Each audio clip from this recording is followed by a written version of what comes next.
wondering in this place how I'm gonna spend my time searching open space. So we still come back for more, leaving it behind. Isn't always easy, but how we tried. No more, no more. I see you hide.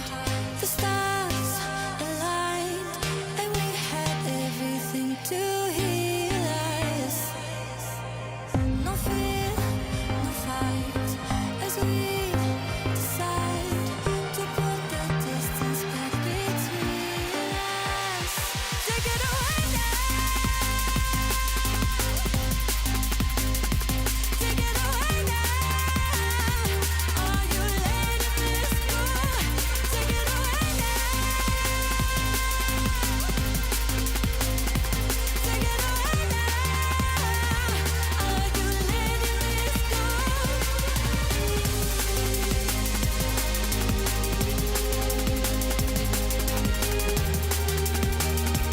Are you letting this go?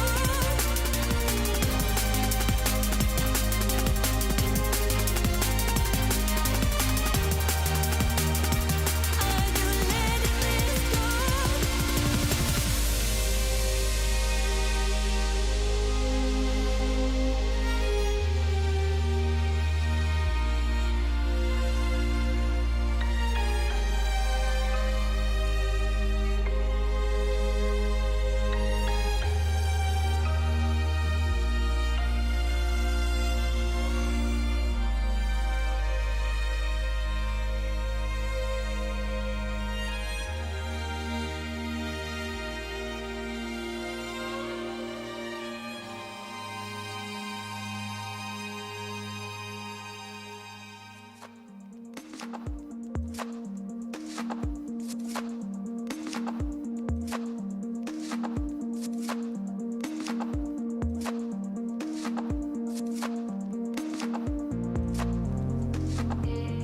Thousand miles in between us. We talk all night, it's never enough. I try my best to believe in love, but now I'm meshed and you're the reason.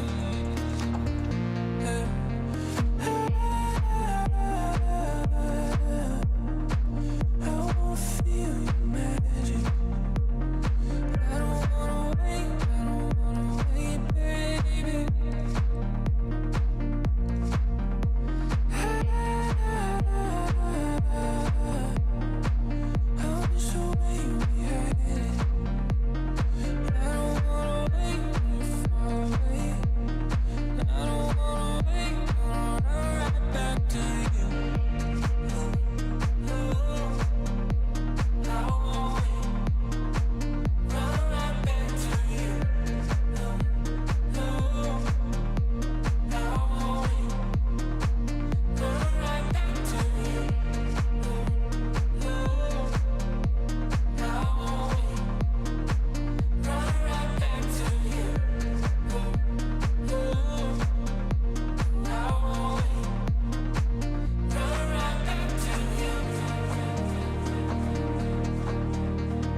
Walking on the moon.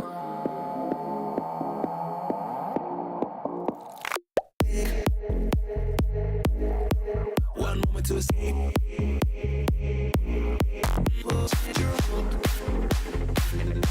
You're walking on the moon.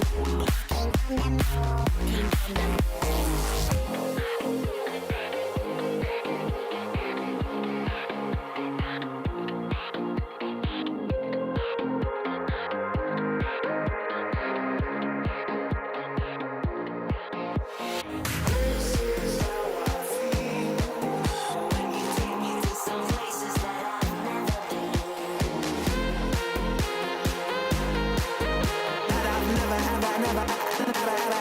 I've never been. I've never been.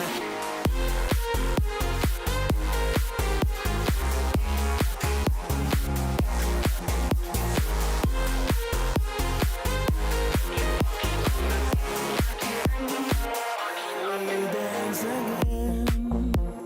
All our trouble seems to fade away.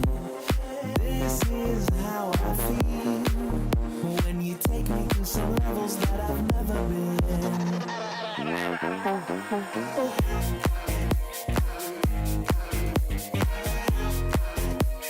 All our trouble seems to fade away. When we dance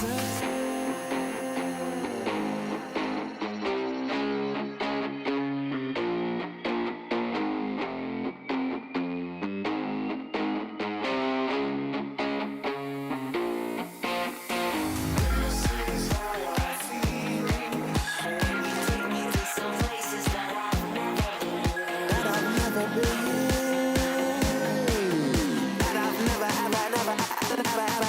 I've never been.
We've done threes, we've done twos, and it's now down to the last number. It's time for 1v1s here in the European region. We've had it last year. It's now time to see if the levels have elevated coming into 2026. Welcome in, I'm Leaf, and today I've got some big brains in the 1v1 sphere. It's, of course, Fear and Johnny joining Fear. Great to have you on the show. Yeah, it's great to be back. I always love being able to do the official Rocket League broadcast, and for ones, there's no better game mode, so I'm stoked. Johnny, do you agree? Of course, we were pushing this for years. I mean, it's not even a question. Of course, we're gonna say ones is the best game mode. The thing about ones is you get comebacks, you get last second drama. For many years, people thought that my content was in fact scripted because the game mode is just It was so good, yeah. exciting in the final minutes. So we're hoping for that, and we got plenty of that last year. So I'm confident we will get it again this year. Well, let's just take a look at where we're at in the season because, again, I mentioned we've done threes. We had our two majors, the Boston major, the Paris major, and now we're to that little red box down in the corner there where we've done our twos already, and now we're into the 1v1. ones. This is where it comes down to no one to back you up. You don't got a teammate in case you messed up. You have to stand your own ground on your own four wheels. But after that, with the World Championship coming up in September, but in between that, of course, is the last chance qualifiers, and that is still yet to come. And by the way, we do have the signups open. So if you'd like to take your shot at taking down some of these pro teams, I gotta say, Fear, it's not gonna be easy, but people can sign up right here with the QR code. Yeah, the LCQ is so exciting the way the format works. We're going to see a ton of new teams, and I think some of the top teams might stick together and try and see if they can, repeat their finishes. But everybody mixing up, it's like a little bit of an off season for everybody outside that bubble. So lots of fun new teams to see in this LCQ, and you could still win Worlds. You could sign up right now and win. Technically, you could. Theoretically. Yeah. Yes, theoretically. No one's stopping you. Holding a lot of weight in that sentence is theoretically, but give her a go and see what happens. But of course, we're doing ones this weekend. Let's keep it on the Worlds topic right now because there are 4 spots open for 4 different regions here towards Worlds. I just want to take a quick look forward at what that bracket's going to look like for these 1v1s. Johnny Boy, again, it's 4 regions getting to send their best, 1 player from each region. Yep, it's simple. So no nonsense, no lower brackets, no group stages. You win, you move forward. You lose, you're out. The online stage today will have the brief chance for players to regain, and also tomorrow you'll have a second life. But from then onwards, Championship Sunday and the World Championship itself, you have to win. So we're really not giving anyone any second chances here. And of course, if you win this bracket right here, you're adding a couple extra bucks into your pocket. When I say a couple, I mean a lot of couples, $50,000. And reminder, there is no one to share that with. You can if you want, spread the love around, but that 50K is yours. But again, you got to be the best in the best. There's no one to back you up, no mistakes. It's just you and the opponent across the field here. And speaking of Worlds, we can't talk about that topic without trying to get you to join us. So we'd love if you guys can grab some tickets, come hang out with us, because you're going to see Monkey Moon probably win 3v3s again here. But if you want to see who's going to win the ones, you can do that exactly there. Grab tickets down below. All the information that you need is right there. So, another QR code. I love this. We're making it easy for everyone. You don't have to type anything in. Love it. Scan that. And then I do want to start though talking about this weekend, because we have to start trying to figure out who we're going to send Fear. So let's just take a quick look at what the weekend is going to look like here after we get through Friday, looking at the playoff bracket. It's standard stuff, Fear. It's our GSL bracket. Yeah, if you're used to how the brackets are running in 3v3, it is all the same stuff. This is that playoff stage after they get through this GSL stage. So everything you're used to in terms of how the game is played in terms of best of 5, best of 7, and into the bracket, all that's going to be the same as 3s. It's just going to be 2 people on the field instead of 6. And just quickly thinking ahead, we looking at the region who might be being sent there. We saw last year, of course, ones get inaugurated. Johnny, I know you and Fear both have been pushing super hard for it. You just mentioned it before. Best game mode. Now we get the second year of it. Are there any thoughts going into from what we saw last year, Johnny, into this year, changes we might see if we feel like it's going to be kind of the same landscape? What are your overall thoughts here? Well, the one change is that we've got 4 players at the World Championship this year. This is the big change. Last year, we had 2 players at each major. We had EU against South America at the Birmingham Major. You had NA against MENA at the Rally Major, and then the winners of those played at the Worlds. Now we're all 4 at Worlds. And the matchups are also going to be different. So semi-finals, instead of EU against SAM, we've got EU against NA, which is a really interesting matchup. We've not seen a lot of EU versus NA in Rocket League historically, so it's going to be interesting to see how that goes. Of course, I'm joking, but MENA SAM is also going to be a very interesting thing for ones, because it's hard to do MENA against SAM online, which is where most ones is played. That's true. So that one is a rarity and a chance for us to actually see something that we rarely get to see. Well, that is down the road. Today is today, so we got to play the games that are going to be played today. That's how it works. We have groups coming up for Friday. It's going to be, again, a watch party style. We're going to jump around to the best games here, but 2 groups, A and B. Looking at this initially, where do your eyes instantly fall? We don't have to dive into it too. We're going to look at your predictions in a few moments here, but instantly, where do your eyes fall on Group A? You got to be looking at this bottom set of 4 in Group A. Look at Tempo and Zen, Nas and Toxic. These are guys who have played a lot of 1v1. Nas, Toxic, Tempo are keeping themselves active, and Zen is Zen at all times. So maybe he came back to ones, a little bit ago, but he's still Zen. That is the fact that one of those 4 players is going to be going out last place is absurd. So that's definitely the place to be looking. And then Johnny, we look over at Group B. Where do your eyes fall on this one? Because I think that Group A to me looks stacked, but I feel like there's probably some sleepers here. Yeah, the group A does look stacked. I think it is a harder group. Group B is a bit. There's a couple of sleeper OP players in here. Raziers has been he's had incredible form recently. He's kind of elevated himself to that S tier. Red Mob as well has been fantastic, and I think he's going to give Jorias a great game. That's probably for me the hardest group game to pick from the upper quarterfinals is Jorias versus Red Mob. So a couple of players in here that you've got to look out for. Giak as well. You went 3-0 in the Swiss stage. So yeah, don't underestimate Group B. Well, I do want to remind you, I said just a moment ago, we're doing kind of watch party style. There are team streams going on as well. We're going to jump into the best moments, if there's an overtime or if it's really close or a sick goal just happened or if it's just a good matchup. But if you'd like to follow an individual player's point of view, there are some streams that some players are just streaming their own perspectives, or we have watch parties that are there celebrating. So if you'd like to see from their perspective throughout the tournament, you can grab the URL here, type that in at the end of twitch.tv, and you'll be able to find them. Now, I said, look, we're going to get your thoughts and your predictions, guys. So let's start doing that now. I want to dive into how you think this weekend is going to play out. If we look at Johnny first, I asked you guys for your rankings. This is what you gave us.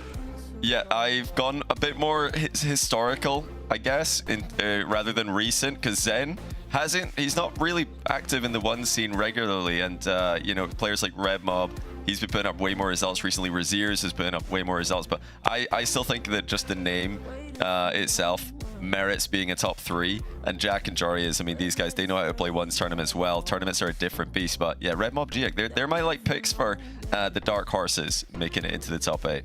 Okay, that's fair enough. Off the bat, I can't dispute a lot of this. I guess the question is, on the other side, are you disputing any of this fear? Do you feel like it kind of has to lay out a certain way? Like we know what's going to happen this weekend?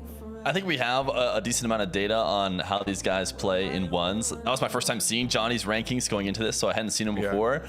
And I think Johnny explained it well. It's definitely his rankings are more relying on a player's full body of work over time in terms of how to rank them. And when you see mine, maybe in a bit, it's maybe a little bit more. Yeah, what do you do? Let's get yours on the board. What'd you do with yours?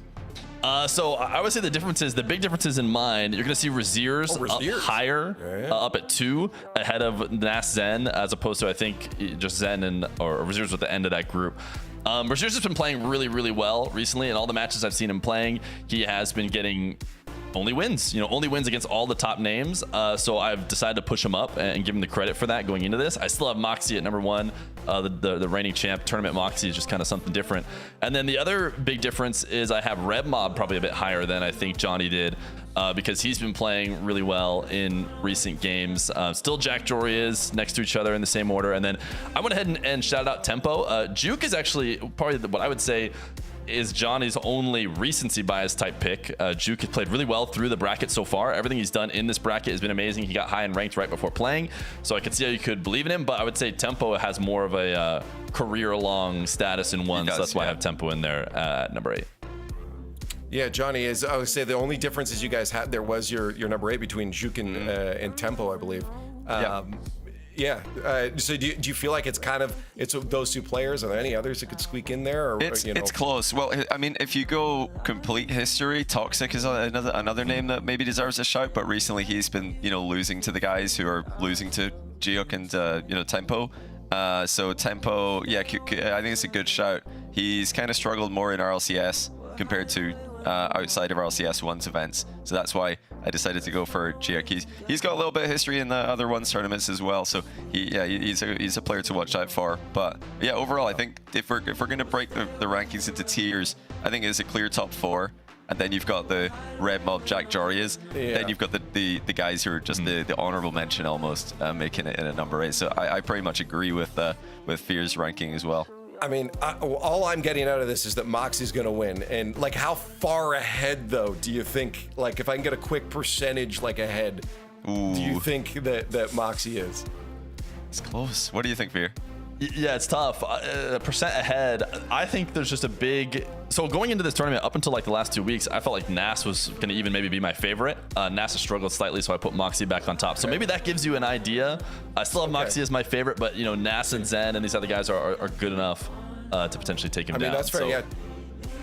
Johnny had Nas at number 2, so it's still not just a clear. Even though you both have Moxie at 1, remind people out there, not a guaranteed. For Game 7 Moxie. in the final. I think it'll be Game 7 in the final, Game 7 in the semis. I think the top 4 are all very close in my mind. Cool. Hey, well, let's take a quick look around at another region, because this weekend we do have South America. It was just mentioned, MENA, South America. These are where a lot of those ones are played. There's no official broadcast, so we're going to keep you guys updated on the scores throughout this weekend here on this show. But looking at this, Fear, what are we thinking? I mean, is there a clear winner out of a bracket like this? There is no clear winner, which is fun, but there is probably a clear top 2 in Yan and Swift, the teammates of Furia. Are 3-0 undefeated going through this, and they're definitely the players to watch out for. The expected grand final, unless somebody slips up somewhere and they have to play early. But even if they did, I would expect the other one to win in the grand final at the end of the day. Okay. And then pulling up Group B as well, Johnny. I mean, is there any names from this side that could kind of sneak through as well? I'm looking forward to see KV1. I always am when it comes to 1v1, because he's got a very cool style to watch, and historically he's been able to make those runs.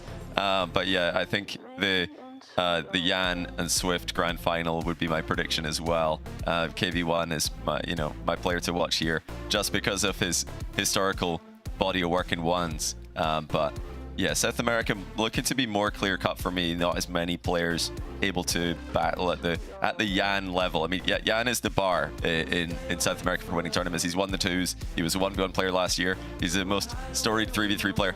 If you can't get up to his level, you're not going to win events in SAM. As I said, we'll keep you guys updated on those scores throughout the weekend.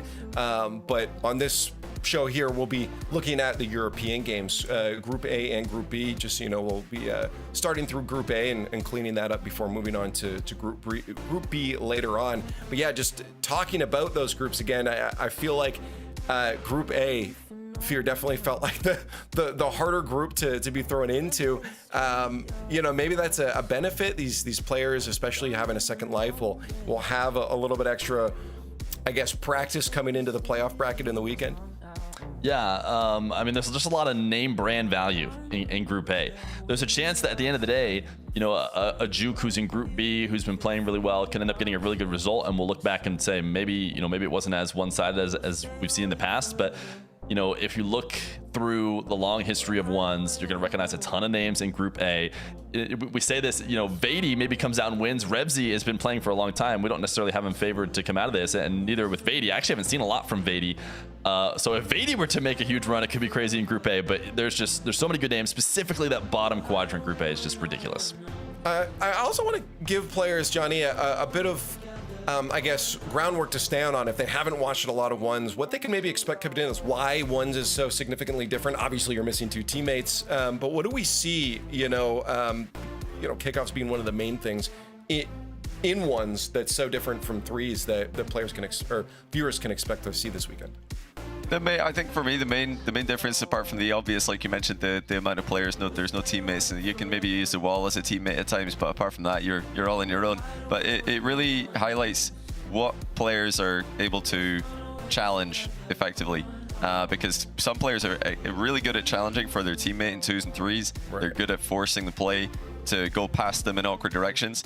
But in ones, you can't really do that. You have to win the ball if you go a lot of the time. You can use your back corner to, defend different angles, but yeah, the challenge game is very different in ones. It's very difficult, It's why so many players, just casual players, don't want to play ones, because it's just so stressful having to challenge the ball. It's very stressful. But yeah, also look out for a lot of different types of play styles. Moxie's going to be hitting flicks that you're not going to see in other game modes from other players in RLCS. And yeah, you're going to get a lot more ground game, as well as, you know, some aerial specialists like Zen.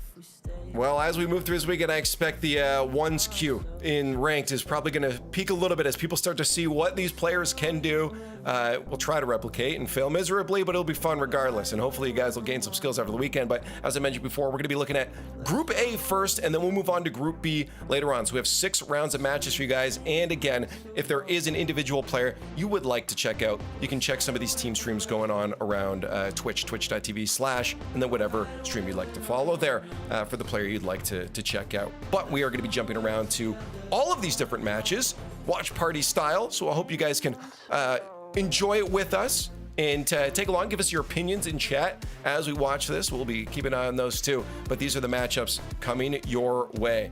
Guys, as we look to get into this, I think the big one that we were talking beforehand was maybe that Zen tempo. I know myself, Fear.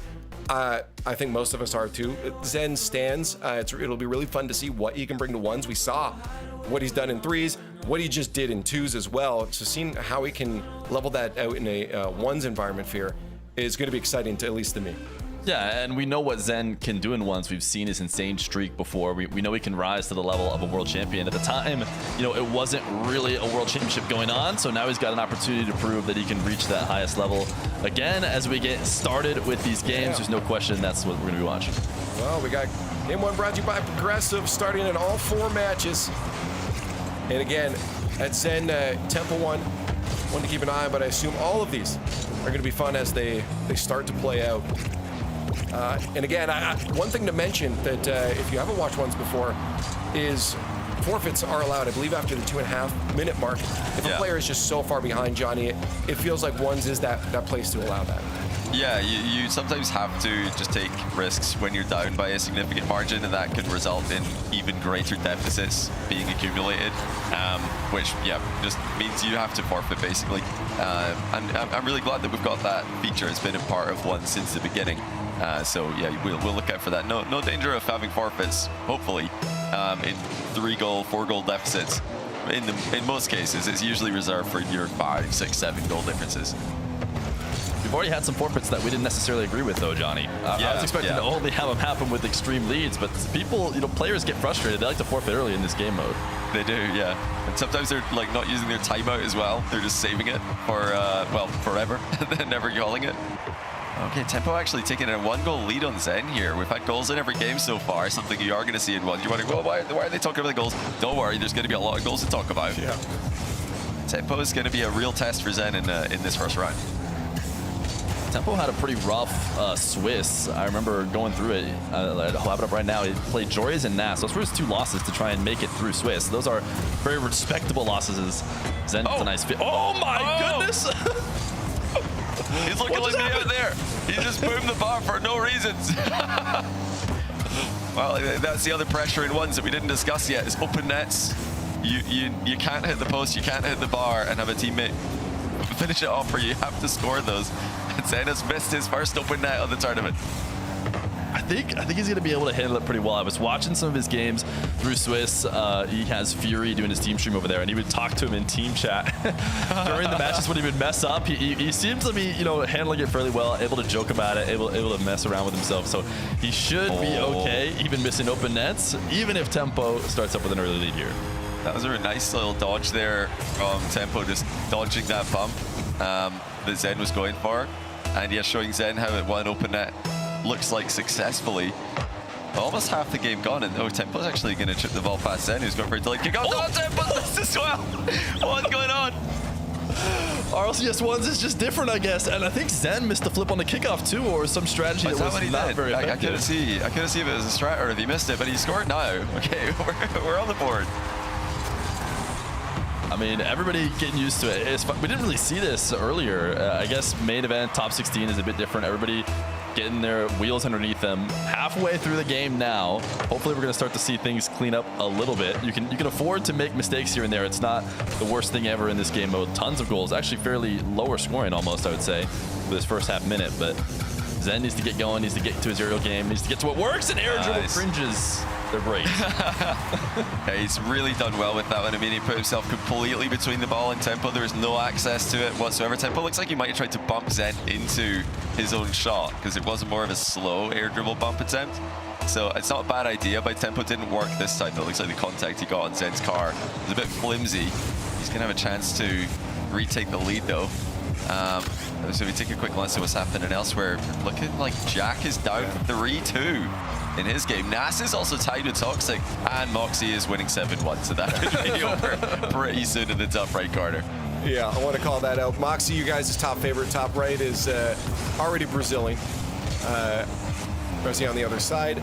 So yeah, I think your number one position you both had is quite earned, at least at this point in the tournament. Obviously that can change later. Look bottom left, Jack is struggling. He's conceded again. The ball's just bouncing in front of the net as Vanny had Jack under pressure. Well, Jack panicked there. He actually missed the ball in the overhead clear. That's a bit of a tricky one. Tempo has put Zen down by 1 as well. The underdogs are showing up here. Ooh, double resets. Nice play. Zen respecting it. Fine game. Gets it far off the wall, too, to force Zen to jump in order to try and make that save.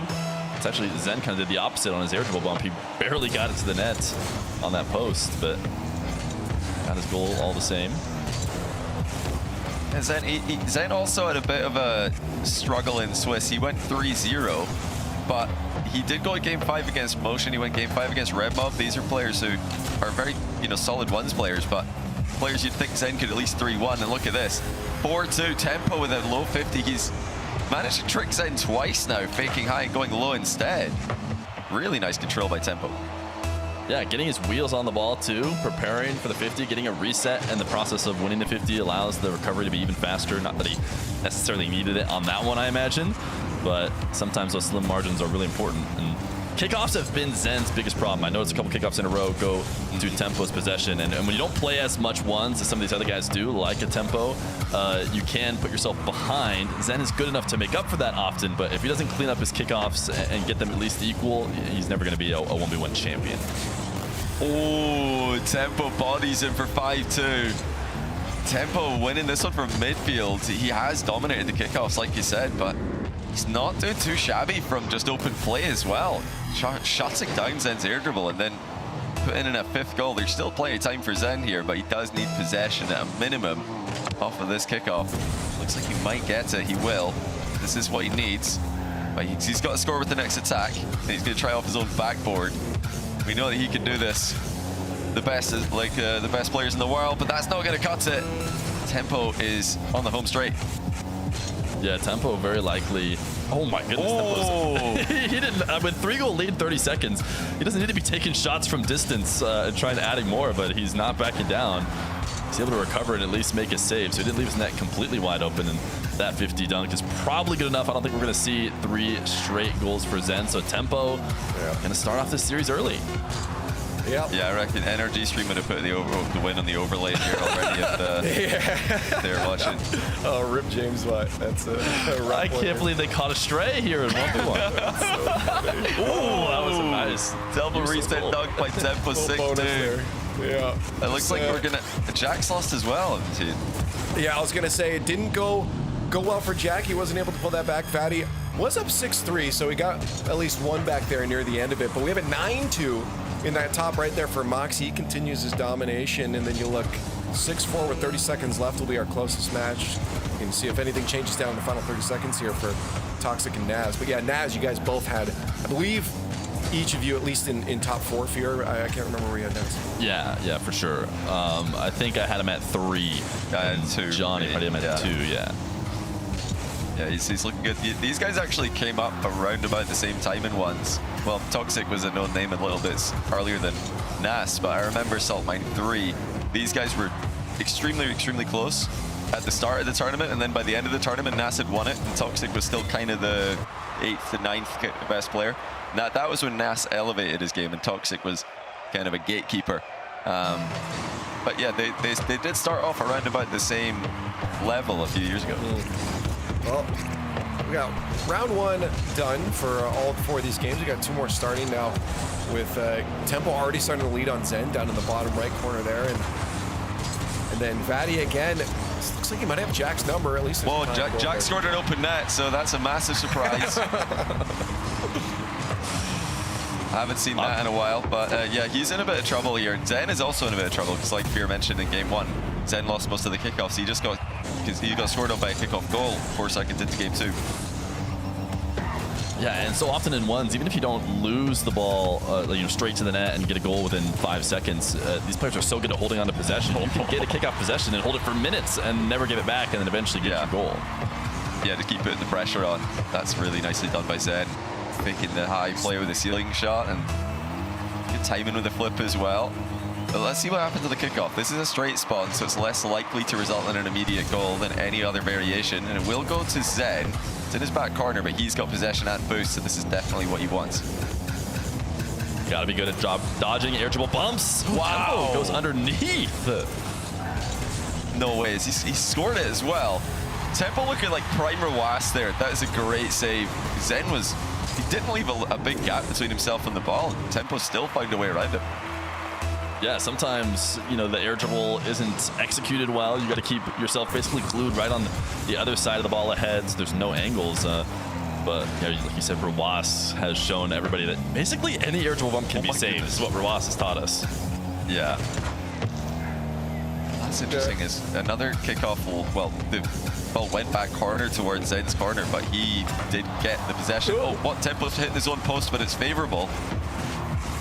Yeah, short story is I think Zen might have found something that goes his way in the kickoff department and just trying to get the ball in his back corner instead of trying to win it or go even in the midfield. Hey guys, I do want to let you know, Jack has taken the lead. Did he score any more open nets? It is 2-1 right now for Jack. And then he's just immediately conceded off kickoff, so it's 2-2. Classic. Zen seems to have a favorite attack right now. Yeah, he's sticking to the plan. He is trusting the execution on the air dribble bump. Well, I want to ask about that because that is something, we're already seeing differences. A lot more ground play. Obviously, you can't risk going for those high-risk, aerial 50s, so players will keep the ball closer to them. But we see a lot of air dribble bumps. It's something that is a little bit harder to defend against, but it seems like players have gotten a bit better at it, at least over the years. I mean, Zen does it really well in threes. He loves to air dribble bump in threes. He loves to air dribble dunk in threes. Because players expect Zen to go for a reset outplay, and that leaves him vulnerable to the bump or the dunk that he often favors. In this matchup, though, Tempo's the guy who's getting resets without plays. Zen, tight angle miss. That was technically open, but it was a tough shot with a wave dash maneuver into position for it, low boost. Still, you'll wish he had that one back. Zen going back to all reliable. Wow. I mean, Tempo, don't fix what ain't broke, right? Yeah, this is something I want to talk about, though.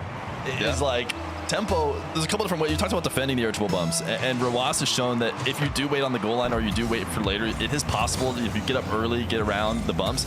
The real best way to stop them is try and stay on the ball or try and stay in positions where you don't have to turn shadow and then, let the other person even get them started. That's the real best way to stop them. And right now, Tempo is letting Zen get to his spot way too often.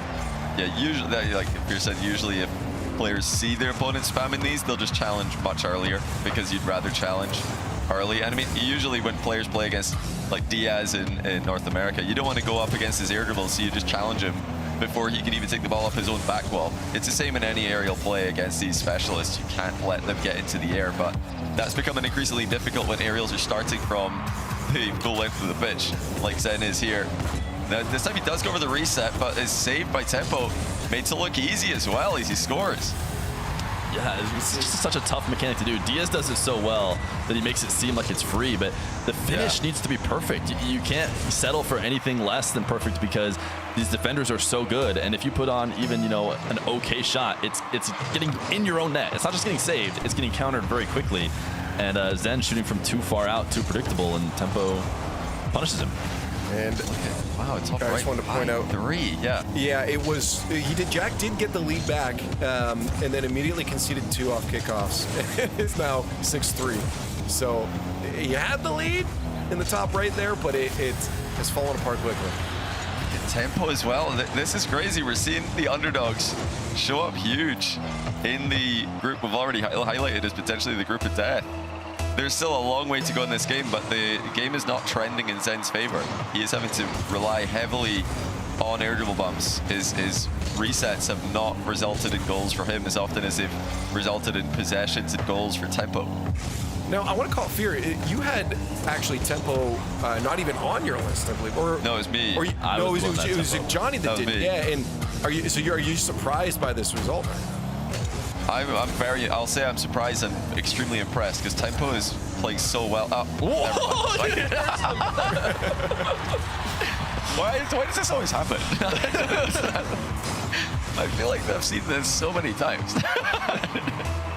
All right, let's try that again. Ask me the question. Yeah, so Johnny, you didn't even have Tempo on your I did. top 8. Are you impressed by what you're seeing?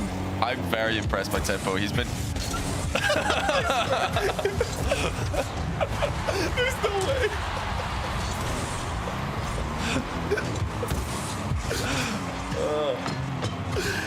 I didn't know we had this kind of power. Are you going for 3 or what? Let's try again. Go over time. Johnny, so you didn't even have Tempo on your top 8. Yeah. Are you impressed by what you're seeing? I've been so impressed by Tempo. He's locking in against Zen. He's fully producing to his potential. We know he's always had potential, but sometimes he's struggled in RLCS to play up to that level with the added pressure. And now against Zen, he is playing up to the level we know he has. And actually, that flick left a lot to be desired. I'm not gonna lie. You might be continuing again your lead. We might have to just stop. I'm sorry, Tempo. I give up.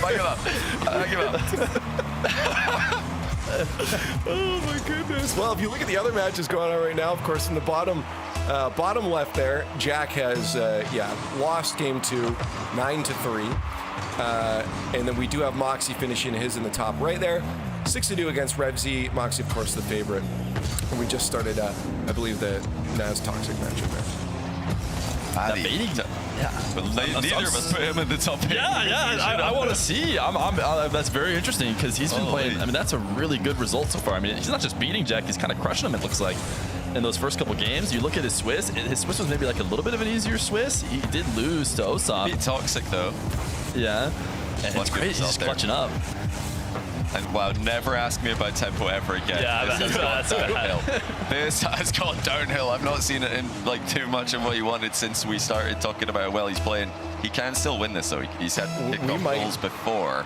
Has he got a strategy for this? Oh, Zen with the drive kickoff, just forcing it into the back corner with speed. That's really smart. I love that from Zen. Kickoff might be one of his weaknesses, but he's got some ideas to make it work in his favor. 8-5 in style. Wow. 5-goal run to end it, or was it 6? It was 5 or 6 straight for yeah, Zen. 5 or 6 is right. Yeah. That's crazy. You see, top left here, Naz doing what he needs to do. Toxic trying to fight back, but there is a point on the board. These are best of 5s, a reminder.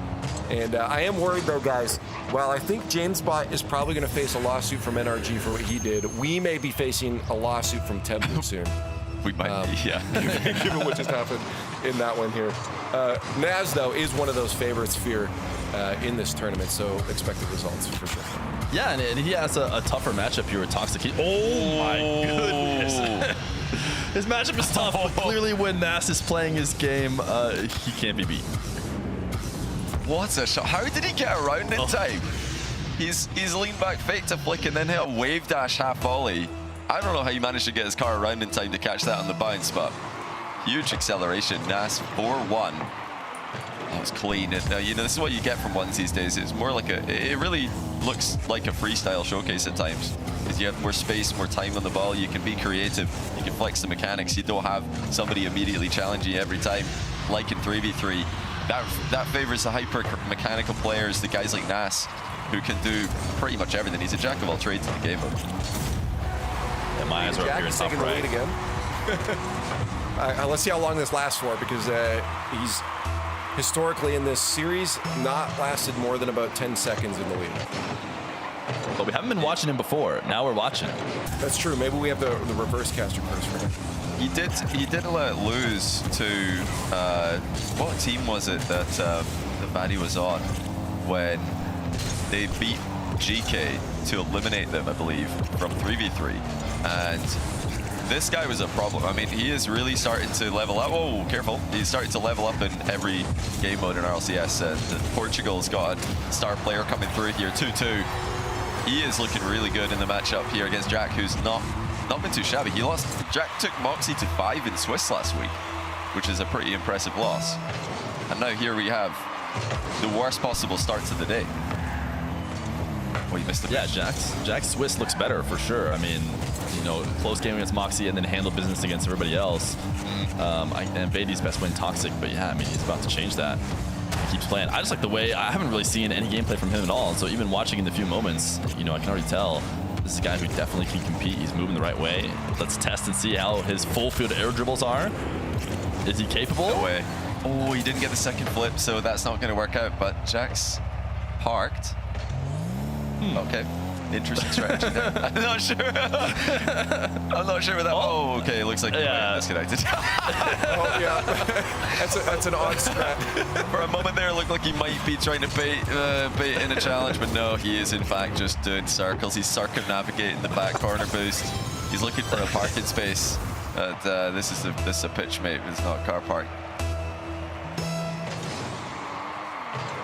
Oh, Vaddie's going to get the ball back. Wow. Oh, wow.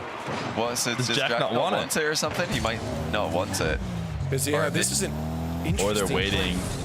Okay, they're just discussing it with the admin, I guess, like what should happen here. That's an honorable move. No, I don't think you need to do that, because if DCs like that occur, where it's just a brief moment, they'll figure it out. You do just generally score the goal in ones, and you're well within your right to continue with that goal advantage. But love to see that from the young Portuguese superstar here. I just looked up his Wikipedia. He's 17. His name is Valdemar Silva. That is a wicked name. Yeah, that's cool. that's a Ooh, great wall dash shot from Jack. Clean.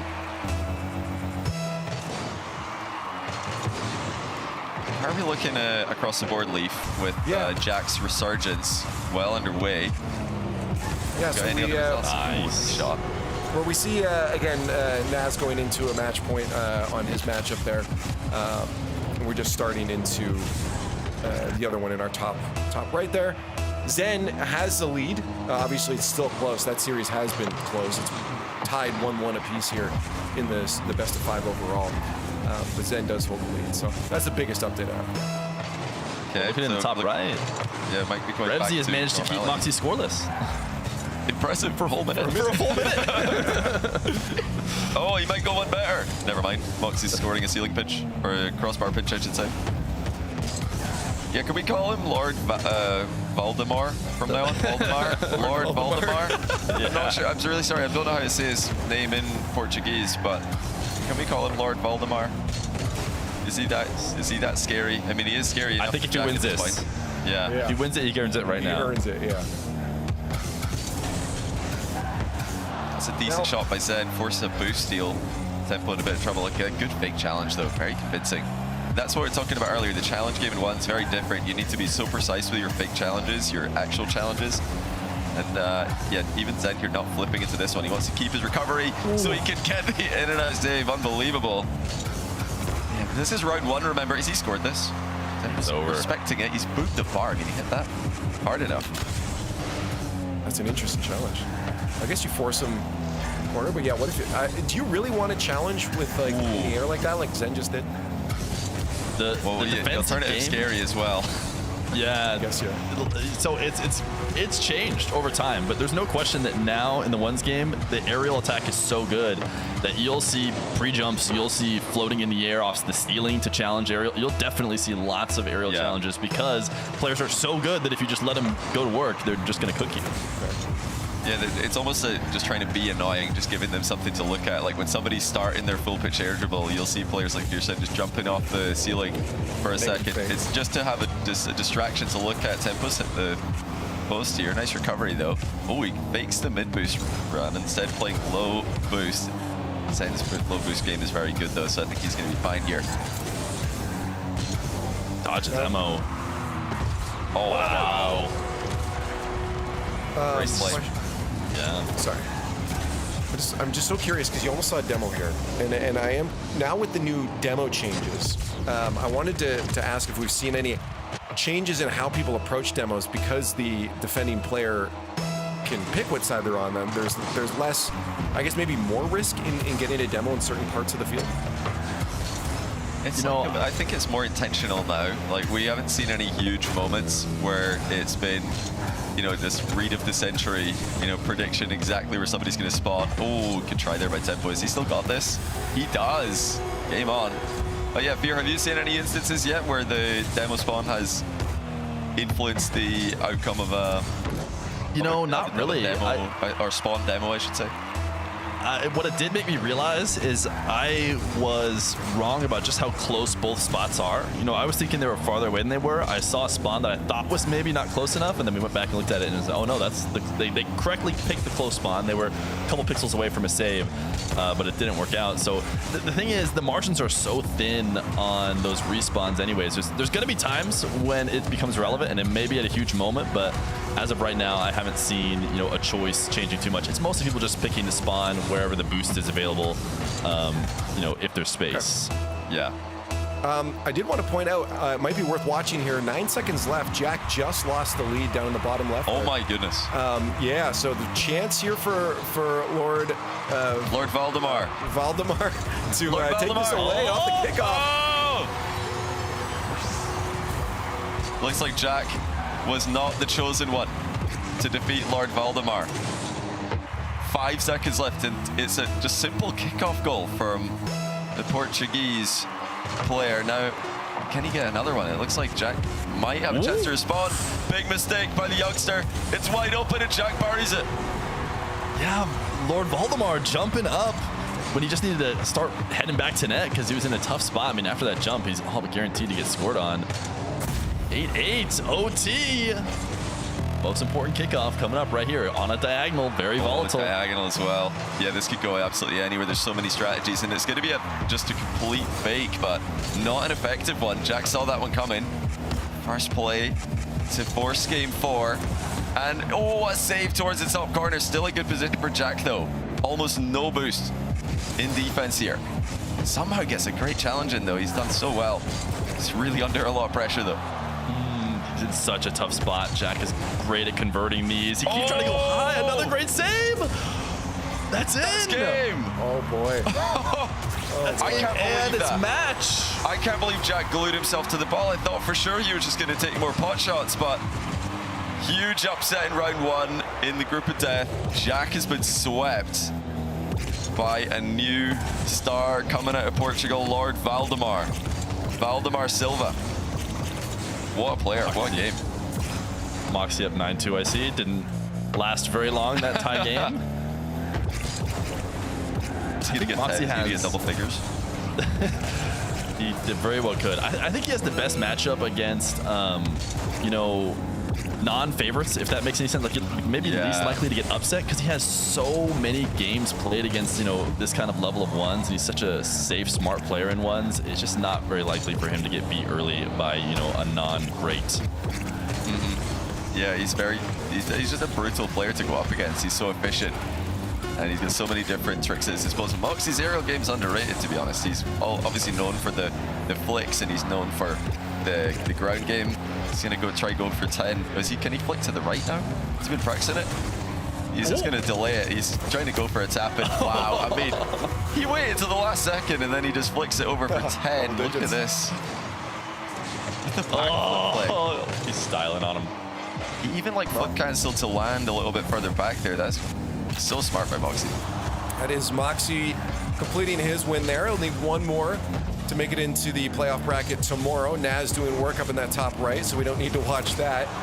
As Zen is actually looking to close out his series against Tempo, who had a really good start, Fear, in this series. Yeah, he did, and then Johnny was talking about it.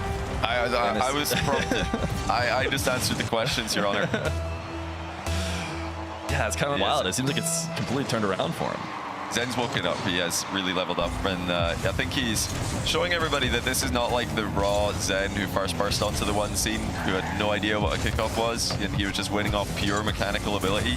Now he's got a lot of strategies he can go to. We've already seen him waste some time with some clever kickoff strats in earlier games. Oh, it's solid by Tempo.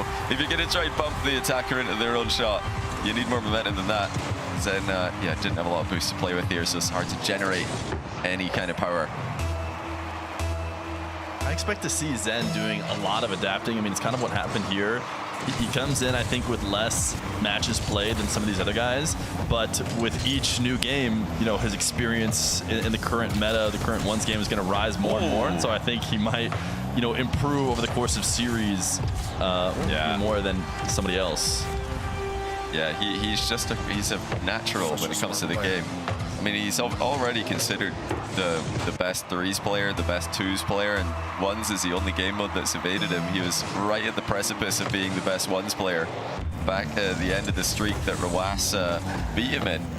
But he could do it. He's got the ability. He just needs to, like Sphere said, the reps, and he's getting reps now. He's gaining more than his opponents. The left side of the screen there, you see we're almost getting double digits. In this Maz Toxic matchup, almost 10-10 apiece. That is crazy. Well played Toxic, a little delayed kickoff there. Toxic really does have, in my opinion, some of the best kickoffs in the world. He's one to watch. Goes for another delay in the top left. Getting a bump? No, Nast unable to bump Toxic, who dodged it. Yeah, let's hop down to that one for the final 15 seconds here, maybe, just to see if Toxic does bring it back, because this is a match point here for Naz. Oh, Position. 10-10-10! Oh my goodness! I've never seen that before. We got 10-10-10. Chat. Witnessing history. Oh, we get another 11? one! 11! It's 10-6-11. What a toxic game to win a kickoff battle where there's 21 goals. Toxic wins 3 or 4 kickoffs straight. That is crazy. It's still game on though. Nas has a bit of time, but that's the worst possible kickoff he could have had. It's in the air, so it's wasting time, and Toxic got the ball. He's gonna run it up to to 12. That's unbelievable. What a run by Toxic to keep the series going. That's absurd. That's toxic for you. That's wild. What's the highest scoreline I guess you guys have seen at a high level? That might be it. 12-10, yeah. That's what I'm saying, 12-10. It's rare you get to see both players in double digits. You know, we'll often see one in double digits, but to see both and then to see 2 more goals at the end. Yeah, Toxic is so good at creating volatile situations at the kickoffs. Honestly, for me, it's why I don't want to see the kickoffs change in any way. I love the fact that players are on low boost. I love the fact that the ball could go anywhere. It opens the gates to more goals happening, and comebacks are possible as a result. Oh, the big scoop by Tempo. Is he still going to go for this? Good try. Both play like, like this. You have no boost. It's really interesting to see who can play these situations effectively. Oh. It looks like they're playing a low boost challenge. Like they both. Yeah. Well, I think we saw. I think Lethamir did a 1v1 no boost the other day, and there were some interesting adaptations that players had to make. But watching the small, tiny details in their decision making when they have no boost is really interesting. Absolutely. I mean, yeah, it sounds fun. You think to yourself, okay, let's just give the players unlimited boosts. I'm sure we're going to see some spectacular things from pros, but in my opinion, it's the other way around. It's players who can do more with less that are the most impressive. Tempo doing a lot here in the mind game department. He's actually hit Zen with quite a lot of fakes, so that's an extraordinary touch to catch it down low at the reset. Yeah, for sure. Threatening that shot out to the right. Tempo has to get going though. He doesn't have to win kickoffs immediately, but he needs first possessions, and this one is definitely going to count as one. Yeah. Went to Zen's half. He got the first touch. Maybe a bit of a mistake from him there. Might have been able to slow this down a bit better, but he was worried about Tempo challenging. Thought he had to go up and touch that ball, which he probably did if he didn't jump, and lets Tempo score. Yeah, top position. And that's what Tempo's done well, is he's made himself look threatening. And that's what's forced Zen to make a bad touch. Now Zen's going to try to do the same thing. Actually spots some weakness. Tempo looked awkward, so Zen just full sends it. Yeah, Zen is probably going to try and waste some time on every possession he gets. He's up 3, approaching the final minute. He does not want to end up in a situation where one kickoff goal could lead to a strong kickoff possession. This is much better for Zen, where the ball's moving around and both players have boost Tempo trying to hit him with a pogo shot. Zen ready for it.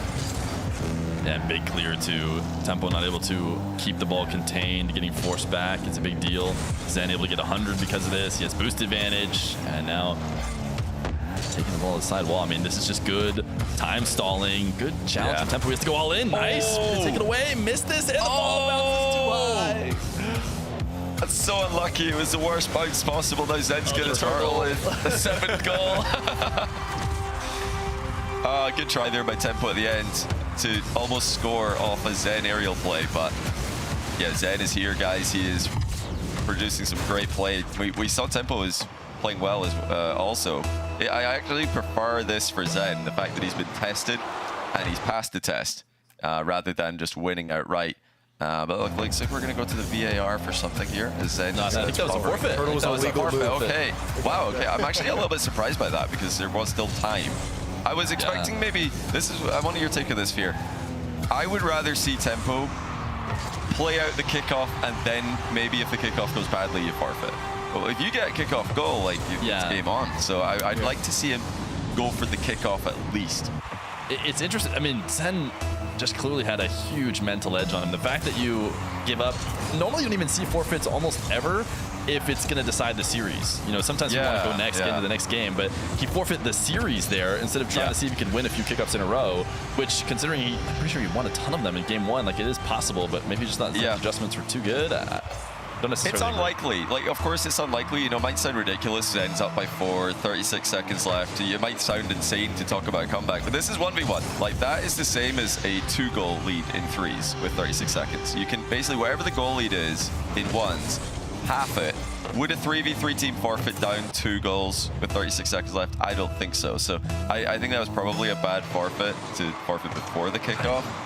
But we do see that a lot. I mean, players are still, it's a bit of a new concept. And yeah, sometimes he likes for Zen just want to go next. And in this case, he just wants to go next match. He's had enough and played against Zen. Well, I mean, I wonder, it's like, if you're starting to realize, okay, maybe my mental's starting to slip a bit, it might be the better call to go into your next series not completely tilted. Not losing 10-3, yeah, because it could go the other way.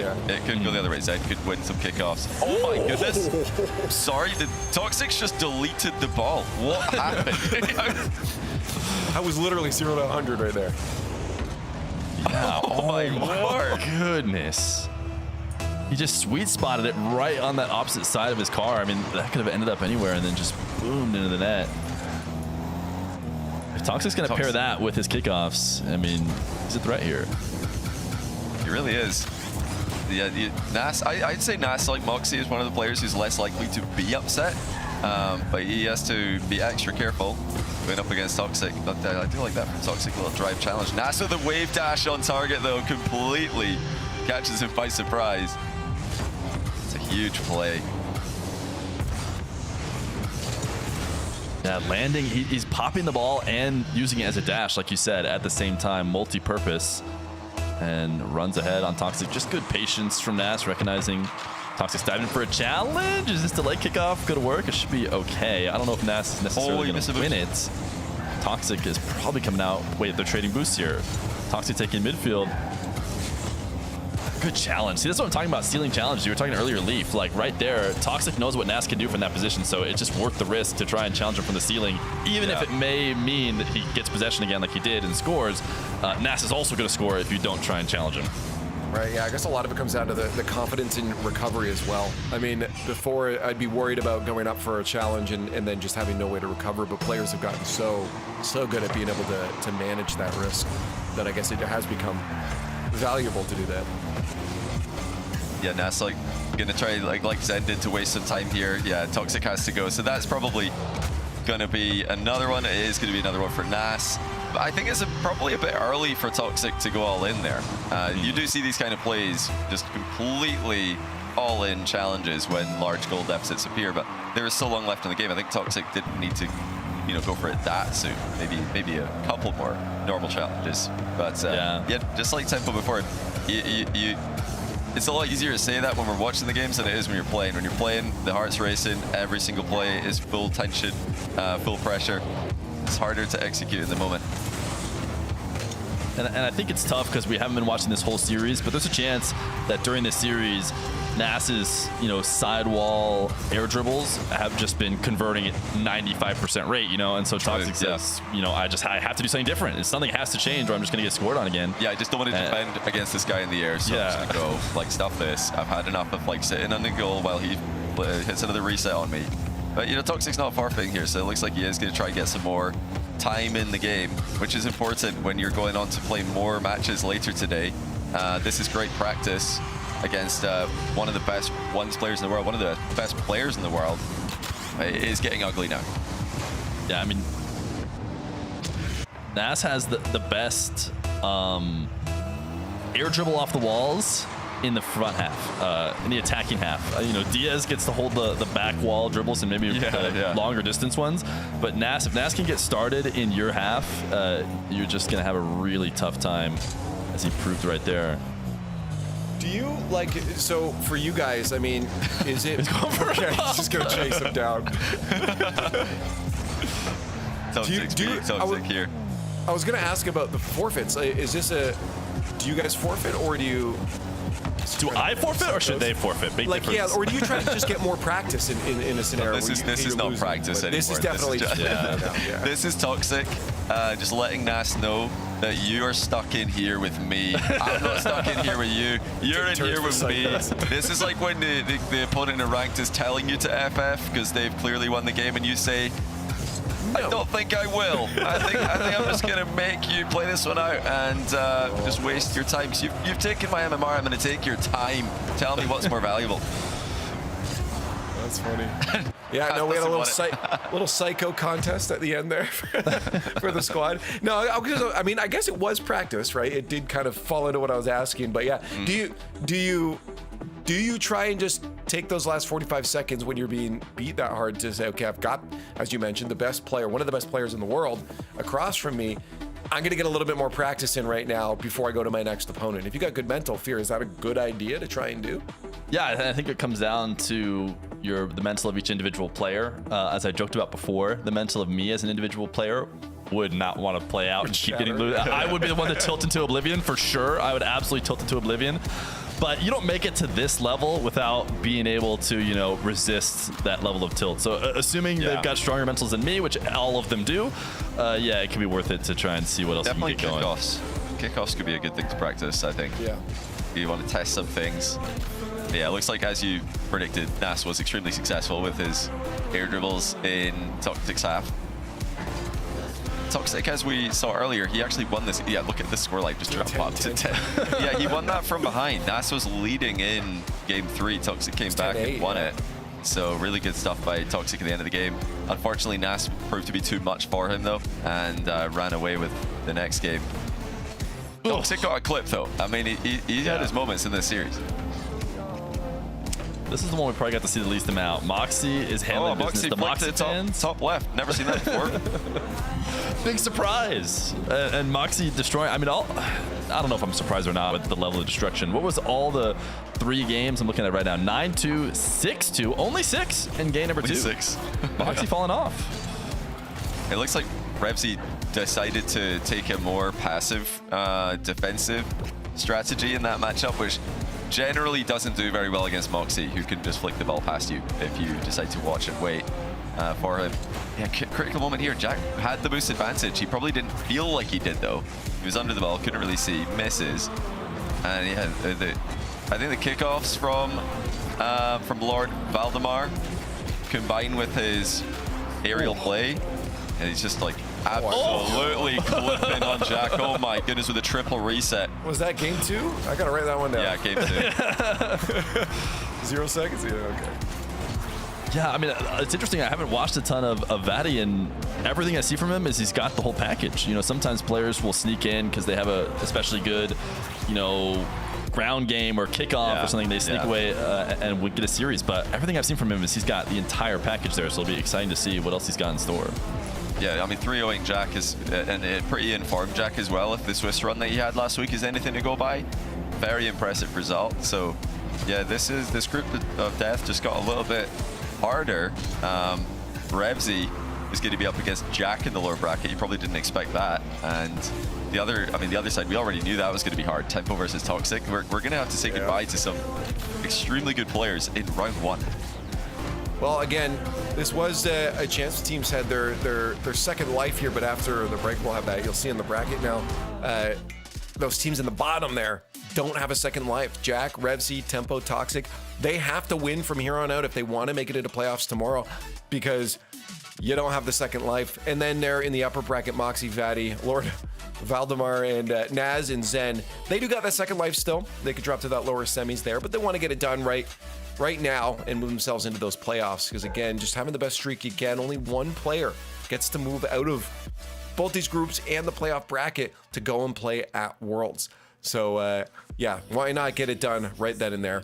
I like, again, seeing what we saw from Zen there, pulled it back at the end, so these matchups should be good coming to the next one. A reminder, we're going to do all of Group A before we get to Group B, so if you've been looking, hey, where are some of these other players? They might be over in Group B. We'll be watching those in the latter half of the Friday show today, but we do have the rest of the Group A to get through, and here are the rest of your matchups as we will be looking into in the next round. There you saw them in the bracket, but here's a better view of it if you want to know who's playing. And a reminder, as you saw, we're jumping around to all the different matches. There are those team streams going on, a few people watching from the point of view of some of these players. If you'd like to catch those, you can absolutely do that. Twitch.tv/ and then whichever one you'd like to follow. If you'd like to just see their journey throughout this bracket. A few of them, their journey will be coming to an end in a few moments. But looking at our first round for you guys before we go to break, thoughts on the early play that we're seeing from the European region?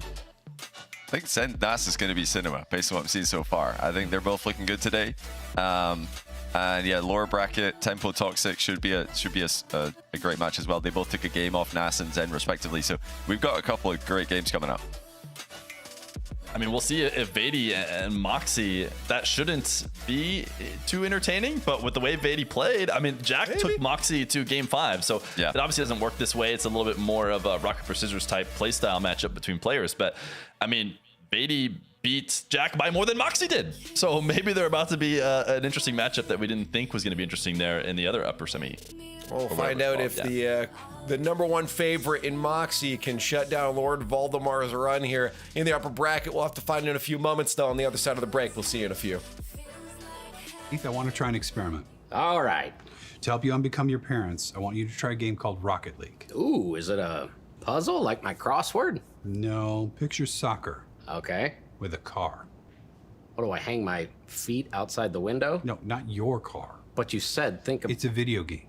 Oh, okay, I get it. Where's the cartridge? No, it's an online thing. Is there a joystick? Not like the ones you're thinking of. But I need to get some quarters, right? No. I gotta blow in the cartridge. Again, no cartridge, but you'll need a username. Username, huh? How about Keith_9914? The bathroom code? That's the only number I can kind of remember easily, so. Don't hold back, cause you woke up in the morning with initiative to move, so I make it harder. Don't hold back. Galvanize. Trajectory and balance look good. You're confirmed to go for orbit. Every day, Michelin innovates to move the world forward on the road and far beyond.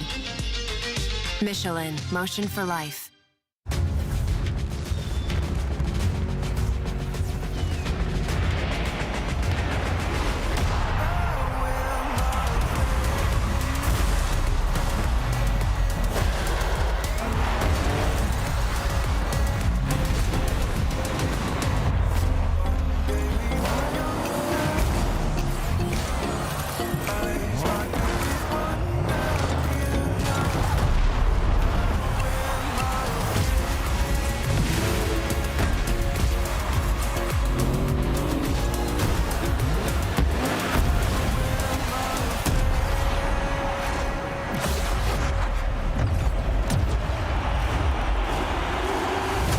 Magic of Rocket League is the stories you could tell about it. The 0-second buzzer beaters, the epic saves, the underdog victories. It's all there. As we return to this legendary arena, we'll witness Rocket League's story unfold together. Who will hang their team's banners in the rafters of Champions Field? It's time to find out.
We on the top and we ain't gonna fall. It's an obsession, a habit you call. We hitting automatic, never stall. Only got one tactic, do it all. I'm from the bottom, I hate what I saw. I couldn't walk, so I learned how to crawl. They wanna talk when you're back to the wall. So I say let 'em, I ain't moving small. Money grows from my intuition. I just bought a crib, that's my first edition. People hate it when you claim a vision, but I use a static when I hit ignition. Hungry moves, I'm faster in a minute. I stay fresh to death, I'm in a mint condition. Forge a heat, no matter where I've been, and give me any place and it'll be a kitchen.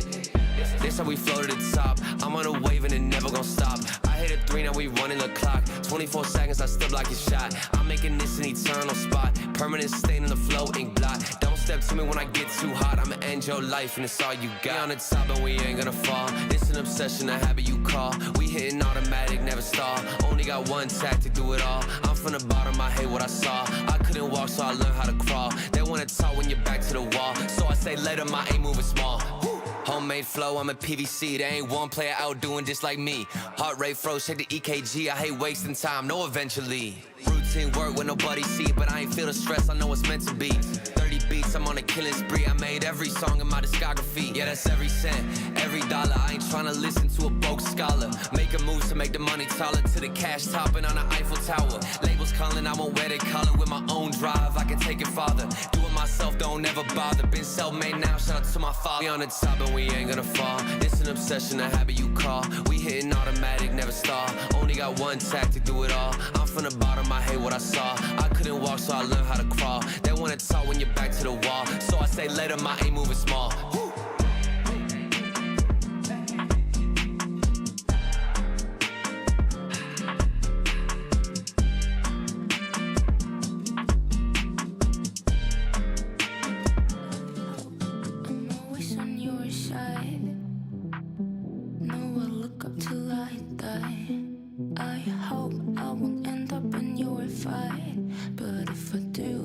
Probably right.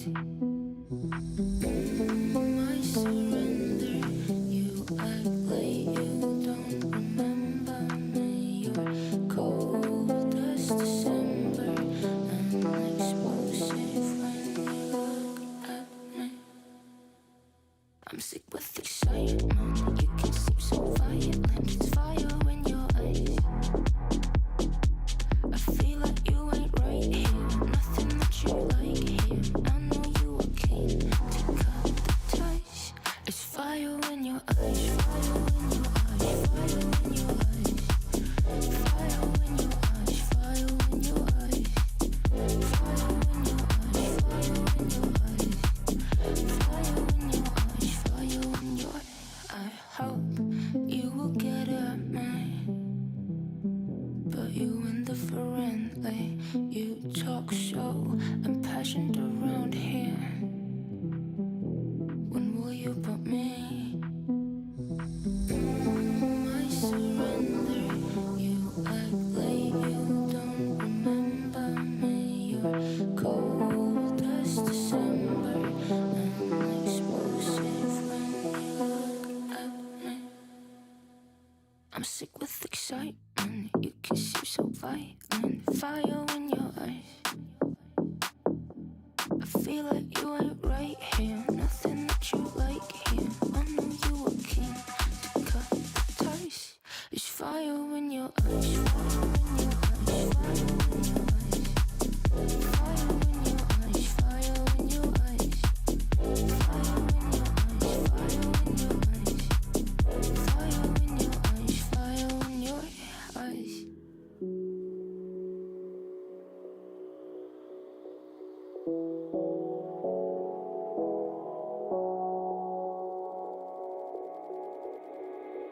Can you feel it?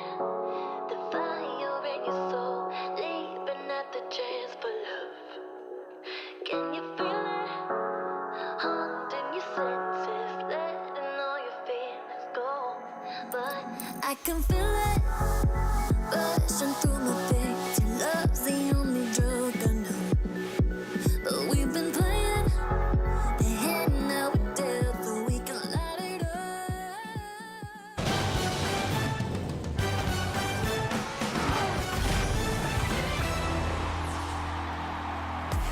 And welcome back to the Rocket League Championship Series. We are into the 1v1 European Tournament. Round 1 already giving us some great, nice looking plays, and I bet you we're going to get a lot more now as we head into our second round here for Group A. The upper bracket semifinals and the lower bracket quarterfinals on the way. Now joining the desk alongside Fear and I, T-Bates. Hey, T-Bates, how's it feel to be in a good region for once?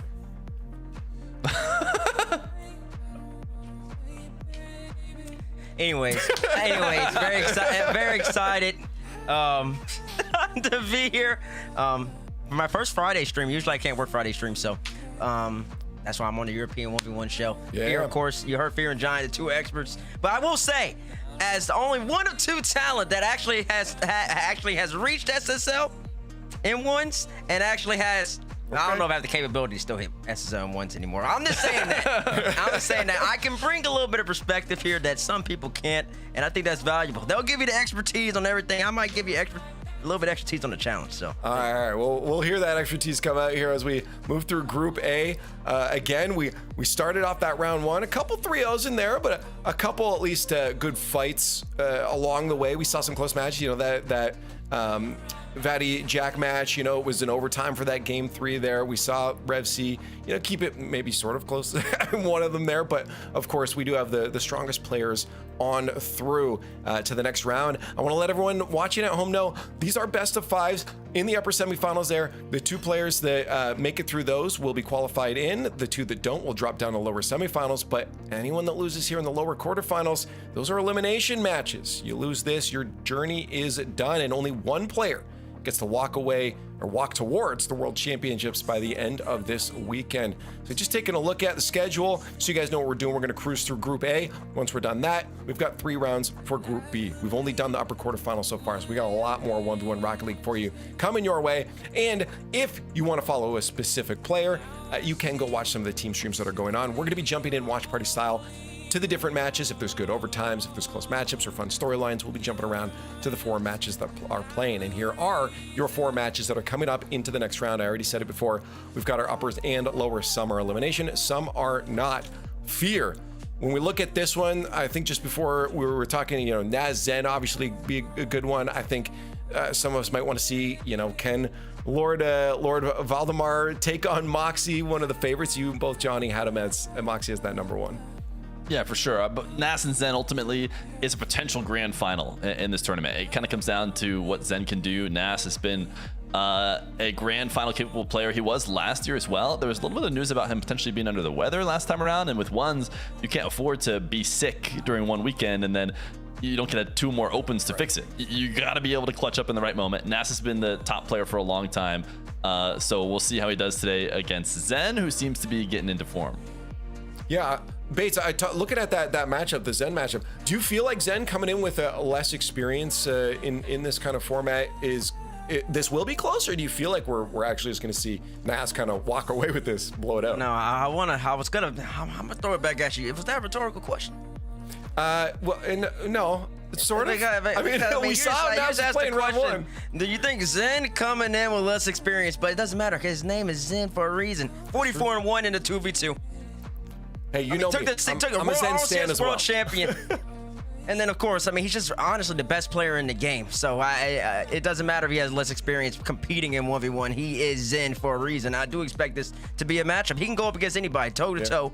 And I think that's why Fear says it can be a potential grand final just off of Zen's pure mechanical ability. Well, we saw in that matchup, too, we can blame Johnny all we want in Fear, but it was, Zen being able to pull back. It looked like he learned and adapted throughout that series. Yeah, Zen's going to keep learning more and more, and there's going to be a lot to learn against Nas. It's going to be as tough as it gets in terms of one, so it'll be a good test of where Zen is at, because if Zen even puts up a good series, even if he doesn't win, it's enough to show that he is truly one of those 4 contenders that we had pulled out. There's a world in which Nas walks through easy, and Zen doesn't have enough ones practice, and maybe we kind of stop thinking about him as a winner, but this will be a big way to find out.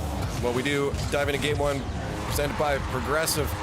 Here in the 1v1 European tournament, we see goals across the board everywhere. So many places to throw your attention. Jack is going to be a story we definitely want to keep an eye on. You know, he's fallen to the lower bracket. That's an elimination one. We see Vadi taking the first goal off Moxie. How will that hold up? But we also have this great matchup with Zen versus Nas. So let's dive into this one here. Bates, again, we're hoping this is a close one. I mean, we are. You already in this game, if y'all are paying attention, we have 4 different matches. Lever's doing a great job trying to direct y'all's attention, chat, but Zen already took it up into the sky and has beaten Nas with a simple little fake, and now he's trying to bump him off as well. I just really expect Zen to play his style of game. I fear, I mean, you could attest to it more than me, and you could still tell me if you've seen Zen play lately in ones as he gets second one right there. I just think, based on my watching ones over the years, that Zen plays the most non-ones approach out of any of the best players in the game. Yeah, I think that comes from not getting as much reps. When he went and had his first streak when he dominated, he wasn't really playing a ton of ones before that. He was playing mostly twos. That's where he's gotten all of his skills from. And then he came over and it kind of changed the way people thought about ones too in his process of winning. And now he's maybe taken a bit of a break from ones over the course of the year, and he didn't play in the last year's tournament.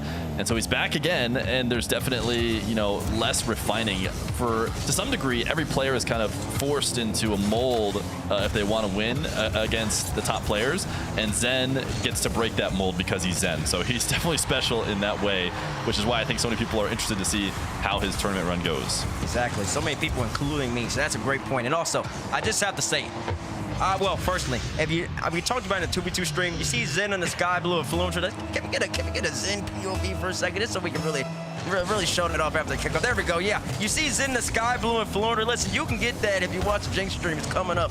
I mean, that's a good shot. But I will say this: that is the most overrated decal I've ever seen. What are y'all seeing this decal? I do not understand it. It's like, what is going on? Why do y'all love this so much? But I will say, you can get that. You can try to be like Zen with that decal as well. But I wanted to shout out Nazca. About time somebody else uses something else different. Give me the old school Mina Finnick. Give me something different, because everybody's using this card.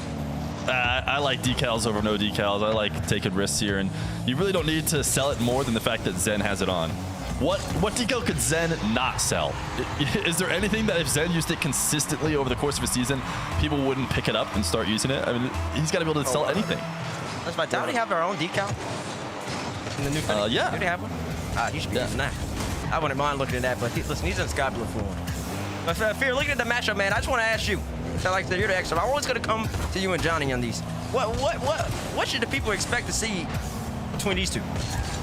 I think we're going to see a lot of aerial game. Nas is somebody who likes to play in the air over his, fellow ones players like Moxie's, who's often going to the ground.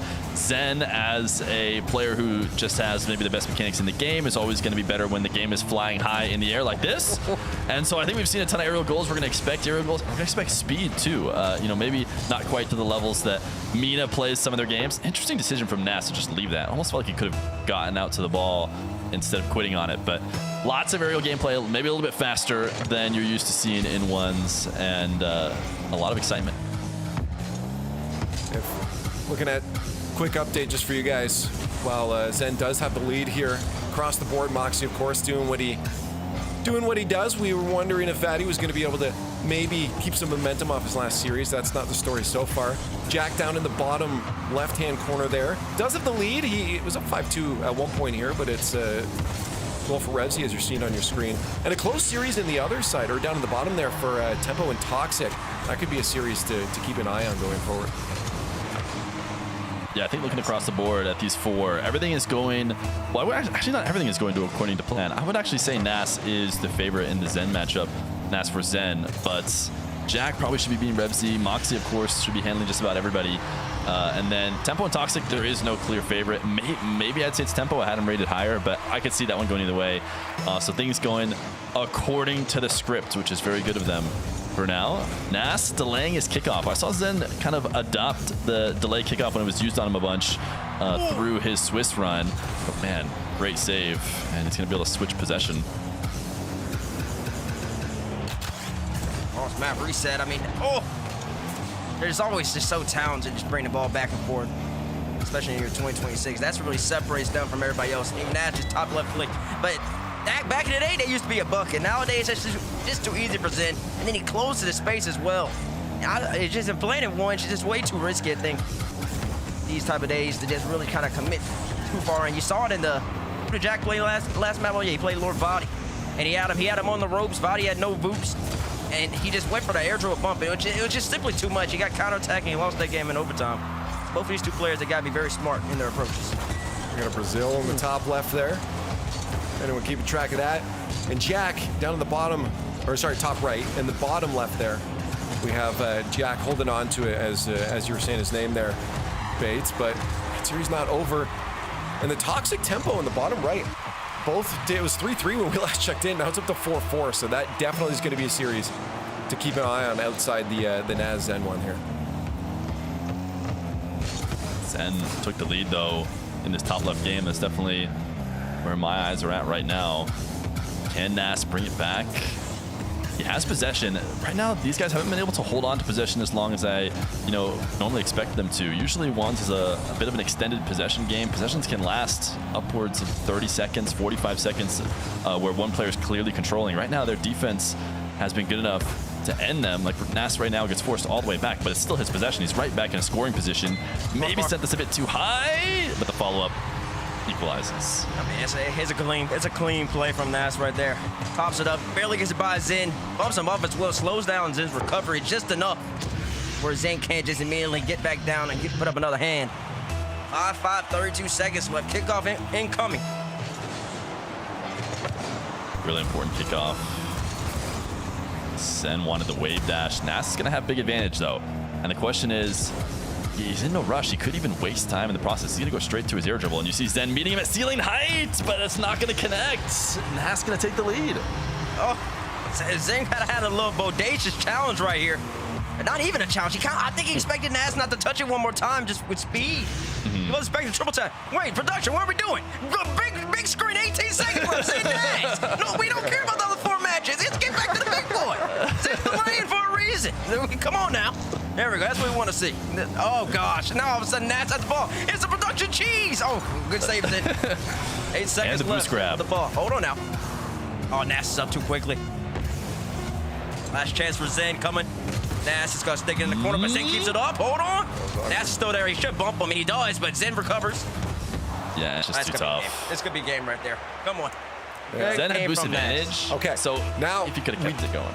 We do need to jump down to this bottom left, though, because that lead Jack had not really existent anymore, especially with 30 seconds left in a ones match. That 1 goal difference really doesn't mean much. That's not like that. Leaf, what do you say? When you hop on this stream, you can see all the games, and that's what we just did. Abstract did lose a game close. Ooh, that's a little lucky touch at the end. I'm not gonna lie. He gets a little credit to Jack. I mean, you get the credit to him, but it's an ugly flick. He gets a little. No, it's perfect last touch. You think it was intentional? Listen, I like that. I like that out of you. That means believe in Jack more than me. I like to believe in them, I like to believe in the players. It's not just fortunate. They create their own luck, He puts himself in spots to get lucky, even if he didn't necessarily mean that last touch. It was a great last touch all the same, and it won him a game. The turbo touch. Did win the game right there. Big play from Jack. And that is going to be game number 1 for him. And Jack, people were asking, how did he get swept by Vadi? Well, I was watching, but I wasn't watching. Fear, how did he get swept by Vadi? Vadi looked insane. He's up in the top right now playing Moxie, and I guess Moxie is he's just Moxie. Is he going to walk through this whole tournament? I don't know, but I mean, he looked really strong. He had everything you want to see out of a ones player. Looked mechanical, looked smart in ones. I mean, what else can you ask for? I guess it's not enough. Moxie asks much more of you because he's back to a lead. This game kind of started. It seems like it's on track for another great Moxie game, but air dribble bump is one of the tools you need to have, and Lord Valdemar has it. He does. He does indeed. I mean, I'm looking at the matches here. When do you expect Moxie to actually start truly start sweating? Is it going to be semifinals, finals? Like, when is that moment going to happen for him? Yeah, I think he'll sweat against, if he gets through this upper bracket, which he should be matched up against one of, Razier's or Joreous Red Mob. If he gets a Joreous Red Mob, if he gets somebody from the B upper bracket side, that's a nice flick, he might not sweat yet. Moxie is going to sweat against Nas, he's going to sweat against Zen, and he's going to sweat against Razier's. So until he sees, I still have him favored in maybe all of those. Nas is probably his toughest matchup. I don't think he'll have to play him yet because he's in Group A. I don't know exactly how it works out in terms of how they get paired in the upper bracket quarterfinal, but it's gonna be a while before he has to sweat. I see that. Body making him work right here though. Should be a lead. Unless he has to sweat right now. Hey, come on, hold on now. Body 3 goals in a row. Moxie kind of gets dispossessed right there. Body, good challenge. Gets tripped up. Moxie looked like he tried to bump him. That didn't work out, and he got faked out right there. Body got to hit the brakes on him. Moxie thought he was coming in for a shot.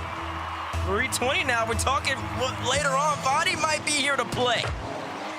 That's rare panic from Moxie. Normally, he's very good at assessing how much boost his opponent has, what he needs to actually worry about. And we could see Body's boost meter. It was clear he wasn't actually going to get a touch there anytime soon that Moxie needed to panic about. But Moxie clearly was panicked.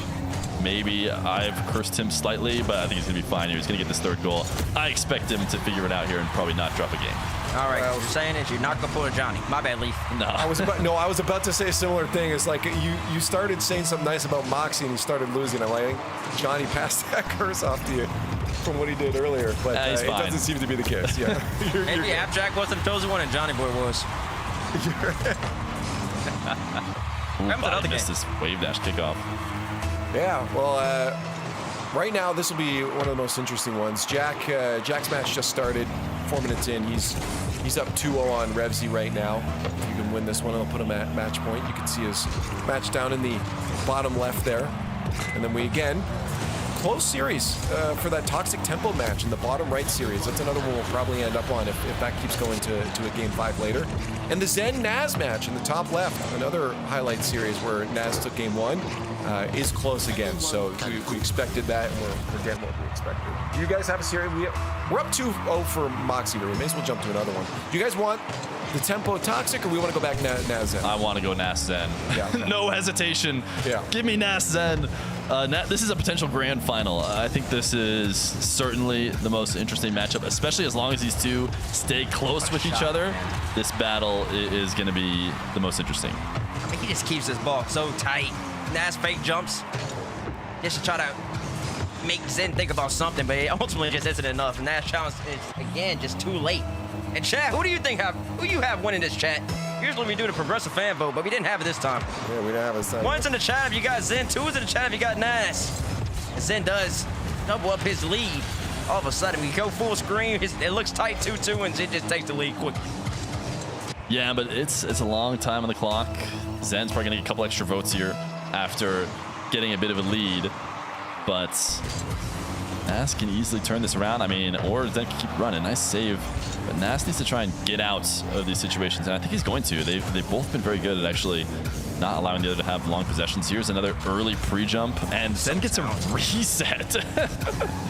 Not only did he stop the air dribble, he got a reset to help his recovery, but he's in a tough spot now. This is where Naz historically is very good at keeping you pinned, keeping you struggling, and eventually getting his goal. And he's going to get it quickly. He got his goal. You know what you're talking about. So someone say he's an expert in this, chat? It's where he gets his goal and he gets his goal. Speaking of chat, Bates, I see a lot of 2s out there. I think that was for Naz. Yeah, so still favored for Naz, it seems, from chat overall. Could be a lot of Gentleman's fans. You gotta be worried about the fan bases as well. True. They're devoted no matter what. And they got real reason to be devoted this year, but trust me, we've seen Gentleman's fans. When they have no chance, they're still rooting for the players. So. Central cycle opportunity right here for Naz. He didn't fully commit to it, though.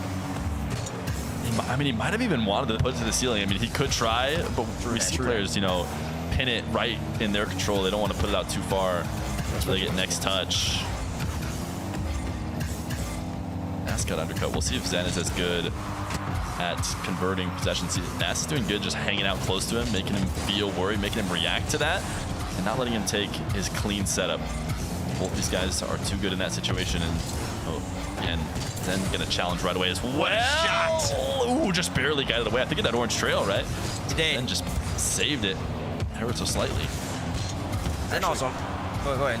I'll just say, Bates, production has your back. We can actually do a fan vote. We can get one live right now. Chat, hashtag Naz, NASS, or hashtag Zen, ZEN. Put it in the chat right now. That's what I like to see. That's what I like to see. And once again, every single time we talk about who's winning, Zen keeps doubling up his lead. This game so far doesn't have the same amount of pace as last game. But Zen, I think, was up with about a minute left. 5-2. And then Nas ultimately ended up coming back and win that game. So Zen's got to be a little bit better in game number 2. Has a potential opportunity here to open it up to 3 goals the better. And we'll do it on that potential attack. Yeah, I think where leads start to become, you know, something to worry about, something to change maybe how you play is under a minute. In ones, you can kind of make up whatever you want. Down 3 under a minute, though, Nas will have to adjust slightly. That is if he doesn't maybe get this kickoff right away. Then, you know, he can kick off his way all the way back to the game. But you really can play your regular play style and bring it back. Ooh, pinch didn't connect, so Nas definitely in a tough spot. Yeah, I want to point out we're getting close to a double digits again here. I mean, we're not going to hit it. There's 4 more needed in the top right. But we do have double digits for Moxie. He's got 10 on that 6 for Vadi. We'll see if match point comes through a 3-0 for Moxie next one, or maybe that's a bit of a momentum push there for Vadi. Down in the bottom left corner, we have a close one again. I mean, Jack keeps holding the lead, but Revsi's not far behind most of the time here, so Jack definitely has to stay on his toes the whole time. We have a very important kickoff in the upper left. Nas could definitely bring this back if he wins this kickoff and scores it quickly. He's got a chance. Big win. Zen, intentional loss. No jump on the kickoff to try and lose it into the back corner and control it. We saw him do that earlier, and that boost grab is huge. That's the difference. And that'll be the end of that game, so Zen secures it. Well, Nas had to been just split half a second off of going supersonic. Oh, it's the little tiny turn to the left. Takes away Nas's supersonic when he tried to get the demo on Zen. And that's a 2-goal swing right there. No, you can't say scam, Chad. I know you're going to say scam. He turned his car. He lost his supersonic by just a little bit. And that's not a demo. He had to keep going straight. Made all the difference right there. Zen ultimately ended up scoring. Game 2 goes to Zen. Yeah, it's a really good sign for Zen that no jump kickoff is working, but I'm guessing we're probably looking at the bottom left, aren't we? Yeah, Jack and Revsi. Yeah, this was one where Jack's been holding the lead. If he can get this, he'll be on match point, but Revsi's wanting to keep this one a close series. Remember, they're a best of 5. But we may see another OT. I mean, it's not the first OT we've seen today, so I wouldn't be surprised. Does he have the black lawnmower? That's nice. I like that. I like that little touch. Meta. Grass clippings, yeah. Yeah. That's clean. Almost kickoff right invisible. here. Jack should be able to get his boost, and he does. In his overtime, if Jack ends up getting boost, I don't know how to even frame that. He has boost control. I would like to see him take more pop shots, but never mind. Let me stop talking. And he can just go for it. He can just go for his bump again. He tried that against Body, and then He'll show you what to do. And then he said, "I'll just do for it again." He's confident in that air drove bump, and he gets it. Now, I don't know what's going on in the bottom right here, Ray, real quick. But Tempo is on match point, but Toxic has 5 goals in a minute. That's Toxic for you. I can imagine it right now. 3 different kickoffs that got one to the side wall and then directly to net that he scored, and then a couple more possessions his way. And you build yourself up a serious lead. I mean, 3 minutes 30 is enough time to bring it back. But from what I've seen from the series so far, it's been fairly close. So 5 probably should be enough for Toxic to hold on to this. But you can string together a ton of kickoffs and really get upsets. More often I talk about it for Toxic as somebody who can come back in a game that seems over with his kickoffs. In this case, he's trying to end the game early with all of them. And maybe we'll be able to. I want to ask you, Fear, do you start to play, do you see players play a little bit differently, or is it maybe player dependent? When you're up this far, do you see maybe more defensive posture, a change in play style? Not this early. I think it'd be a mistake to start playing defensive this early or time wasty or anything. I think Tempo should adjust how he's doing kickoffs, clearly. Somebody should adjust. It's not Toxic who's in the lead. As he gets another kickoff goal. I would say kickoff goal, scored pretty much any time within the first 10 seconds off the kickoff. Tempo, I don't know if that's an adjustment there because it's a crazy dive from him off of the 50 to try and make something out of that. My guess is that so far he's been not diving. He's been going back to net and getting beat. Or maybe I'm giving him an excuse.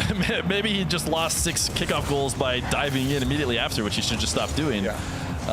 But Yeah, as far as adjustments, like I was saying to T-Bates, you have to have a pretty serious lead, and you kind of have to be under a minute before you're going to see players start to change how they're playing it to either secure or try and run back a deficit. As much as I do like to see this, I do want to get us back to the NAS match here. I think we also had the fan vote results to see what people are talking about. What team player we thought we're maybe going to pull ahead. I'm not sure if we have those results. Here they are. Oh, it was in favor and Zen, but barely. Barely. 16% is quite a margin. I don't know what barely's looking like for you. Yeah, I'll tell you that. I mean, I guess I'm used to seeing sometimes like 80s in that, so. When I see it in the 50s still, I think considering Zen was winning game 2 at the time, I mean, I guess he could have still lost and he was down in the series, but it seems like chat agrees. It is a very close matchup between these two. Nash so quick right there in the midfield. Zen kind of, I don't know, trying to go on a Sunday drive. But it's a Friday right now. Zen, have your head on a swivel, because Nash is coming in quick. Yeah, I don't know why Zen thought he could chip the ball to the wall and not have Nash challenge. He was just thinking that Nash is going to back off, but Nash is not going to back off of that position. He's going to dive, he's going to get his goal if you give him that pass, and now he's done it again here. Zen over prioritizing the boost when Nash cares more about scoring a goal. That's right. That's right. 3 goals, the better. Chat was asking for this matchup so much. Give us Zen Nash. Well, game 3's not looking that good for Zen, y'all. Y'all are gassing up. Now Nash isn't with the late kickoff. Hey, he's going to get boost. Then she's going to pop that over. Oh, wow, I'm surprised they didn't go back corner. Gave Nash a free ball right here. Kind of dangerous. Oh, no reset, though. Zen immediately cuts it out regardless. Should be a goal for Zen, and it will be a goal for Zen. I'm calling it early, because it is. That's how much confidence you can have in Zen. 2 goals. Okay, it's not missing. 2 goals now. You said it before, Bates. Greatest player in the game right now. I agree. And yeah, he's not missing a shot like that. And I wouldn't expect, or I wouldn't be surprised to see it come back here too, especially with this much time in it. I do want to call it. Someone was asking for the crowd view. That'll be back tomorrow, I believe. But today it's just the watch party style. See these early pre-jumps. This is how it's going to go for a lot of this aerial game. Nass wants to get up early and prepare for whatever.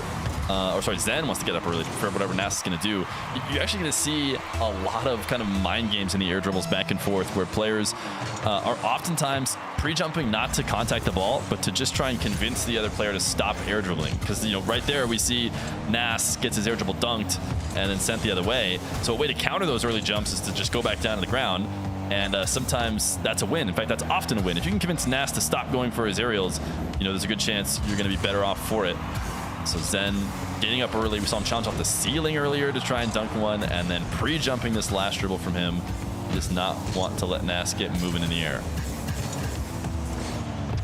What a counterattack from Zen. It's up so quickly. Nash kind of gives the ball away, and he's out of position, and at that point, it's Zen's world, and you're just living in it. And I will say, all these early pre-jumps, defensive pre-jumps, are some of the hardest things to do in this game, in my estimation. It's the defensive pre-jump and that chain dash. They're the 2 most hardest things to execute at the highest level, and these players just can do it whenever they so please. It makes all the difference. Yeah, being able to pre-jump and actually cover all the options and not just have yourself flying off into oblivion. Oh, Zen. See, this is what happens when you let a player get into an air dribble. Nass didn't really have much of a choice because it's almost like a counterattack air dribble. And Zen's first touch is so strong. So much pace on the first touch to close the distance, not let Nass get to a good spot, and then therefore the flick will beat him. Believe it or not, Nass with any more time actually probably saves that in the majority of the time, but that's why every part of that air dribble is important. You can't just take your sweet time. Zen got himself to net. Ooh, was that gonna score? Is that a shot? Oh. That was so crazy, that redirect right there. Kind of just barely touched it on the back left of that Fennec, or the front left of that Fennec, and it just brought it with so much power. Zero boost, and Nass, he's in danger. Zen knows he has the boost control. What's he gonna bring out? Trying to force Nass out, but Nash just gonna play tight as he should. Push it all the way into this back right corner. That's good for Nash. Can he get a demo? He does not. Doesn't get the boost either. Nash should back up, and he will. Zen finally gets the dribble for him. Let's see what he can do. Absolutely nothing. Nass never stopped that. Yeah. I don't know. Maybe Nass was hiding behind the ball there for a second. He was worried about a backflip challenge. But Nass is just making goal line saves here, trying to survive. And he keeps trying to get demos that have not connected. But he does force a wide rotation. Boost not spawning for him, though. means it's going to be Zen possession. And now, you know, we are under that minute mark, 30 seconds. Zen could do a bit of time wasting, and I feel like that's what he's doing right now.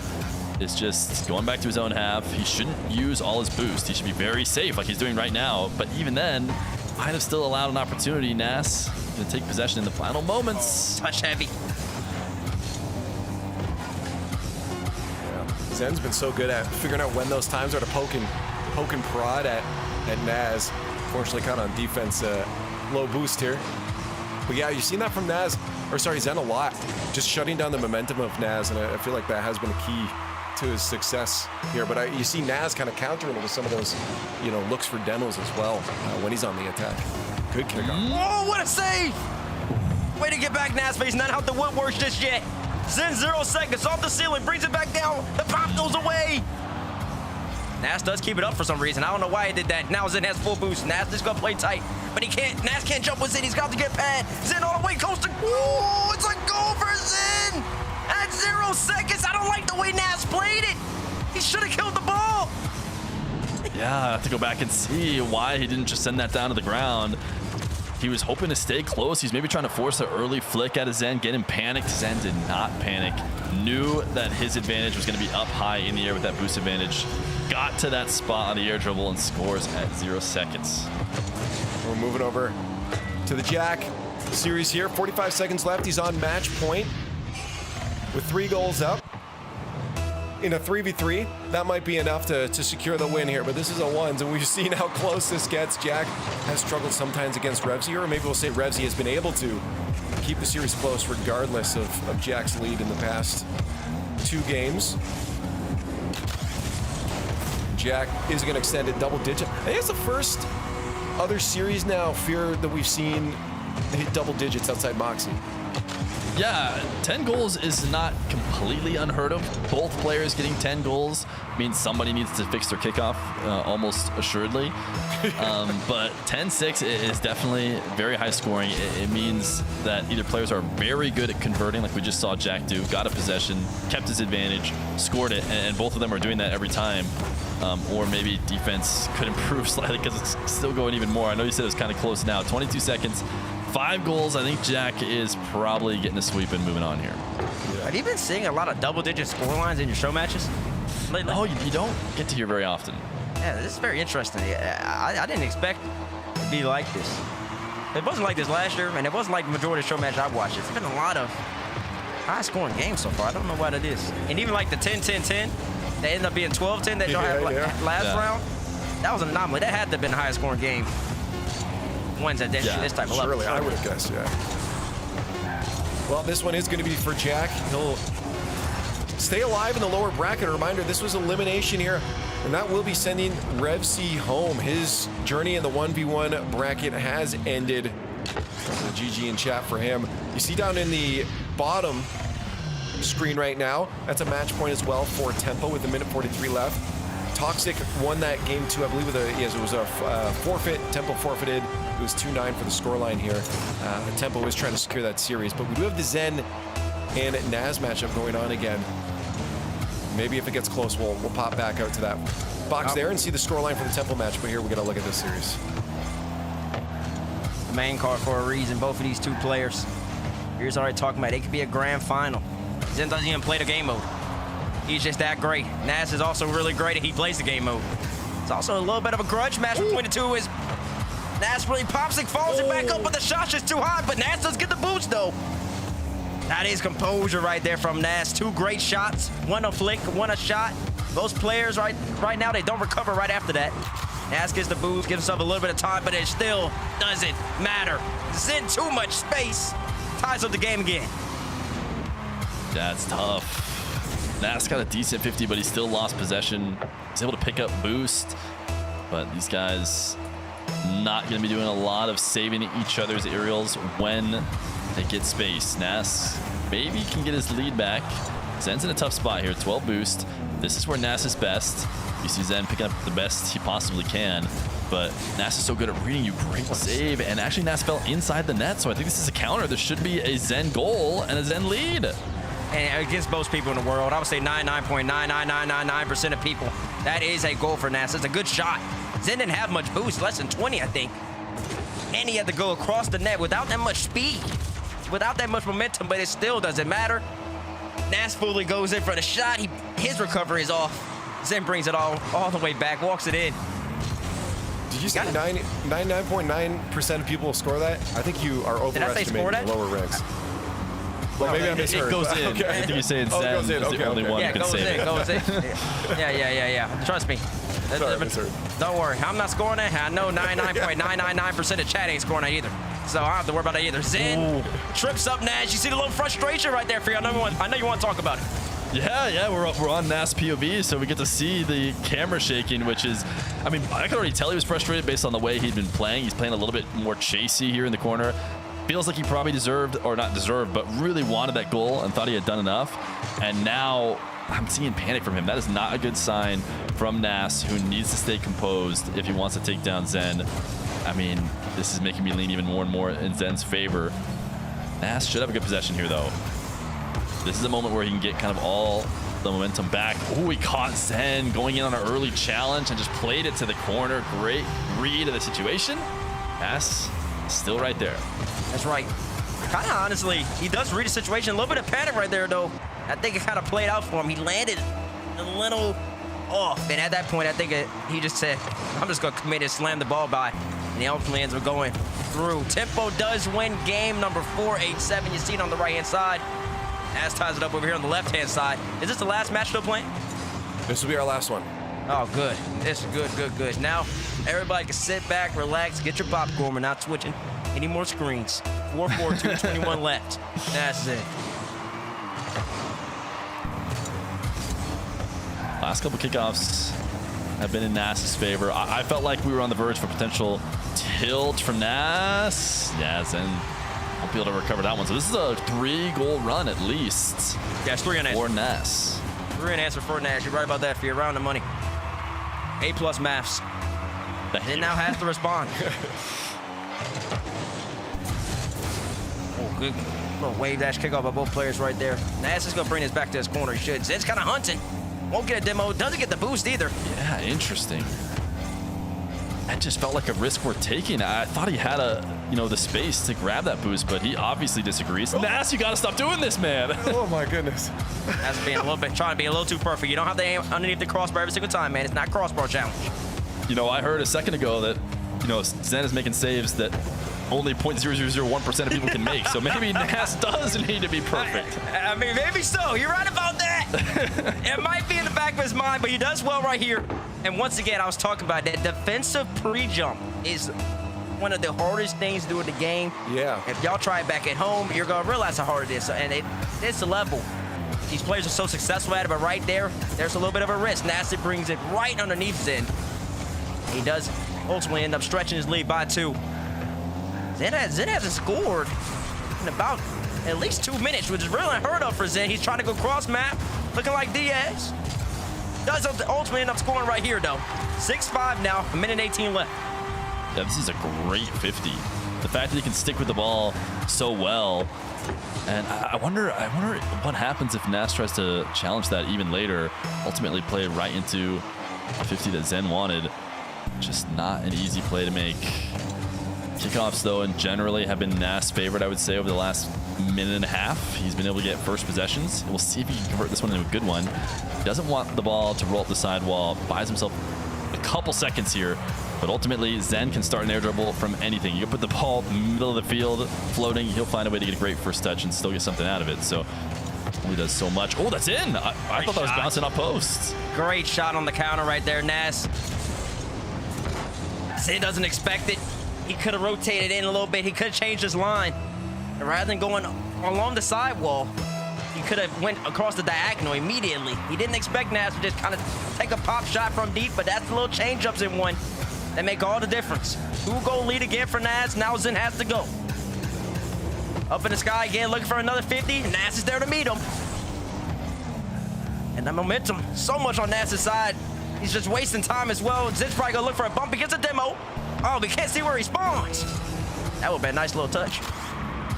Nas picked the opposite side. He did not want to defend on a close angle, and he did get to a good spot. It seemed like the right decision, but ultimately gets beat out. I mean, Zen does such a good job faking the whole way down. You're going to see this from all the air dribblers this weekend. At any moment, they could use their flip, and that's why you see Nas, jumping up early, expecting the actual flip shot. But this time it's a fake kickoff. Super important here, and I think Nas going to come out ahead. Come out ahead. Can Zen get to the boost? No, Nas will. And Nas is going to bring it back into the corner probably. Wait, he's still going to keep it forward. It's a little dangerous right here. Never mind, he gets the demo. He gets the demo, he puts him away. He had a plan. He knew what was going on there. Yeah, well, I mean, 2 seconds, technically you can score a goal within 1 second. This game's over. I just don't think it's going to happen. Nas has to stop playing. This game's over. Listen. I think we're going to game 5, yeah. We saw the miracle on Utopia last week with the damn beast mode against Talk Cheese. That will not be happening here in the 1v1. With 2 seconds left. This is a near impossible game to lose. It is impossible to lose. Nas does win this. We are going to Champions Field. Yeah. You said Nas DCs? If Nas DCs or for some reason he doesn't want to move his car, do 2 chip shots. Does that one get in with enough time? I don't think both of them get in with 2. Yeah, no. The times I've seen 1 second goals are both a diagonal kickoff and both it's 2 people going for it and they pinch it. So yeah, that's I don't know if you can do it as a solo. Yeah, that's tough. Hey, we got the series we were asking for, though. Going to game 5 here, Nas versus Zen. I love to see what Zen's been doing. He's done a great job early on of really figuring out that flow of Nas, but Nas is no slouch either. He's been adapting real well, too, and the speed feels like it's picking up between the two. I love the mind games, the back and forth. You see Zen going for some of these air dribbles. What way is he going to go? Nas answering sometimes, not others. Bates, I love that. We get that kind of like footsies play that you see in like FGC games of just that 1v1, the minds battling each other. That's right, exactly. It really is. That is the gamesmanship in the ones. You don't really see it as much in threes. It's all about the micro adjustments, then they can make all the difference. Even like that shot in the corner from Nas. We haven't seen that the whole series.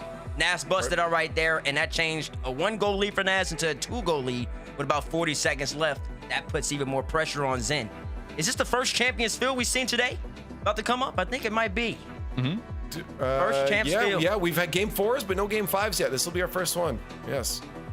No, I like it too. This is remind people we are going into this is qualification. Whoever loses this is not out yet. They will drop down to the lower bracket, and by the looks of it, they'll end up playing apparently Jack in the lower bracket. So a little unlucky draw there for Jack. We have Tempo and Vadi will be playing each other as well for qualification. But yeah, this is a qualification match. Whoever wins this game number 5 on Champions Field, either between Naz or Zen, will be qualifying for the playoffs tomorrow. I fear both of these players to be qualifying regardless, but one can do it now.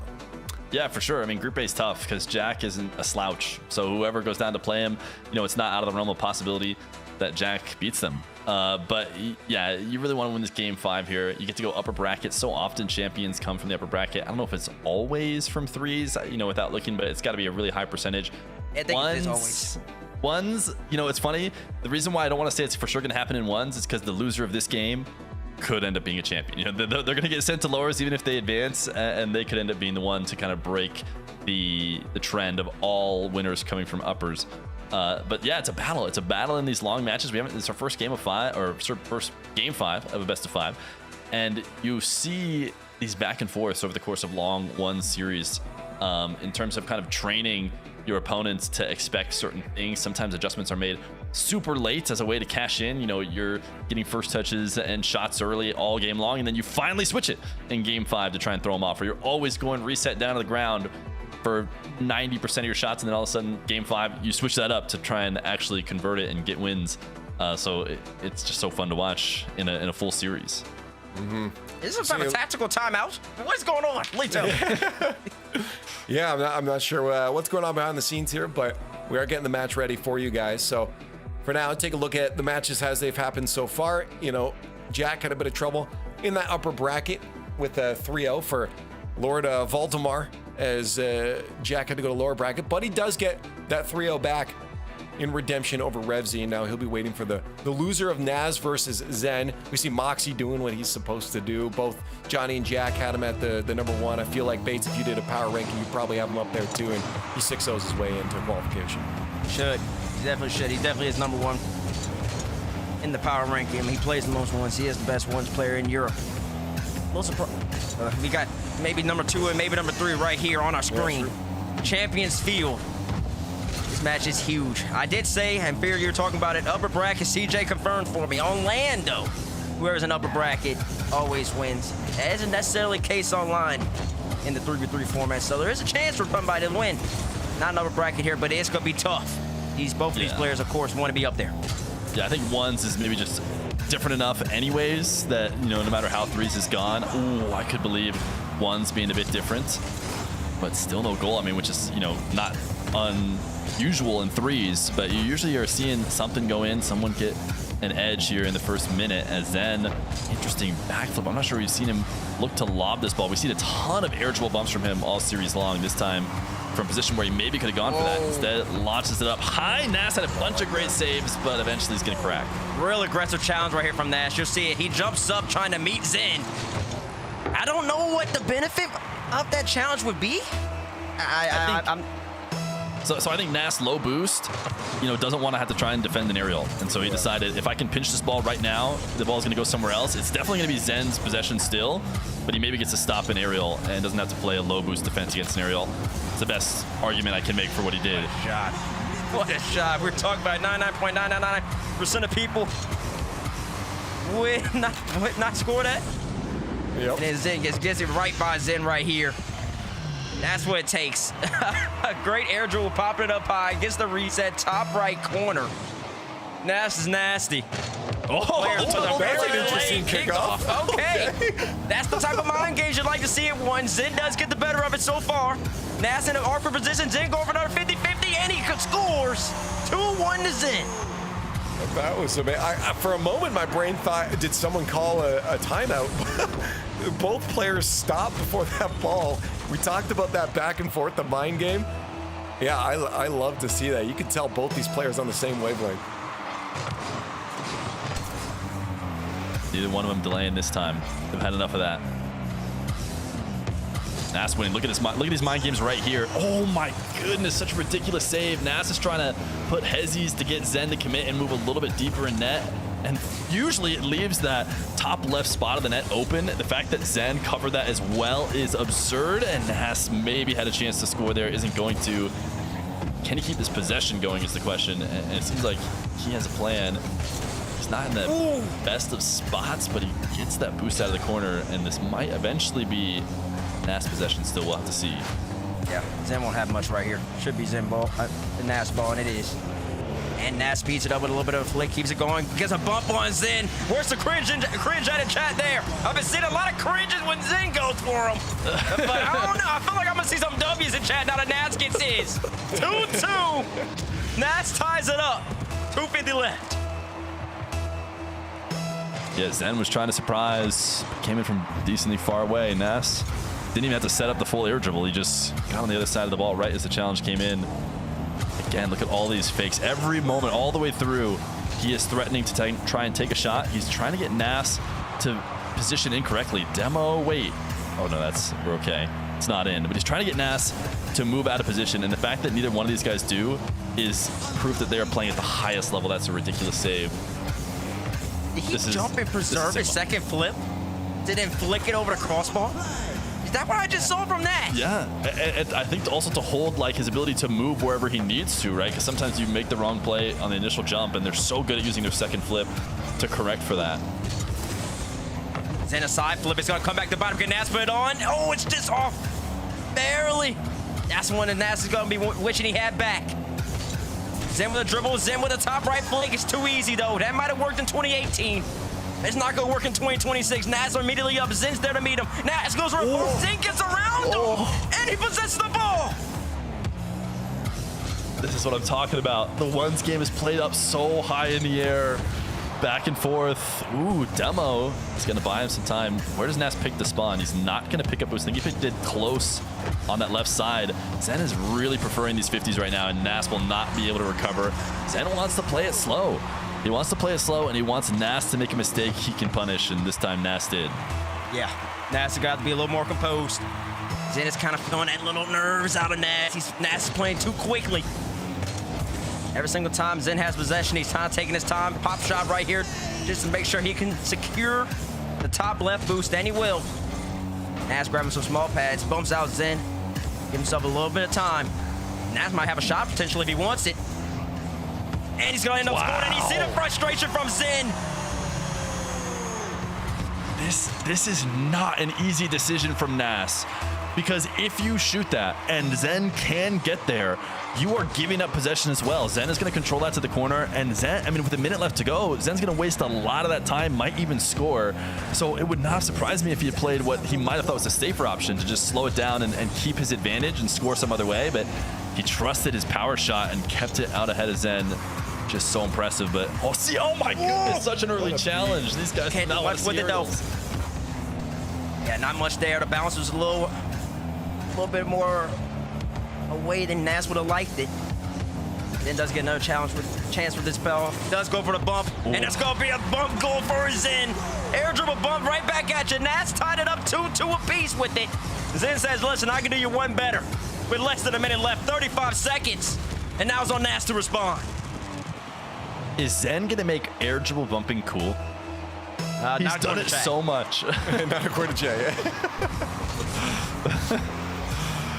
You know, it's normally the mechanic people are least excited about, but with Zen using it as his main form of scoring today, maybe he's making it cooler by the second. Wow, great save.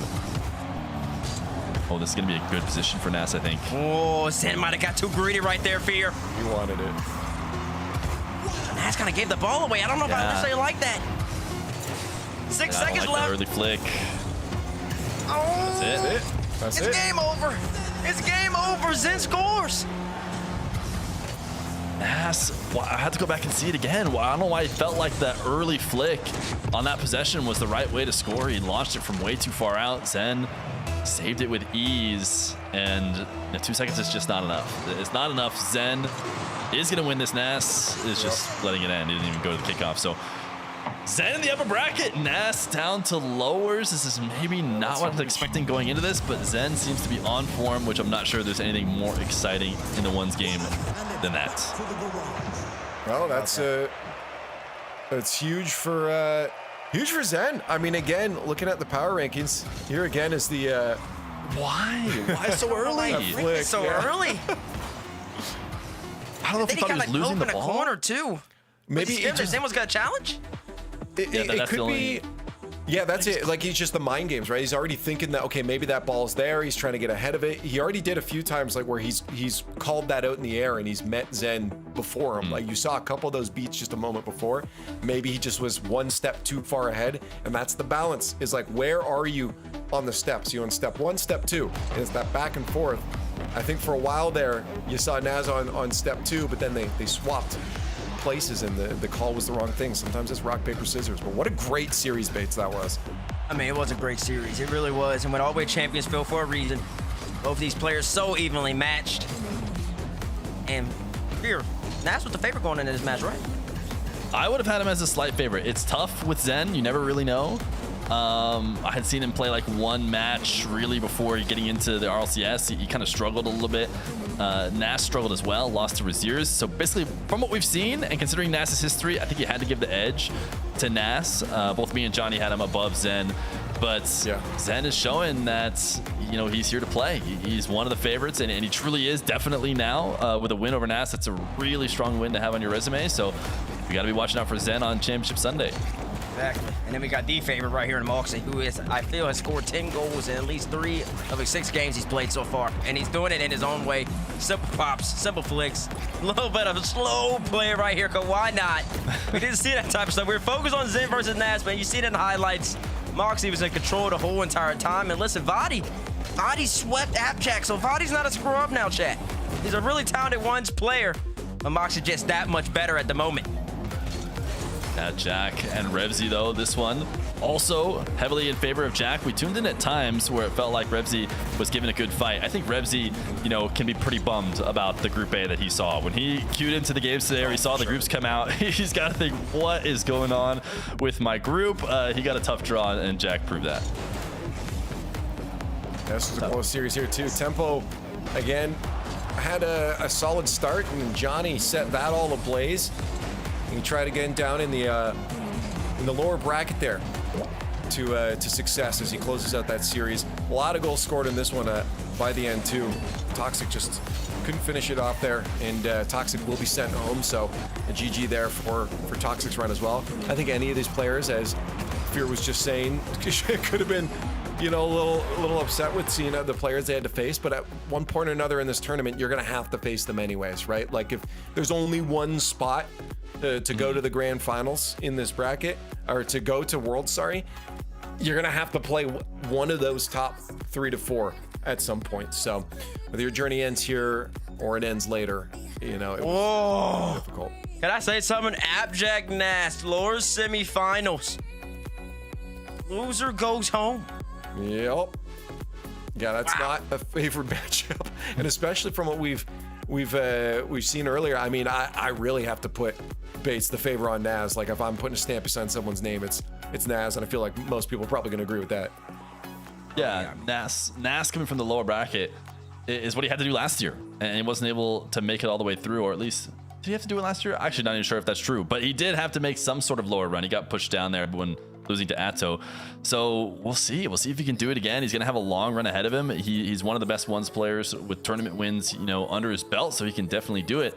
But who knows, man? Even Jack, the run starts right now. The lower bracket run starts right away with Jack, and that might be one of the tougher matchups he's gonna have through it. Yeah, well, let's get us to it quicker. Let's run through the end here and get us the break here. We've got just one more round of Group A before we get to Group B. We'll watch the players on the other side there. And of course, here's our last matchups. You know, we've just got the 2. So when you're watching here on the stream, we're not going to do so much bouncing around. There's not 4 matches to watch, just the 2 best of 5s. We want to watch this. Let's get to break, and we'll see you on the other side. Okay, the plumber's fixing that burst pipe. We should be all set. Good thing you're protected 24/7 with your home and auto bundle from Progressive. Oh, I'm sorry. I'm just trying to figure out the right caption to post about this. Maybe something like, I have protection, just need a lifeguard. What about that emoji with a shocked face? Or maybe flooded with emotion. That's too much. Try Tuesdays are cray. You know, technically, you don't have to post everything that happens online. I totally believe you. Life is meaningless without affirmation, am I right?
magic of Rocket League is the stories you can tell about it. The 0-second buzzer beaters, the epic saves, the underdog victories. It's all there. As we return to this legendary arena, we'll witness Rocket League's story unfold together. Who will hang their team's banners in the rafters of Champions Field? It's time to find out.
so come save me.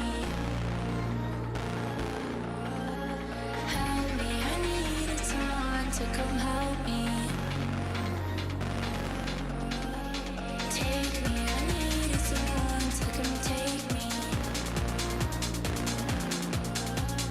Hide me, I needed someone to come find me.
Come save me.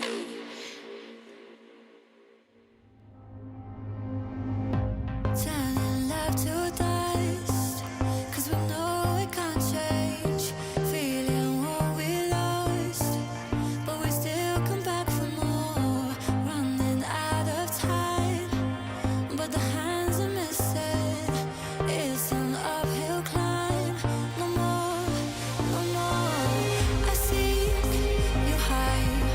The stars aligned, and we had everything to heal us. No fear, no fight, as we decide to put the distance back between us. Take it away now. Take it away now. Are you letting this go? Take it away now. Take it away now. Are you letting this go? Are you letting this go?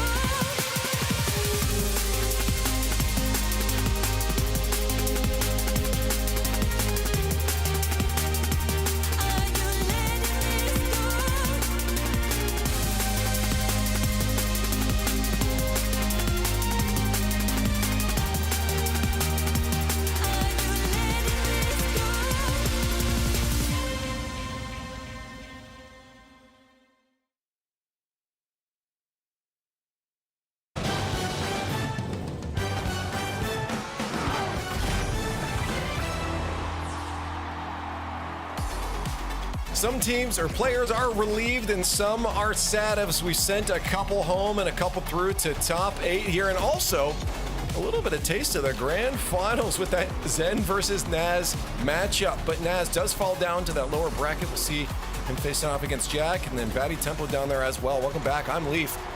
And joining me on desk now, Bates is back, but this time CJ being squashed in the middle here. How you liking the day so far, Siege? Boy, oh boy, it's good to be here. We've got some World Cup fever. We've got some 1v1 fever as well. So it's great to see some action, great matches. And Bates, you are going down later. We've got Australia taking on the United States of America in the World Cup. Come on. Does anybody actually believe that Australia is going to beat the United States tonight? Nobody believes that. Nobody believes that. You could see the Bates face there. USA is clearly going 2-0. I mean, I just got caught like it is. Dude, you can ask the chat. I know we have the European chat right now, so maybe they'll be a little biased, or maybe they'll feel like anti-American. I'll go for the Aussies. But they might go for the Aussies. But at the end of the day, man, listen. At the time you go to bed, you wake up, you're gonna be losing. I think the game starts at 9 for me, so I got a little bit of rest of the day for me.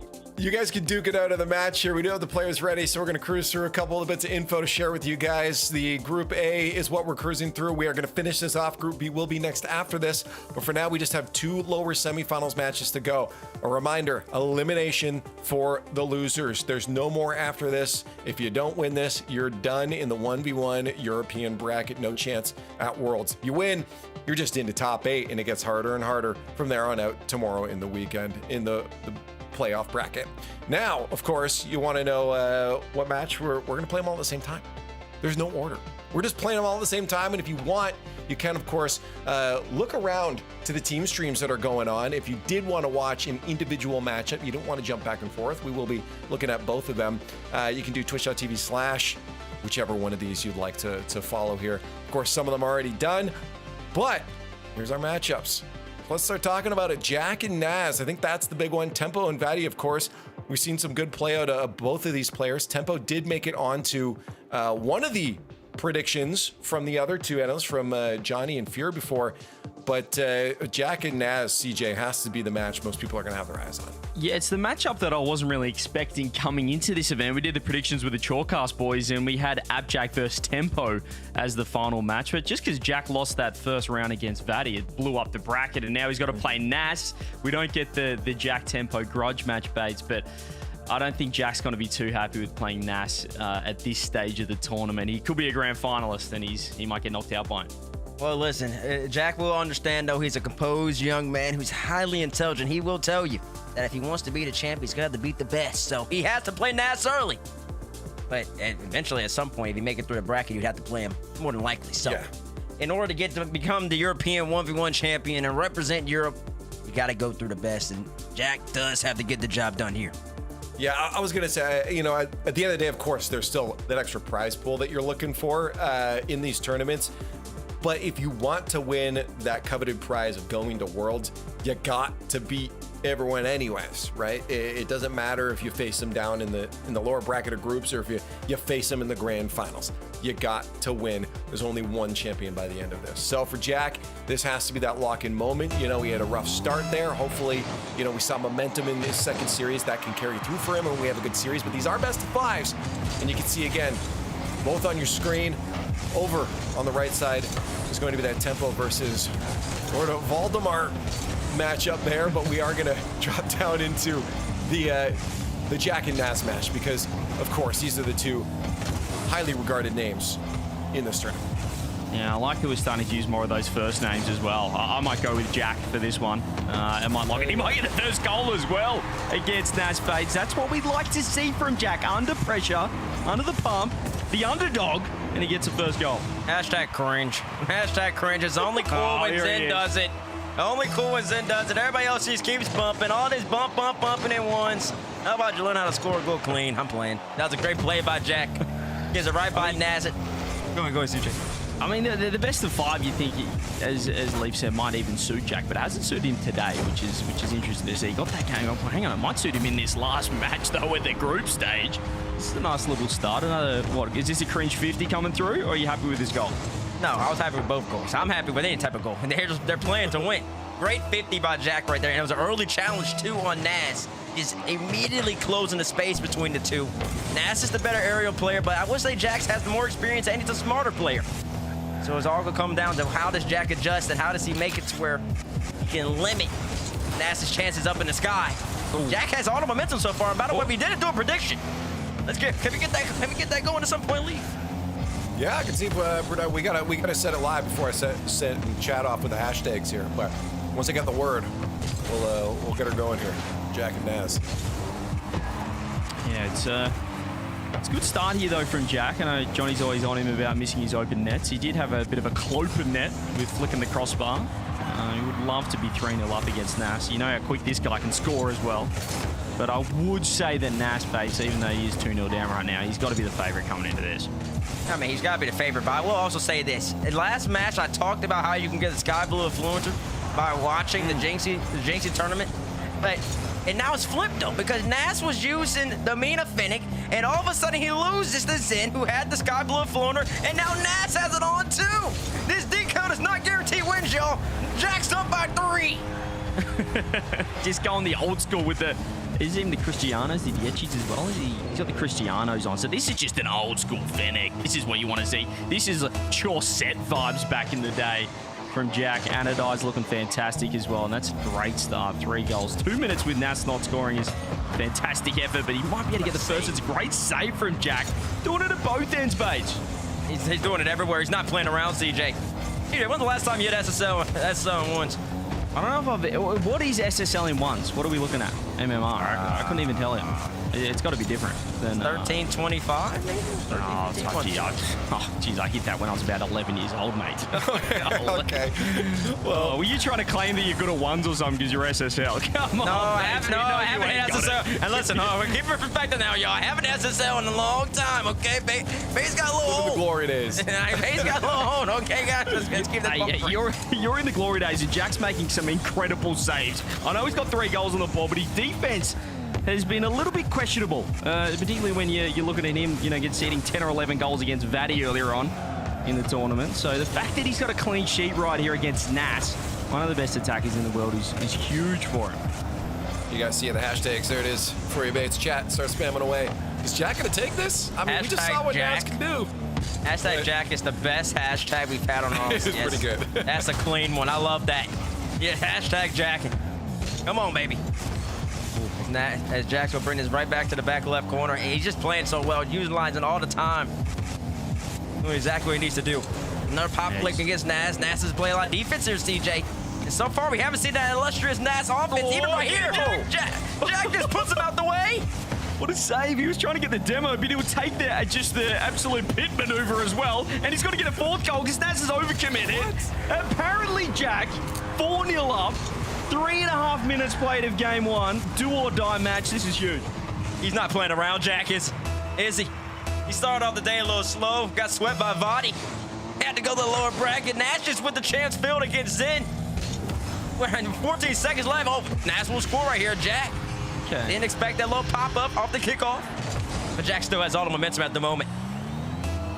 With rumors of him in the 3v3 scene hopping over to North America, perhaps, for LCQs and qualifiers and the like, it does get you a little bit concerned about Jack, but when he's playing like this, his stocks might be rising again. Buy the dip, that's what I say, but I'm going to get another goal here. See Nas this time playing a little bit of defense. If Jack just does a little bit of this T-Bates, which is what you wouldn't do, you'd panic in this situation, but if you can kill a little bit of time off the clock, you should be able to lock this game 1 in. Brother, I'm not. De'Aaron Fox, I'm not panicking underneath the pressure. Calm down. Jack is doing a great job. His back corner, Barry, so much time is being wasted. And it's all on Nas, and this is how you're supposed to play ones. This is how you're supposed to play any competitive match, honestly. You're up. It's all on your opponent now. He has to force the issue. He has to push the envelope. Jack doesn't have to do anything. I don't have to go for that reset right there. I can play 50, take the boots, bring it back. Like, I'm cool, and Jack going back to the corner, but Nas is going to pick 6 No. Pick the pocket. And that's what you need from Nas. A little bit of a spot maybe here from Jack. He did not expect to get that much power off that, I think. I like the fact that he was looking to dribble it backwards, but not passing it straight to Nas. 22 seconds. Let's see what we got off this kickoff. This is a lot of time in 1v1. We always say it for good reason. We got the diagonal coming through. Nas will win possession. Has to go quick, though. Wants to take it straight downfield with a low boost, Jack. He just flips back. That's a smart play from him, but still will be low boost, and Nas needs to score right here, right now. He's going to score, Bates. No way. Oh, he's going to have a crack. 9 seconds. Oh, you're absolutely kidding me. Jack, you're up by so much. Now all bets are off. 9 seconds left. Important kickoff right here. Jack, if you're Jack, you just want to get out of this game number 1. You played better throughout it. Nas does get boost control. Jack should try to keep it tight. Uh-oh, Nas going to try to go cross map, I think. No, he goes back down. We've seen Nas do that. Oh, and it bounces in 1 second. Jack immediately jumps up. It's a great challenge. And Jack will win game number 1. Oh, Lee, how are we looking on the other side of things? Oh, good. I'm glad they scored before going over here. T-Bags Lot of me goals. through this. Vardy gets a that pogo bouncing off the ground. Gets a little pop with the back of the Phoenix. You see the Sonic rings. And remember, Vardy did beat Jack earlier on today. He's going against his former teammate, Tempo on GK. Gee whiz, the other match looks boring compared to what we just witnessed over here. We should be looking at the Tempo Vaddy matchup. Wow-wee, here's a shot coming through. Nice save there. Vaddy's been super impressive. Well, in 3v3 creating a few upsets, as Johnny referred to in that first match against Jack in the RLCS, but also looking quite nice in the 1v1 setting as the butt might land here. Beautiful play Tempo. Well, he's got plenty of time to tie it up as well. He does. Really brings it right back down. Body fake challenge. Might have should have went right there. Ultimately ends up getting bumped out. 32 seconds left. Tempo trying to ultimately end up tying this game. Body fake kickoff right there. Popularized that kickoff. I forgot. I've been squishy back in the day. Body brings it up into the wall. We already saw what he could do in that brief little second we tune in. Tempo immediately shuts the door, looks for a bump on him. Body jumps over him. Oh, Body is on possession. Tempo, he's got to get on the ball, and he's got to do it now. Yeah, he's taking it up top. It's smart play, but he just doesn't want to lose grip of this ball here, and he's going to lose possession. Oh, Vaddy could be in trouble. Is he going to throw this instant challenge coming through? Does scoop up the mid boost, but Tempo will have a crack. When does he challenge? A flip comes through. Over the top, Tempo. No Tempo. way. Tempo. No way. Oh. Gets it down, Vaddy. That was a little shaky. Okay. It was definitely close. I didn't see if we had the results from that Jack one there, but yeah, that was also very close. Both these matches looking real good. Again, I wish we'd have it up on the same time on the screen there, but it was a little too small to watch both at the same time. But yeah, CJ, this last round for qualification, definitely giving us a run for our money here. Just shows how close the competition is right at the tippity top. We've only got 8 spots, unfortunately, T-Bates, through to the playoffs, and we're trying to squeeze 10 players in right now. That's 73%, by the way, Bates. I think Jack's going to win this. 73% do pick Jack, and they did vote, and Jack was up by like. I think they like the 0. hashtag.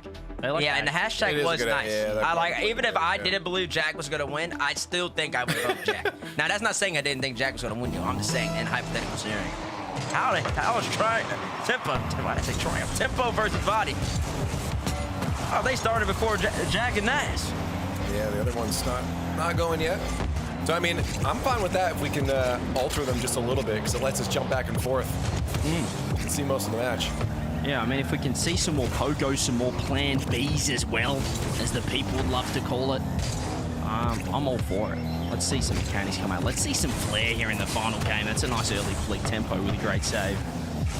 Gee, I was pretty disappointed off the rip that we didn't get Jack versus Tempo, but I'm loving these matchups as well. And Tempo looking to respond off that game 1 loss. That's a nice start, Bates.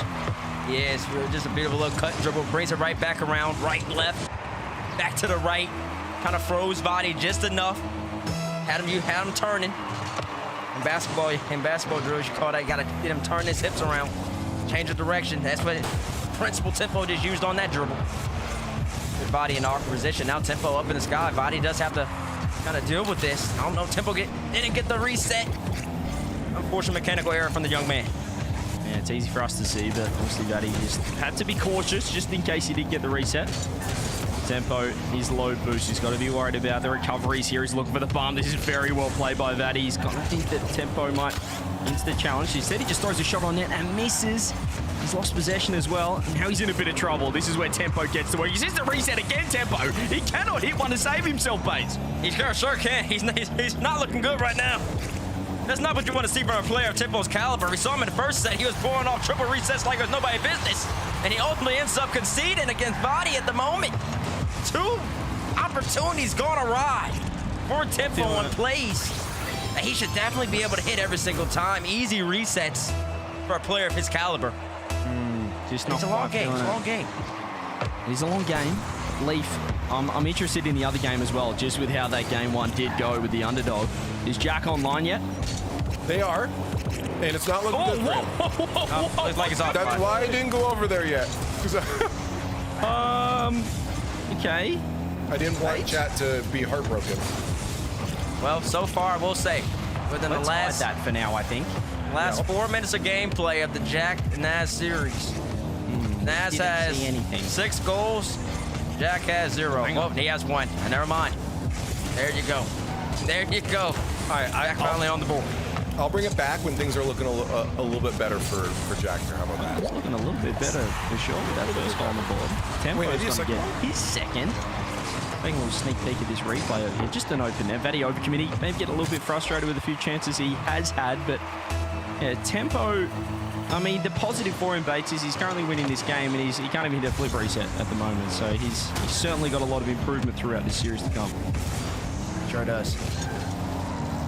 Players. I'm trying to put ourselves on the map here in the 1v1 scene. Talk about the power rankings. Got Moxie clear number 1. Ooh. Look at that Naz looking at Zen. The Raziers. Tempo and Vadi, Abjack. All just in the background right now. No KC players. I don't know why that is. I don't know if y'all talked about that on the pre-show. Did y'all talk about that? Which one? Why are there no KC players in this bracket? No, we didn't. I don't know why that is. I don't know the T. Doesn't know the T. That's a good question. Probably just focusing on other events. They're going to be pretty busy towards, well, particularly the World Championships. Tempo, nice little chance here, 2 minutes left. Only 30 boost, this time does get the reset, goes low. And he does get the bump. And he will be able to take this one back corner. How are we looking on the other side? Has Jack got it any closer? Because I would like to tune in. He's still 2 goals behind. It's 4-2 right now for Naz, so still 3 minutes left in that. We will be going to that in a second, chat, just because this one will end before that one, so we'll be able to see it. But I'm just trying to save you guys heartbreak right now. Heartbreak for who? Abjack? For Jack, yeah. Well, he was the favorite of the fan vote. Oh, so you're trying to save the fans the heartbreak. I'm trying to save the fans, yeah. As a commentator, I clearly have no stake in the matchup. You are the most... You can't say that. You can't claim as a commentator you're unbiased. Tempo is wide empty. He just changed it. You gotta be able to finish that. Oh, wow, Tempo. Body just absolutely... Tempo's getting back into play. How'd he come from recover? Should be a shot right here. Whoa. He pitches it off the ground. That would have been hilarious. This one's over. I think Tempo ties this one up. Can we flick it over?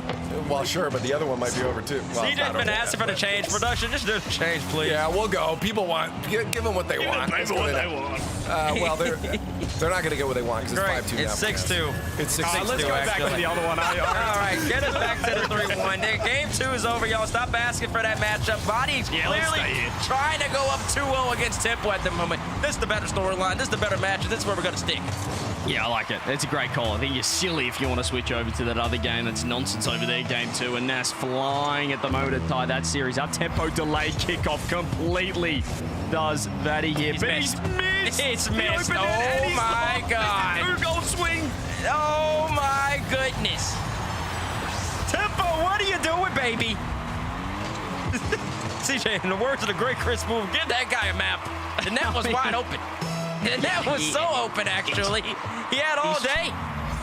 He's struggling to locate that net, that's for sure. That's not only the fact that he's missed, but it's a goal down the other end, a 2-goal swing in a 1v1. Double reset coming through, nice save from Tempo. Good patience as well. He's recognizing that he's going to overcommit, and he will make the most of that. So he does get the lead back, but yeah, still not great signs from Tempo. Yeah, just a couple of mechanical errors, and even on the open net, I'm not even going to call that mechanical. I'm just going to call that composure. He had all day to think about exactly where he wanted to put it, which is anywhere within the net. And he just floated it off the right post. Lovely, lovely. Look at this now, open. Thought he might go the instant back ball, but just a lovely reset, adds power. Leads to the far side of the net, easy as you like with 20 seconds left. Should be able to lock this one in, Luke. I do want to say for anybody that does want to watch a particular match between these two, a reminder that we have the team streams up, twitch.tv/Jordy's, JORHDYS, is showing the Naz Jack one, but again, I'm saving you guys heartbreak.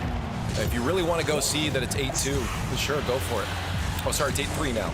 Maybe there's a chance. Yeah, well, there's absolutely no chance here. It's a great response from Tempo. 3-goal lead, 9 seconds left. And it could be, could easily be an 8-2. He's given up a couple of goals where he should have scored down the other end here, Bates. So I'm liking the look at tempo. After dropping that game 1, he's responded well. Okay, wait. Maybe there is a chance. There's a minute left. And it's 8-4. This one's done. That's going to be a match for tempo. Jack, maybe? If Jack pulls this one off, what will you do? I'm trying to think. I might pick a European team to win a world championship. Congratulations. Wow. That's actually huge. Hang on. We might be on here. Oh, great save. I'll just pick a European team to win it. How about that? Not mine. I will. If Jack ends up getting his win right here. Now 4-8 against Nas. It's just not happening, so you don't have to worry about it, guys. That'd really hurt. That'd really hurt you as well. Doesn't sound like much, but it's a lot to this man, T-Bates. Can he get the pop over the top? Nas. Quite easy, just defending high. And not too much threat from a reset or a fake there from Jack, but he will get one more just for, well, it looks better on the scoreboard. 9 seconds is... Hold on, wait a second now. Listen. No, don't do that. You got to think about it. Daniel and Beast Mode, like I said, I'm called the Miracle in Utopia. They were up by 2 with 5 seconds left in a 2v2 game, and they lost 3 in a 1 game with 9 seconds left. All it takes is a kickoff. All right, it's game over. Yeah, it was wishful thinking. Unfortunately, neither of these players are Beast Mode or Daniel. Who just paused the game? What kind of chance is that? The referee has had enough. He has seen enough. Doesn't want to even look at that Nas 9th goal coming through. Try to end the game a little early, but that's all good.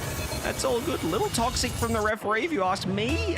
Maybe not a big fan of Jack. That's A-OK. We're live with the other game, though, which is good to see. We're flying over there with Tempo and Vaddy. Yeah. Tempo and Vaddy have had great pace so far, especially Tempo. I think he's really been all around the pitch. Kind of forcing the issue on Vaddy, and Vaddy had to kind of deal with that. He has won the first game, didn't win the second one. But even at the end of that game number 2, CJ, as Vaddy does score here, you saw Tempo. He finally got his reset. He was about 0-50 before that. But then once he gets it, he's so deadly with the ball. Vaddy's got to start worrying about that now. Once he gets it, it's absolutely over. This guy is incredibly skillful. Oh, ball is he's nearly not found the back of the back forward there and put into his own net. Instant reset. Goes low with the fake. It's a great play, but he's better safe here from Tempo. And this is how quick he can turn defense into offense. Rips it downfield, gets the reset, just gets caught a little ahead of it though. Looking like you out there, Bates. Why do you keep saying that? What? Listen, guys, me and CJ played some ranked 2s earlier, and we were looking good. Tempo gets the reset. That's what I'm talking about. Tempo up in the sky. He's deadly. One of the best in the game with the ball in his hands. And he just gets it right by Vaddy right there. 1-1 tied up. I love the play. There's kind of there's two schools of thought when you're in the air, Bates. Either you get the reset instantly, gives you so many options, or you wait until the last second for that little pop reset over the top. You kind of try and bait the defender in, but that time he just got the reset, and he had the world at his feet after that there, Tempo. It's a good play. And Vaddy now, a bit of time on ball, showcases a flick, and Tempo just went a little wide. You can see the frustration, flicking the camera back and forth, clicking in that right stick. He just went for boost and put himself on the wrong side of the field. Yeah, he did. He was way too far out. Instead, he almost got back. It took a perfect flick from Vaddy from about almost midway line. Tempo goes for the delayed kickoff, and Vaddy just takes him out. Says, stop moving. I'll take you out your misery. Vaddy goes right here to a bump, doesn't get it. Tempo dodges it. Should be an easy goal for Tempo unless he's missed again. He has not. 2-2 tied up again. He's still not looking too sure of himself with these open nets. You can kind of see he tried to chase after it after he hit it, but it was secured in the end. 2-2. There's been a few times this series, Bates, where you just see Vaddy maybe just overcommit for the plays, going for the clip, and recovery is so crucial, and missing open nets as well is absolutely not what you want to see. No, it's not at all. Both these two players, though, trying to really break that tie. Wonder if this gets so much momentum. Is Vaddy gonna go for it? He does! The psycho attempt! You gotta tip your cap right here. Even in the biggest moments, these players are still so confident. He's going again. He wants another one. Why not? Can I get a third? Give him one more. Give him another one. No, not gonna get a third just yet. Maybe later on. Vadi, that's going to pop up here. Tempo's got to respect it. Vadi brings it back low, looks for a bump. Oh, Tempo's missed another open. Oh, he cut him some slack there. Cut him. He did have someone barreling him down. So just was a little obvious the bump there coming through. Are we underway over the other side of things, Lee? Yeah, I was just about to let you guys know. It is now a minute 15 in, and it is 4:0 for Naz. Jack has lost all momentum, but I also think it's because this stream is not watching Jack anymore. Remember, we had Jack on since the beginning of. We need to watch Jack from the start of the game. Exactly. I'm So with you. yeah, I think we're letting him down. Yeah. Okay. So wait, so not right now, like the next one. I think we should tune in. I'm happy to tune in. We need to see what's happening. Let's have a look. Cool. We'll pop up the Tempo Valley one when it's getting close to the end there again, but we'll see if we can give Jack our power. Jack, give him all of and we're not doing that. We're not favoring anyone, but we just want a close series as well. Well, we can do that because we actually can't affect it. See, look at that. The stream comes on after Jack, and all of a sudden he scores. On the stream. I have not seen him concede. He's looking fantastic. Look at this. Lovely dunk as well. He just got behind it. That's beautiful. Okay.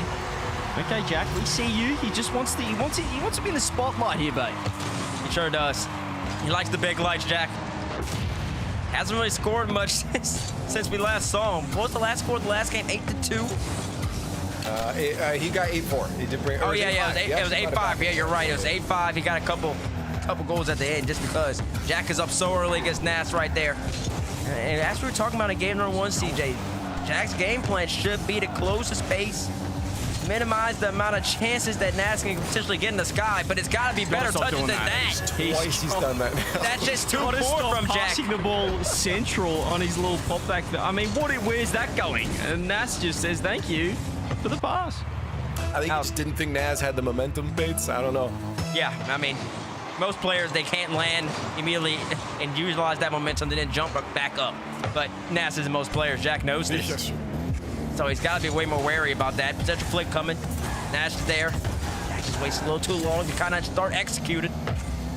5 goals for Nash. Jack has 1. We haven't seen Jack in these type of moments since game number 1. Really show that he can have and score a lot. And honestly, looking at it, Jack needs to start off with the lead. He needs to start off with the lead because when Nash has it, it's not working for Jack. And production know what to do. They know exactly what to do in this situation. Goodness me, we tried, but it's 6-1, and this is a game over here. Vadi actually had the lead. As we tune into Tempo getting a kickoff goal off the rip. I mean, that is a terrible kickoff from Vadi. I do say so myself, but 5-5. We've got a game over the other side, I think. Right, less than a minute left. You were talking about this is where ones really starts to be in the bread and butter. People start making all the plays. Vadi just goes right by Tempo. Tempo's out of position. Easy goal for Vadi. Where did Tempo go? He got greedy. He's turned the wrong way. He's done the Johnny Boy strat off kickoff, but except in the corner. And in the attacking corner, he's turned up. He's turned upfield at the other end of the field instead of turning back to net and completely caught himself. There's a couple times now, Bates, he's just gone a little wide with his positioning. Reminds me of you out there sometimes, but it's all good. That's right. Sometimes, listen, I get a little, I become a hungry hippo. I like getting the boost, man. I get 100 boosts and all of a sudden it's gone. These players, they don't usually have that problem. Tempo, what a great challenge just to get up against Vadi. Should be able to shoot on that. Takes his time. My golly, oh me, but it does go in. Eventually, surely it will. Tempo puts it in regardless. A little bit of a lack of confidence off the wall right there. Could have volleyed that immediately. Run it back down. Vadi gets the challenge. Tempo scores. Yeah, it's just Vadi with low boost. He was looking for that instant challenge. It's awkward when you are low boost and you want to be in that position for as smaller or little amount of time as possible, which is why you kind of just want to instant challenge, try and find some boost and get the resources you need, but could be heading to overtime here. It's not much even for Vadi, but he has found a little bump. He is circling. Is Tempo going to be happy with OT, or does he want to keep this up, go for a bit of miracle magic? He pops it up. He's looking for the cringe. He's looking for the bump. He finds it. He doesn't even need to make contact because Vadi soared to the crossbar and Tempo makes it 2-1. He sure does. Vadi's got to dodge it. It's just simply not going to be enough. 7-6 scoreline for Tempo. He wins game in the number 3 to go up 2-1. Jack, hold on a second. Jack DC, his controller, man.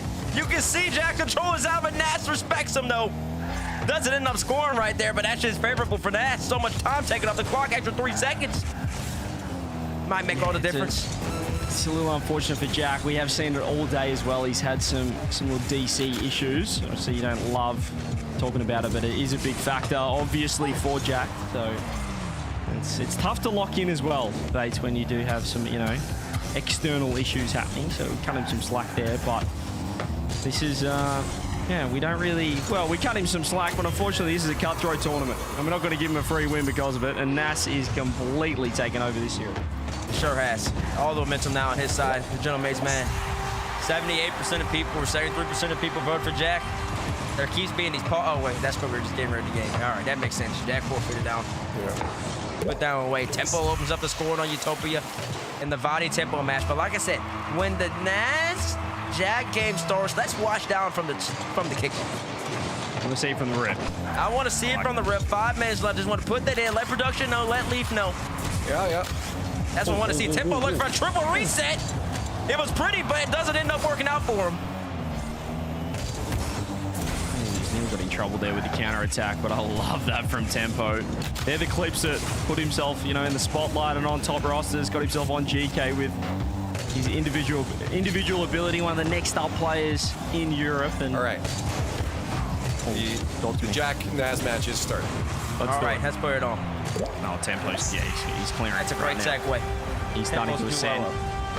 Utopia, he's loving it.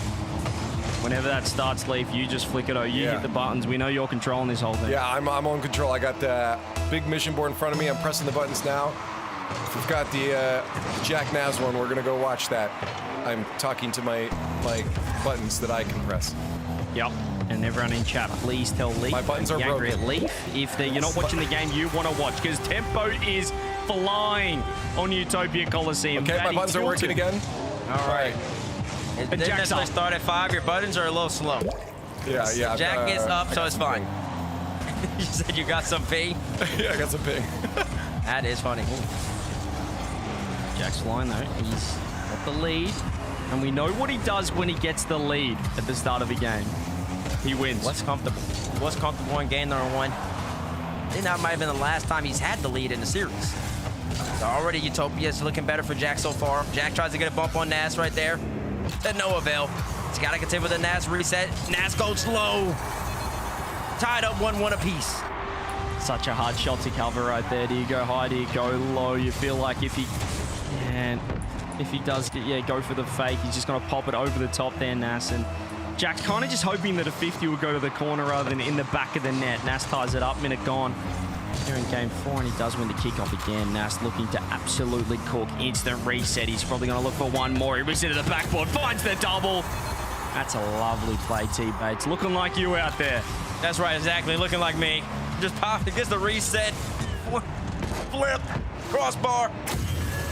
It does ultimately hit the ground, but who cares? It's a double tap no matter which way you like it. Nas up 2-1. And have Jack, man. Delayed kickoff doesn't work for him. Nas will get possession in the corner. Jack has boost. He probably will be jumping soon. Remember, he doesn't need to. Nas doesn't get the reset. Nas kind of spins out on recovery. Jack should be able to put it home. And he does.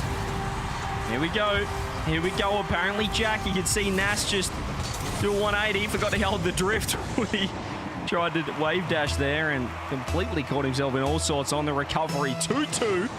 Jack has to capitalize on every mistake Nas makes. Really crucial here. So it looks like Nas is starting to heat up, starting to hit final form, and these kickoffs continually going in Nas's favor, and these shots continually going into the top pins, Bates. It's just an impossible position to be for Jack. So much pressure right off the kickoff in 1v1. Zen kind of started this back in 2023 where you're that deadly, that consistent, and everybody's followed suit since. It's just too, oh, he's gonna get another. He's already scored 2 of them. Why not make it a third? Right back up to the ceiling. Once he got that stop, CJ, Jack just shuts the door. That's what he needs to do. Yeah, smart play though from Nas. He knew he didn't really have an angle on net, so he went for the 50. Keep possession, play the long game, look for boost. Jack's done well. He's won the ball back. You find an instant flick. He goes to 50 instead. His recoveries have been just a touch slower than Nas's. Still keeps ball. Nas into the challenge, looking to get more and more aggressive on Jack. Can he find the flick? Nas, when's he going to challenge? You can see the cat and mouse, the bait coming through, but Nas has won that 50. He's done pretty well. Jack, he's looking, well, we'd say he's looking better. We haven't actually seen him, you know, concede the 6 goals in a row. It's always not exactly been on the string. But from what we've seen right here, Jack is well and truly in this series. I mean, he sure is. That's a simple pop right there. A little bit of a cute turnaround by Jack. And just keeping possession, keeping the ball close. And that's where I think Jack's going to be his best in this matchup. Less possessions for Nas. Less risky plays from Jack. And then he's got to also kind of control this kickoff. Nas has been the better so far. Nas is going to be the better again. No! Jack will get... Well, Jack got the boost. What the heck happened? He was too worried about getting back, I suppose, in time. And he's still got space because Nas couldn't capitalize off it. He's going to delay the flip. He's going to go the low shot. Nas to the corner. Jack still with ball. Jack looking for the lead. Nas, another instant challenge. Jack can just keep it to this sideball. He's controlling all of the boost. Nas does not care one iota. He is still pushing forward. He's only got 25 in the tank. This time he finally backs off. Leaf, do we have a sneak peek of the other game as well as Jack is attacking? I was going to say it's a good thing we moved over to this one because Vaddy has forfeited at a 9-0 loss. What? Well, Vaddy. So that's Tempo qualified through till tomorrow. That is right. Tempo does ultimately end up finishing that series. Vaddy, remember, he started off the day with a sweep on Abjack. He does go out here, but listen, the young man from Portugal played his heart out today. I expect to see more of him in RLCS as the seasons, of course, continue to run. But we're focused on this matchup right here. Nas Jack. I mean, respect to that. If you're going to lose strong. That's what I say. And that's a strong loss in the final game. There, 9-0. You're done. You're done.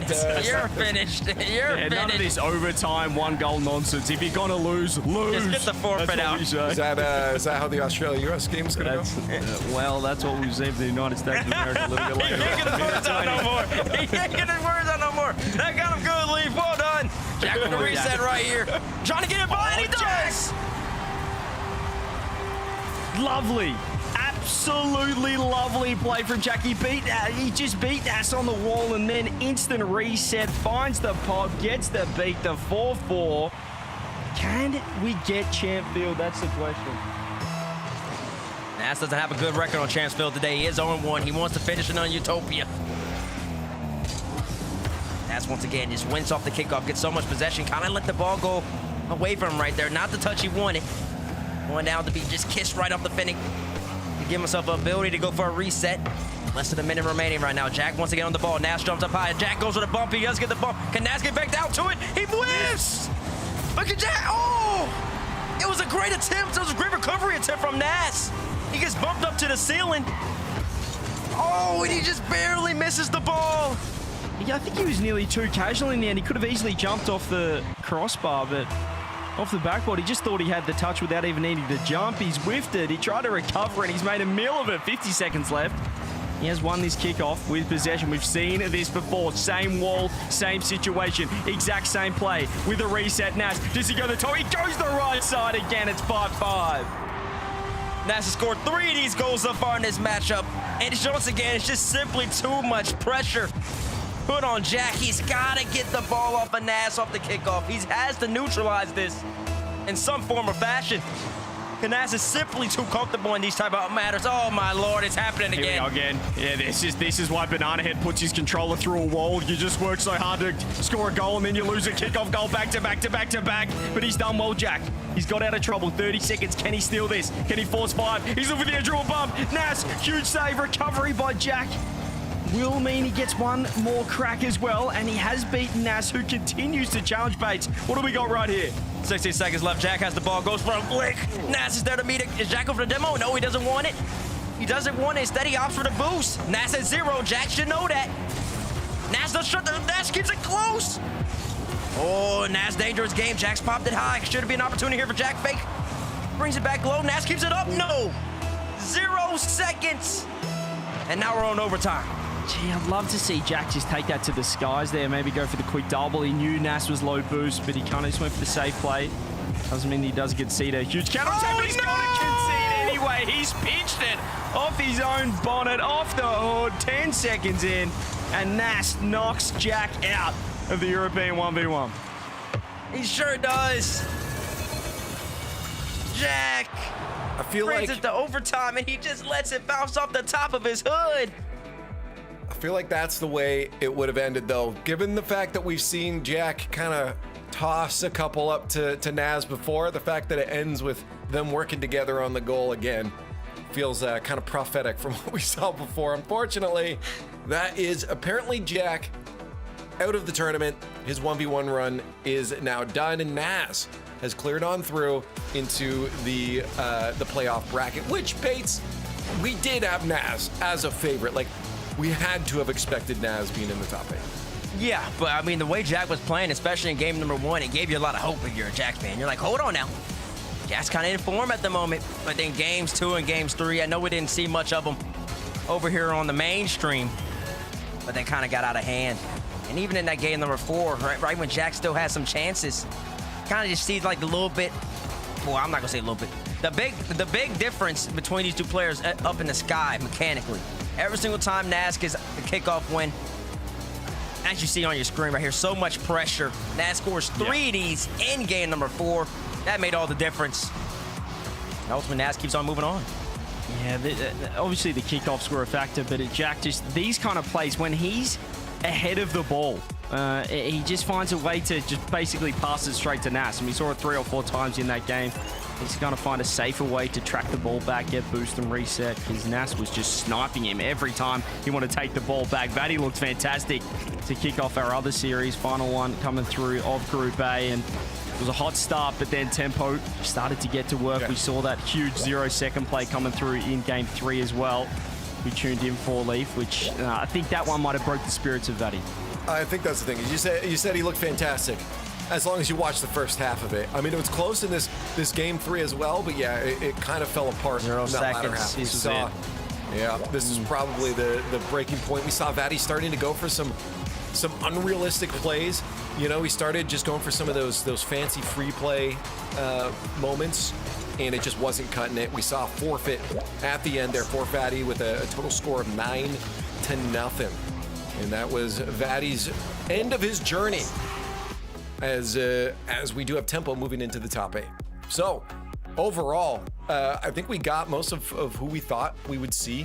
I think the only out of the other two, between Fear and Johnny, we got their power rankings before, their prediction rankings, and I think it was just Fear that had tempo in the top 8 there. But we do see him in through to the top 8, and both of them had apparently Jack and CJ. They were both wrong on this one. Jack, I guess, just under-delivering people's expectations this weekend. It was just that first round that really cost him. It means he's playing Nas instead of Tempo. You probably pick him against Tempo. I know that Tempo did look pretty good against Zen in that match as well. But yeah, if he wins that, then he's playing Tempo in the final round instead of Nas. So the fact that as soon as he gets swept by Vaddy, that just completely flips the rankings.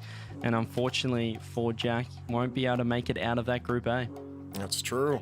And we do, of course, again, finish off our Group A here as we look towards our Group B, which will be coming up in a little bit here. We're halfway through the day, and this is what it's looking like. Here's the players we haven't seen. So maybe you guys are like, hey, there's some 1v1 players I haven't seen, like Red Mob or Yoris, you know? Here they are. They're on the other side of the bracket. This one looking maybe a little bit more reasonable for some of these players to get through T-Bates. We talked about Group A kind of being that stronger group overall. Yeah, it is. I mean, you still got Raziers over there. Still got Yoris. Still got Hyder. Like, these are all good players in and on their own right. So it should be good gameplay coming up. Same thing as Group A. We just saw we're halfway through the day. We finished off our 3 rounds. And into Group B we go, starting with those upper quarterfinals. No one's eliminated in this first round here. We start that once we head to the lower quarters on that second round of Group B. And these are the matchups that we're going to be taking a look at coming into that first round. And a reminder, we're still doing that watch party style. We'll be jumping around to the best of the matches. Unlike this one where there's only 2 to watch, we will have 4 matches going on at once. So we might miss some of those moments that of your favorite player if you're a big Red Mob fan. Maybe there's a stream going on for him, but I do know there's some team streams going on that you can take a look around for. I believe Juk has one there, yeah, with Novo Esports. So you can just do twitch.tv/ and then one of these ones if you want to follow one of those players. But now with Group A done, do you expect maybe any kind of surprise names coming out of that Group B for either two of you, or do you think it's maybe just the ones we know? I'm with Fear in the chat. I'm on the Red Mob fan club. I mean, if this isn't the greatest new name in Rocket League, because we had Cash, who Bates absolutely loved as the Cannon, the Curtis Cannon, who is absolutely fantastic. But now we've got George Bomber, the Bomb Dog, Red Mob. I'm all over the Red Mob show, and I can't wait to watch it in Group B. Just don't go anywhere. That's what I'm saying, Lee. Hey, well, maybe we'll get him at Worlds, and you can join us too, because one of these players at the end of this weekend is going to qualify for the 1v1 World Championships bracket. We only have 4 regions making it there. Scan your QR code and make sure you grab tickets. Join us there for the World Champion. You know, you saw Paris. You know it's going to be a blast. It's going to be a super fun time here. But we do have a lot more Rocket League to get through. So why don't we get to the other side here and see how many fans we can make of Red Mob here. But we got more 1v1 European region on the other side of the break. Heath, I want to try an experiment. All right. To help you unbecome your parents, I want you to try a game called Rocket League. Ooh, is it a puzzle like my crossword? No, picture soccer. Okay. With a car. What do I hang my feet outside the window? No, not your car. But you said think of... It's a video game. Oh, okay, I get it. Where's the cartridge? No, it's an online thing. Is there a joystick? Not like the ones you're thinking of. But I need to get some quarters, right? No. I gotta blow in the cartridge. Again, like no cartridge, but you'll need a username. Username, huh? How about Keith_9914? The bathroom code? That's the only number I can kind of remember easily, so. Don't hold back, cause you woke up in the morning with initiative to move, so I make it harder. Don't hold back. Galvanize. Trajectory and balance look good. You're confirmed to go for orbit. Every day, Michelin innovates to move the world forward on the road and far beyond. Michelin, motion for life.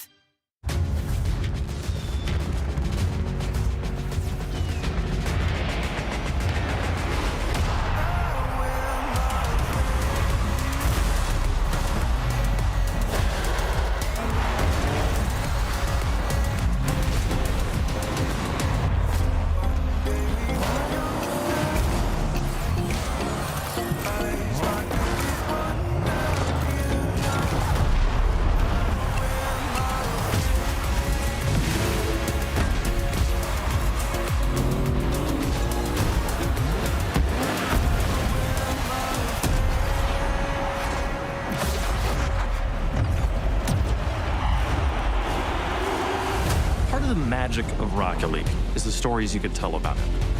The 0-second buzzer beaters, the epic saves, the underdog victories. It's all there. As we return to this legendary arena, we'll witness Rocket League's story unfold together. Who will hang their team's banners in the rafters of Champions Field? It's time to find out.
beneath the weight of an untold design. The hand of fate, broken lives intertwined. Buried our youth, crossed our hearts, wiped the tears from our misty eyes. In a world unkind, with the left behind, holding hands makes the blood in a bond divine. Sworn to be losers for life, but this time we won't hide. We stand on the line, against our whispers and against all odds now. Waves are off and through the darkness below, facing the mirror of reality. We turn nightmares into bright lights of cold.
Welcome back to the Rocket League Championship Series 1v1 European Tournament. We are heading into Group B as Group A has just finalized, and we sent our 4 players through that will be represented in the top 8 for tomorrow's playoff bracket. 1 player will be crowned champion by the end of the weekend, but we got to find out who else is going to join that playoff bracket. Welcome back, I'm Leaf, and this is CJ and Johnny. Johnny, you're back on the desk again. You've had a little bit of a break there. What'd you think of the games we saw so far? Oh, absolute cinema. I mean, I'm just happy that we've got the Zen that we hope for. That's the main takeaway here. But also, you know, great play by Lord Voldemort. I didn't know he had that in him. So that was cool that we've got a new player in the one scene. He is, of course, eliminated now at the hands of Tempo and Moxie, but there's no shame in that. These are obviously extremely strong players. And yeah, rest in peace, apparently, Jack. Early elimination for him. Yeah, having to face Naz that early was unfortunate, but we do move on now to Group B. CJ, we already took a glance at this before the break here, but let's take another look at it now that we're actually getting into it. Best of 5s. You know, there's a couple players I think that stand out here, CJ. Yeah, started the bomber train early there before the break, and I'm going to keep continuing the Red Mob train on this side of things, obviously taking on Joris. This group on paper, or at least just, you know, to the eyeballs here, Johnny, is a little less stacked than what we saw in Group A, but some impressive performances, you know, the likes of Raziz, who have kind of shot up the power rankings based on the Swiss. Yeah, I think he's a new S-tier player. He's the guy that stands out in this group. You got Moxie, Zen, Nas in Group A. They all look like they could win this tournament. I think Razier's can as well. I think he's recently been phenomenal. He's always had, you know, the ability to beat anyone on his day. The difference now is that those days are happening a whole lot more often. Well, let's take a look at where we're at in the day. We are halfway through. We've got 3 more rounds to go. As we just said, we finished off Group A. If you missed it, I'm sorry. You're going to have to watch the VOD or just trust the graphics we're putting on the screen. We are going into Group B. It's going to be the same thing. Go through those upper quarterfinals. No one's eliminated here. And then into those lower quarters where some will be eliminated as we try to find the next 4 players, or the last 4 players, for our playoff bracket tomorrow. But the matchups you're looking for, you already saw them kind of on the graphic there. A reminder that we're going to jump across all of them at all times, forever and always. So there's going to be a lot of Rocket League on your screen, potentially 4 games at once. And if you'd like to follow a specific player, you can do that with some team streams. There are some streams around twitch.tv/ and then just throw in one of the ones that you'll see on your screen here in just a second to be able to watch and follow some of your favorite players. If you'd like to celebrate them in their chat and give them their energy. Now, looking at this one, I believe maybe it's only Juk that has a team stream going on, so you might be stuck with us throughout this one. But looking at these matchups here, I mean, obviously, we want to see Red Mob, Joris one there. I feel like Mozzarella Raziers might be, Johnny, a matchup too that at least I'd have my eyes on. I think we're going to see some early leads from Raziers in that one, and then we can assume he's going to hold on to them. That's at least what I'm expecting. But yeah, Joria's Red Mob for me, the match of the round. Although Giak Hyder is an interesting one. Hyder's got a lot of you know, good results historically in ones, but he did go 3-2 in the Swiss. He struggled to qualify to the main event, whereas Giak went 3-0. So curious to see if that form is going to continue into the group stage.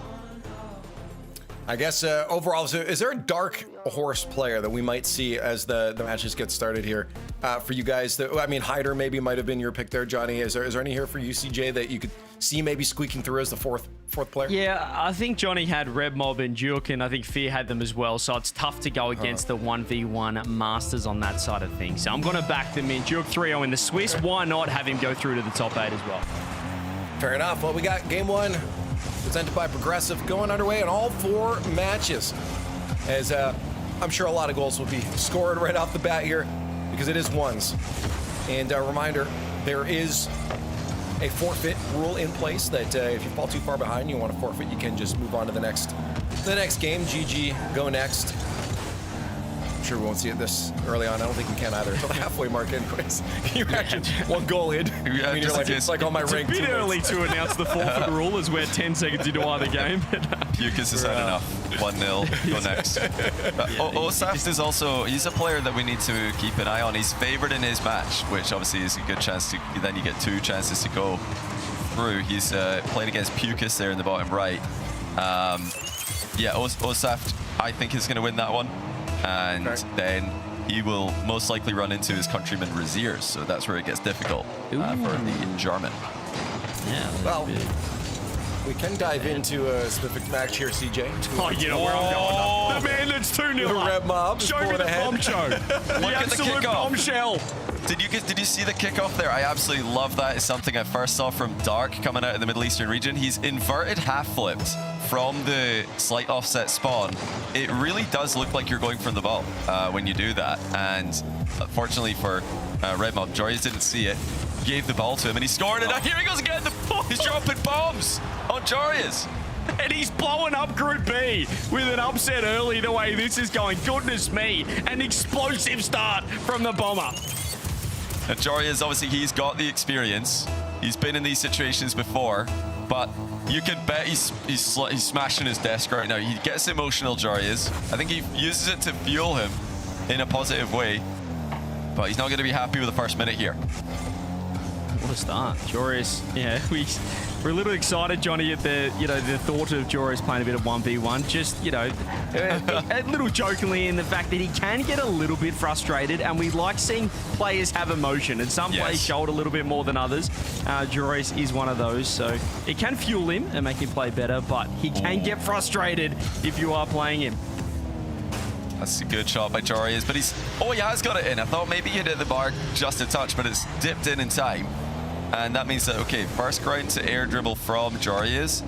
Red Mob pre-jumped it early. We'll expect to see Joris like maybe just taking a long shot on the next position similar to that. Joris does like to take long shots to keep his opponent on the ground. He doesn't like getting pre-jumped. One way to stop that is by just simply shooting the ball. And we've got kind of the old school versus the new school 1v1, Johnny. I think we were talking about it when we did our own predictions for this event. Joris obviously been playing a lot of 1v1 for years and years. What are these new players like a Red Mob bringing that's different? For Red Mob, I think it's honestly just the work ethic. He's been grinding. And, for Joris, he's using more his long-term experience. 1v1 is a game mode. If you put time into it years and years ago, you're maybe not keeping up with the modern meta game and the modern mechanics, but you are prepared mentally, and the mental game is really everything in ones. Let's see what Red Mob could cook up here in the air with the reset. Joris is not ready for even a low shot. So, yeah, the flick didn't go top shelf here, but it's still more than enough. He didn't flush it at all. But Joris just a little pump fake. He stepped forward, got caught, and the Bombers 5-1 up in 2 minutes. Did Joris think he missed the reset? It did look like he caught it barely. But obviously we can see from Red Mob's POV he had the reset, but Joris might have expected a whiff reset there. It's the only reason I can think that he would drive forward. Well, sorry, you think the 5-1 in that time frame is good? Why don't we take a look at OSAF? Where's this going? Let's take a look at OSAF. What are you saying? Let's take a look at OSAF's match right now. 7-1. Brazil under 2 minute Brazil. What? He's speed running. I didn't realize that Pukas was a tri-national. Obviously he's Lithuanian, Irish, but apparently he's Brazilian as well, and the Germans got him 7-1 down.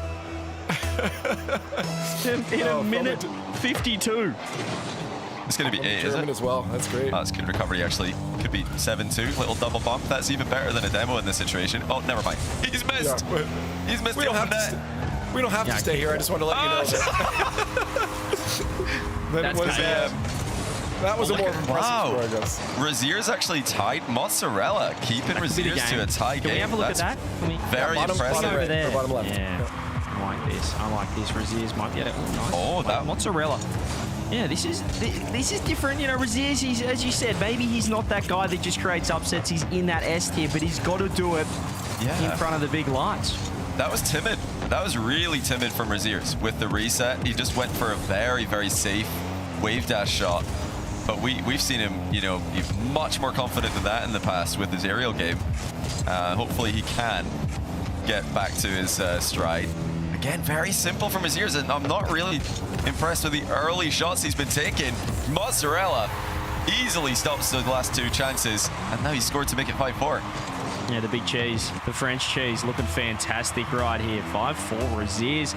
Is it a case of a warm-up game for him? Because you'd probably have him 3-0, 3-1 in this matchup. But Mozzarella's throwing the variations. He's gone for the delayed kickoff, Johnny. Wow. He's got a 2-goal lead. really well executed by Mozzarella, just hitting the brakes right as he reached that boost pad in front of the ball, and then driving forward again after you reach the stop, perfectly chipping the ball into a strikeable position.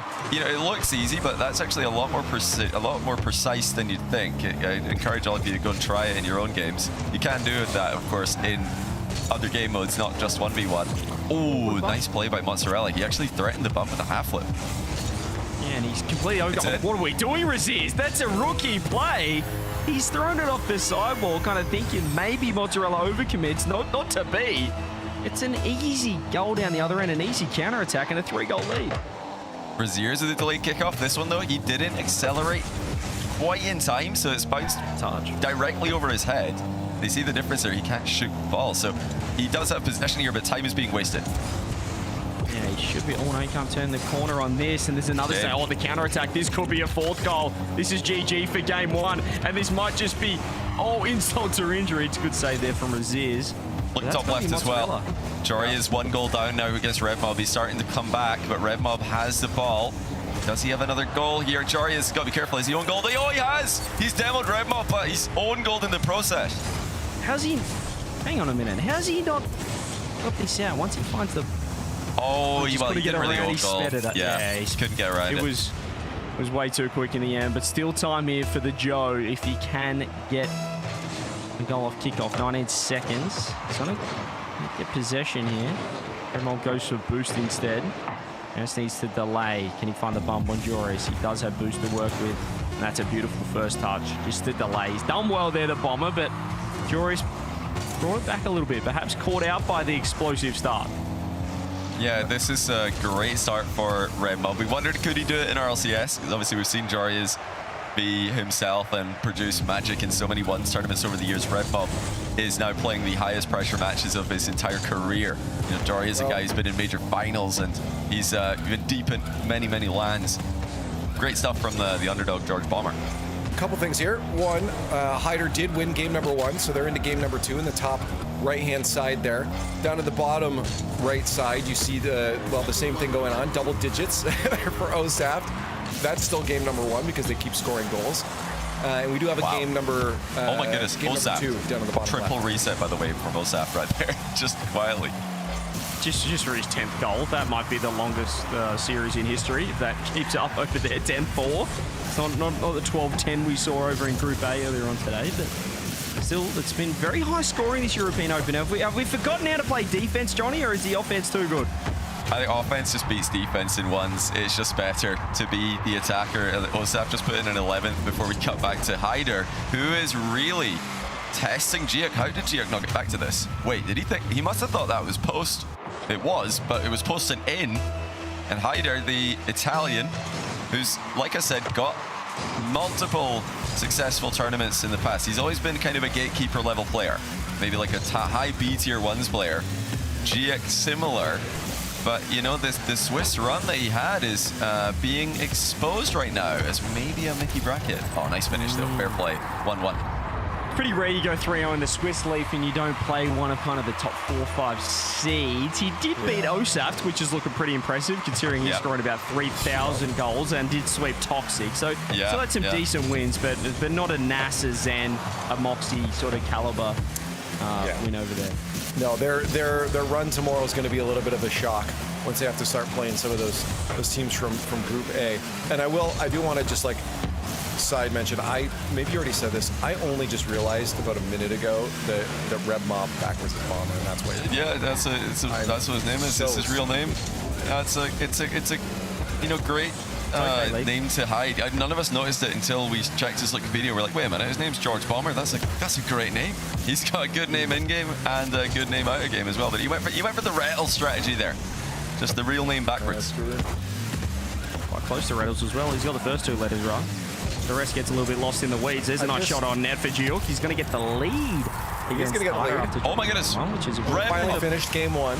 The Bombers could get Jarius again. The Bombers could get Jarius 12-4 for OSAF, but look top left. What is going on? He's clipping on him. You mentioned it before, maybe just to practice the new skills, the mechanics. Double demo comes through and he's just collect the ball. Very casually, very nonchalant there from Red Mob. Jarius just a little caught out, and that striking is not quite what we expect from him. So, yeah, you mentioned it. Maybe just the grind. He's got the more reps in 1v1. Jory's focusing obviously on 3v3 with NIP and maybe getting shown up right here. Oh, Red Mob. If he hit that. Almost double on the ground, but yeah, Jory's, he struggled in the extra modes. He didn't make main event in 2s. Made it to Swiss, but that was all. Oh, the pull through not quite hard enough on the flick there from Red Mob, and Jory's just preferring to play for the boost steal. Almost half the game gone, and Jory's has been held to 0 goals. I think Red Mob saving this one as well. He is. He even puts it in his own crossbar on purpose to keep the ball in the area. That's perfectly done. Yeah, some frustrated shots from Joris as well. He could have easily just kept control, but he's opting for first-time shots on net. Has a reset here. Early challenge from Red Mob won't quite cut it, and Joris, he's this time recognised. So he, perhaps adapting a little, Johnny, to the style. That's good stuff there from Joris. He saw the early challenge coming. I've not seen it. We've obviously been dipping in and out of this game. We've not seen too many of Red Mob's challenges. There's that inverted half flip kickoff again. Sometimes you get goals off of it, and when you don't, you very often get the back corner boost as Red Mob did there. Reset. Can't catch up to the ball though. Joris with the better recovery. Yeah, he's got low boost here. It's going to be pretty tough. Might just pop off the crossbar. Joris is waiting for that exact touch. He turned on net, went for the low 50, knowing he had the boost advantage, but now he doesn't. That corner secured, reset as well. If he finds the pump, it's a goal, gets the demo. And then Joe's got 2 in a row. Great shot, Joris, from a tight angle in the back corner. Starting to claw back just like he did in game 1. Red Mob being tested in his debut main event match in the ones. RLCS scene, second season for one, so a lot of players are playing this for the first time. And the pressure must be unbelievable. You don't have anyone to follow you up. You don't have teammates, obviously, in this game mode. And now Joris simply just wins the race to the boost. And yeah, Red Mob way out of position here. Thought he could make an awkward touch, but could not. Leaf, if it makes you feel better, there are people in the chat losing their minds at realizing that Red Mob backwards is Bomber. So it's not just you. I was lost when you were giving your speech earlier. I was looking at something else, so I missed it. But yeah, no, I mean I'm liking this close series. This is a good one to watch it. I will mention though that Pukas is holding up against OSAP this time. There is only 1 goal down in the first minute this time. In the bottom right-hand corner there. Mozzarella over his years in game 1 means this final minute of game 2 in the bottom left is going to be crucial. We've got very close games in between Mozzarella, Raziers, and Jory's Red Mob. Mozzarella's tied it, so they're both now tied.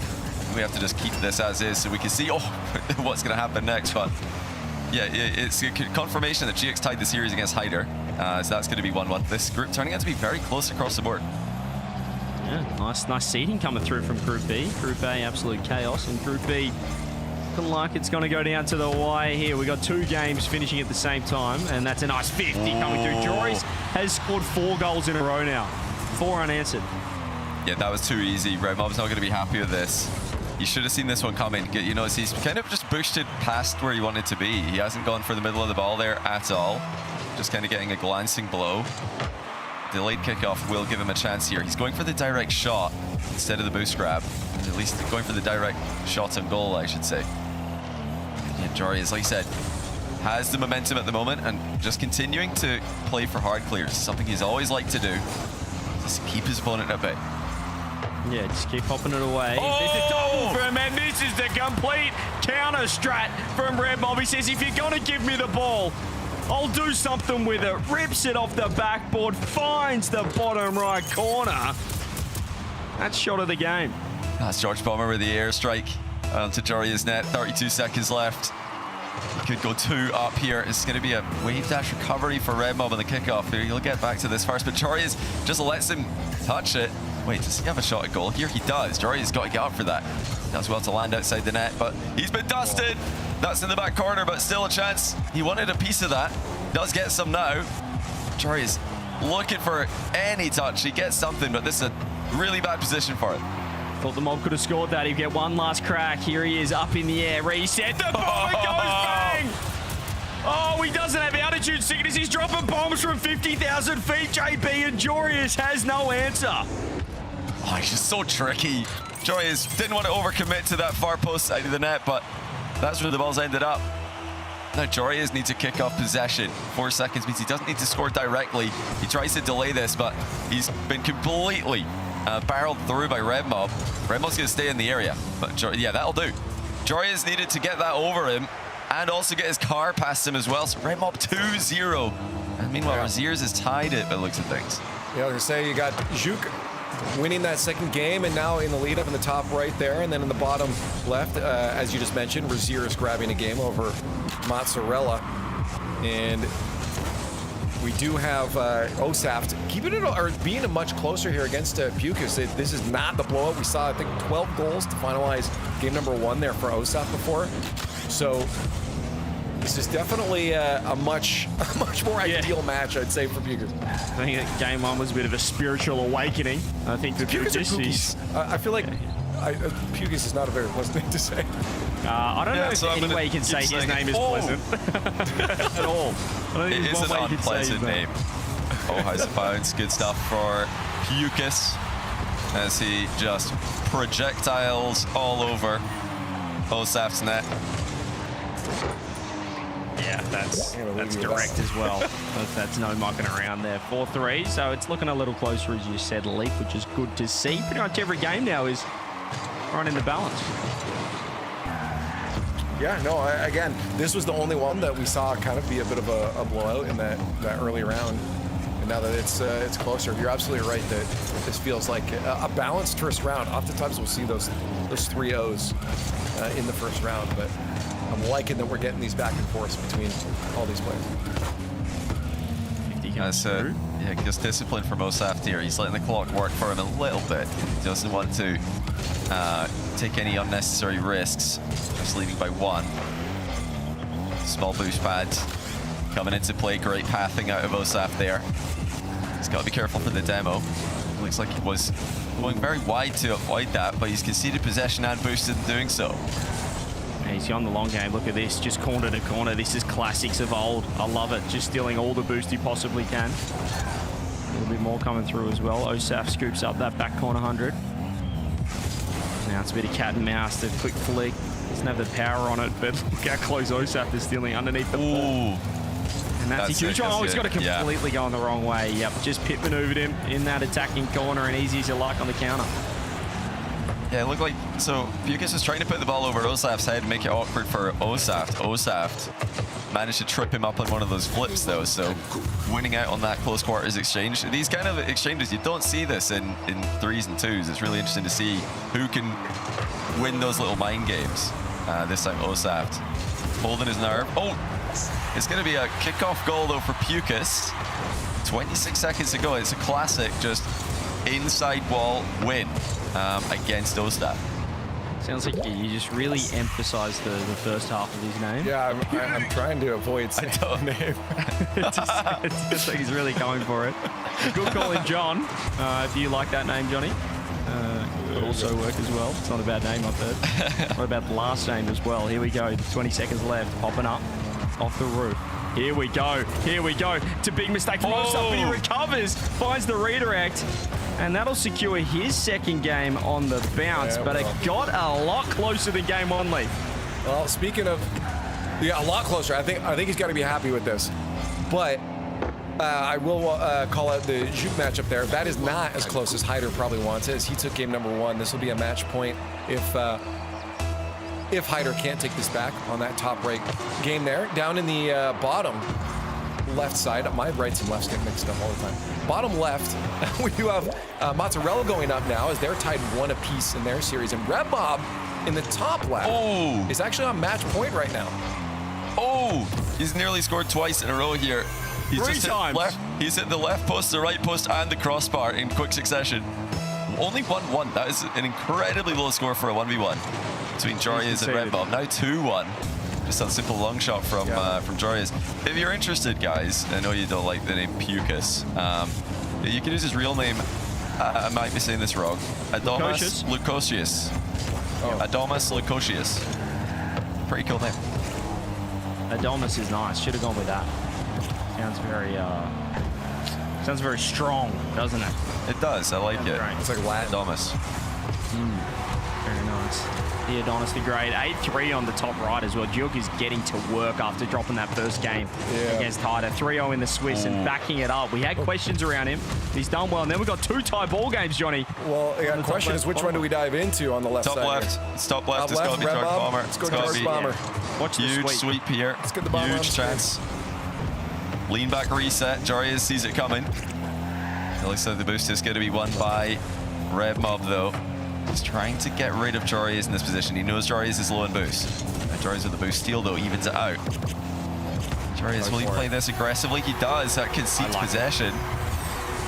Big chance for the underdog. Ooh, there you go. Front reset into the mustard and rips it this time. We saw him not quite hit it and still score. This time, Johnny, he makes no mistake. That is an absolute stonker over the top of Jarius. And yeah, Jarius, he's trying to pinch that off his crossbar. Could not do so. Will Red Mob try this inverted half flip kickoff again? He's been going to it every now and then. This time he just goes for a standard kickoff. He's had great mix-ups. And that's something you will expect from the player who's more active in the one scene. Red Mob is. Jarius with a nice catch, but he is failing with the mind games here, trying to surprise Red Mob. It's not working. Red Mob's boost start, though. What can he do to fix that problem? Impressed with his poise under pressure in tournament scenario, but it should be almost wow. for us. He just couldn't get around it, and once again the recovery is pretty quick from Red Mob. He's only got 5 boosts, so he pre-flips, throws himself at it just to ensure he doesn't have to defend for too long with that low boost, but he might have overcommitted here. One last crack for Jarius. One last crack. Can he rip the flick? It's the fake instant into the dunk. The Great White ties it up. I thought Red Mob had done such a good job not to fall for the fake here, but Jarius just comes right through him anyway. He did so well, Jarius, to stick to the ball. Now 5 seconds left.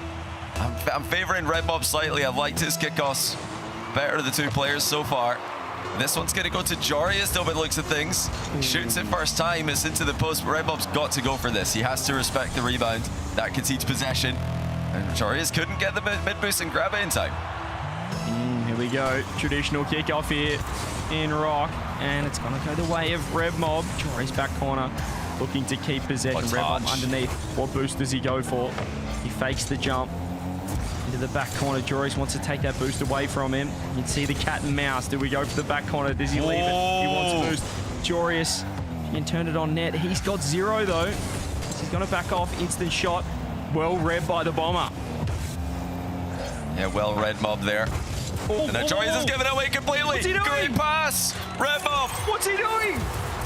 Just puts it straight in the net. And that has to be a massive dash slam from Jarius. I wish we had the camera on him for that one. He has tried to take a shot, but he's fluffed it and given the ball away. I felt the ground shake. It might have been Jarius smacking his desk. I'm all the way in the southern hemisphere. That was ridiculous. Why is he past the bowl leaf? And what are we looking at? 5-5? He could not be happy with that one. Yeah, there it is, a 3-0.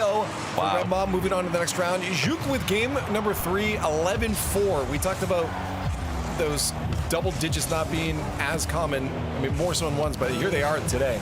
All over the place. Down in the bottom left, we see a 5-5 Matza and Raziers. And this will be for a match point. 20 seconds left. Is that a big mistake? Wow. It's a huge mistake. The cheese.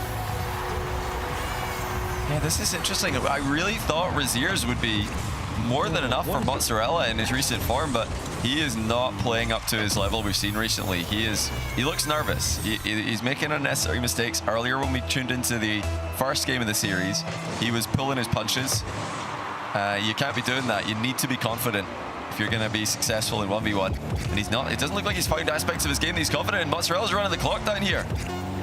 Smart, very smart, and just keeps it in the air, waiting for Raziers to bite. He's been very patient, Raziers, in this instance. He looks for the pop. The pop is missed. It's going to be a free shot, and he rips it on there. Raziers! A bit of magic. You're just too strong. Mozzarella thought you could get rid of him, but Razier just runs off the ball. He just ate it. They just gave him a run up, honestly. Now we're into overtime. Complete tie in the series. Mozzarella thought he had it won.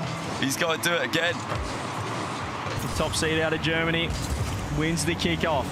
Can he get the go-ahead game? 2-1 to be huge. Oh my. He might have overcommitted a touch. Raziers back corner. He's got to worry about the demo. And Mozzarella Doesn't get the boost. He's overcommitted. It's wide open for his ears. He's got all the time in the world, and he has stolen game 3. That's a great dodge. He kept boosting up there in the back corner. If he didn't do that, Mozzarella was demoing him. So really good awareness by Raziers. Staying alive. Mozzarella went pretty all in for the demo that didn't happen. Wow. And he's going to be so upset about that one. Yeah. Talking about slamming desks, yeah, that's not going to be. You thought you had that one in the bag. You thought you were on match point, and here you are. Giving it up to Raziers. He'll have to try again in game number 4. We see 2 other matches underway now, and Puka's actually up by a goal, by the way, in that bottom matchup down there, which is a match point for OSAF. We saw game number 1 being double digits for OSAF. An absolute blowout, but that's turned around. Yep, Puka's just read a delayed kickoff. It was a little delay there from OSAF. Now, can he get this in time? OSAF tries to spawn near post. He's actually tripped him up somewhat, so that update is coming into play there. OSAF been able to choose where to spawn. But he's been completely mind-gamed here, and it's going to be 5-3. I tell you what, like, after getting bodied in game 1, every game has gone a little bit better for the challenger than the one prior. And I tell you what, yeah, compared to game 1, this guy is getting exponentially better. It could not have gone much worse, conceding a dozen goals in the first, but this is an impressive showing for game 3. See if OSAF, and the way this is looking, he'll probably want to end this right here in game 3 and not continue this series, because John, or Adomus Lukosius, or the Pukis, getting better and better.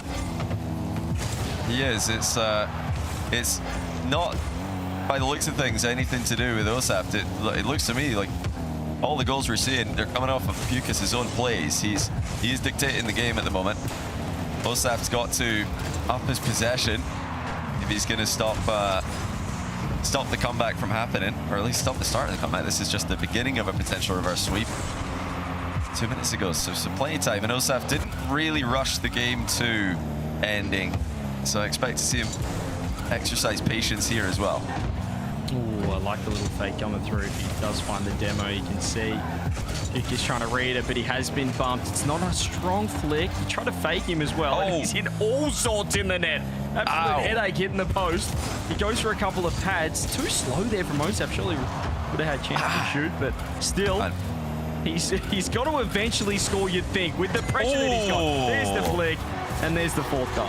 That's really good from OSAF. He knew that he was close to the net, so he's backflipped to hold his position. Otherwise, he wouldn't be able to react to the rebound. That's such a good play. Not often you see a backflip incorporated into the flick. You'll mostly, from that range, see players just going forwards, traditional style, or maybe a reverse 45, but that was really well done, and understanding it was more about the height and then the follow-up. That's a great dunk as well. Can OSAF shoot this? Should be able to score. Will score back-to-back goals. You mentioned it, Johnny. He doesn't rush himself, and he's found the equalizer. That's a great shot as well. Look how high he gets before dodging. It's above crossbar height, right at the end of the dodge timer. And now it's Pukas who's got a lock in here. He's going to be absolutely sick if OSAF can win from this position. But it's going to be another standard kickoff goal. So classic kickoff goal from Pukas. He just goes goal side of the ball, hard as he can to that inside wall. He's noticed that OSAF does like to go for a side-on approach, and he's exploiting it. Yeah, likes the hook shot left side. The Lithuanian always likes the left side. That's what we say, Leaf. How are we looking on the other side of things? That's what we always say. That's what we always say. Looking at the other matchups, also pretty close. Actually, we have a 4-4 here with Juk and Hyder in that top left corner up there. That is match point for Juk. And then, of course, we have the match point on the other side there for Raziers, who stole one away from Mozzarella in the last game. But Mozzarella is up 3-0, trying to bring this to a game 5. Oh, GX, he's just taking the lead there, so really good stuff for him. He lost game 1. Yeah, I'm looking top left, because this could be match point. Let's take a look and see if Juk can take this away. He's almost across the finish line here. Hyder made him work for it. He took game 1, but since then, Juk locked in. He's showing that 3-0 Swiss run was not a fluke. Repeating at that level of performance the next week as well. And it's going to be 2 goals to the good for the Frenchman. Yeah, it's smart from Juk. He just took it straight downfield. He tried to fake to to go towards the boost, but knowing he had Hyder low, finds the flick and the bump, securing the open net. 27 seconds, still chance for Hyder off this kickoff. He's going to force that into the orange half. And you can see the pressure he's putting on, just kind of sitting under the ball, hanging around like a bad smell. It's going to be huge to secure this win, unless the early shot goes through. And that's pretty much the only play Hyder had to give himself a look in this series. He's done well here. Jake didn't think he could get around it. He knew Hyder was on low boost, so he didn't think Hyder could get around that and put a powerful shot on target. That miscalculations cost him. Now Hyder has to pull out a kickoff win. He goes for a delay. It's going to put him in a pretty good position if he wants it, but he's gone back for the ball, been bumped away. This is now very awkward. It's exactly the position Jake wants. He was baiting him into the challenge as well. He wasn't going to hit the ball if come at it as he gets the beat, but the ball finds the deck. Jurk will move into that upper bracket. What has happened down in the bottom? Oh my goodness. B, and It's John, 10 for the Pukis, the Lithuanian, puts the foot down, Johnny. That's just a vomit-inducing scoreline for Germans who are watching. 10-5. What a performance by Pukis. And it looks like Mozzarella's given Raziers a lot to think about as well. Perfect flight from Raziers, just I say that. Yeah, not the best simultaneous games for the German fans. Raziers with a chance, though. We'll have to surely take a look at that last minute 26 to see if Raziers can lock in as a 10-5 response. First game win for Pukis. We'll extend that to at least a fourth, maybe a fifth, the way that's going. And a minute 20 here for Raziers, who probably could have easily been 2-1 down. He stole game 3. There's a great shot from Mozzarella with the reset in behind Raziers, and a 3-goal lead. Where did France get all of these mechanical players? Like, seriously, what is going on? Because we made a 11 greatest French players of all time the other day with Eugen, and we couldn't even get Alpha 54 in the team. There wasn't even space for him. Now you've got Mozzarella, you got Giek, you got all these guys coming up. Mitzer and Eugen as well. They're all really looking to make that jump to the next level. I think 1v1 is a great way to do that, to show that you've got the mechanics. Raziers has got to be surprised about how difficult Mozzarella's been so far. Yeah, still plenty of time with that goal, which is a nice play. He just found the bump. And recovery is so crucial in 1v1 more than any other game mode. If you recover quicker, you can find that bump. You've got options. And kickoffs should be going Raziers' favour, so we'll find out here, Johnny. How are we looking? Hey, he's got enough time that he doesn't need to take any huge risks. Little delayed kickoff into the boost grab is a great result for him.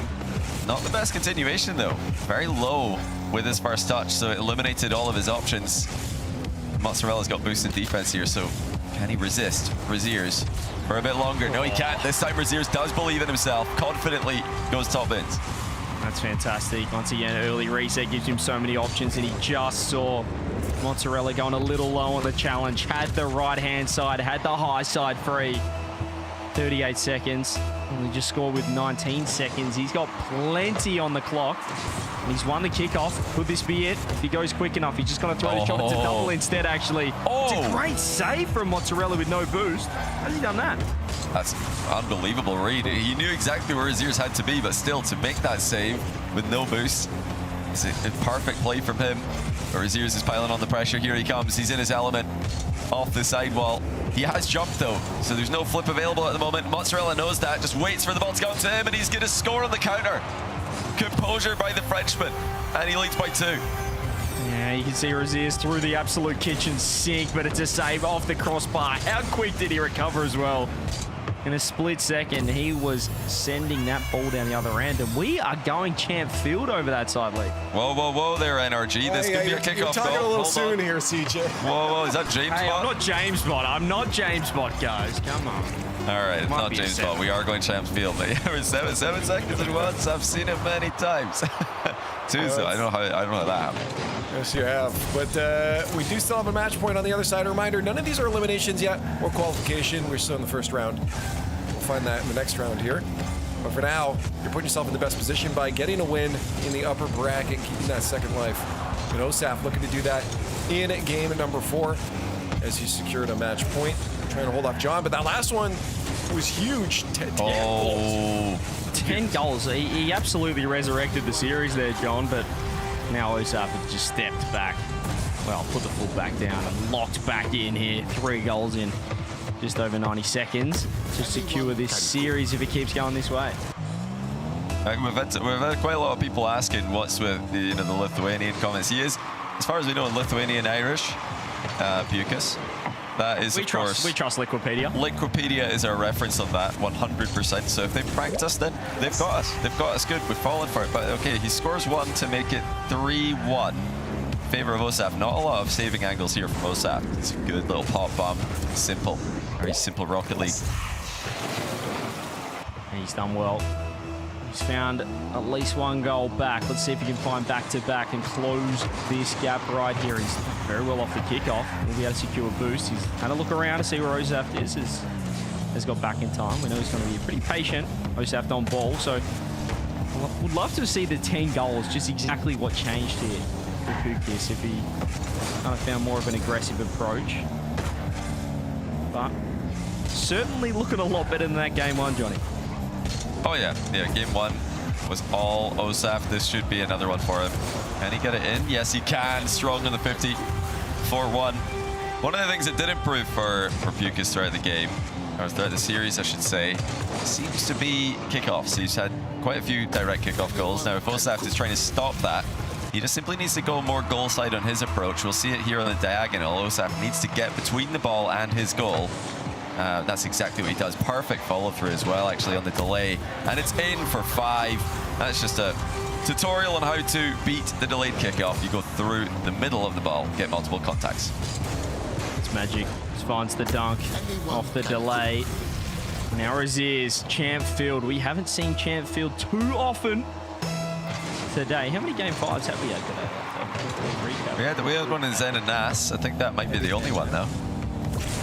Yeah, it was the only one. Only one game 5, Zen and Nas. Wow. Yep. Champfield feeling pretty lonely here. Europe 1v1 open so far, but Raziers, good start. As John does get another one back. Keep saying John. Pukas gets one back. I think Johnny Bob finds some 1v1. It's definitely not me. I am not seeing my gameplay on the screen right now. 1v1 is a difficult game. I'll say that.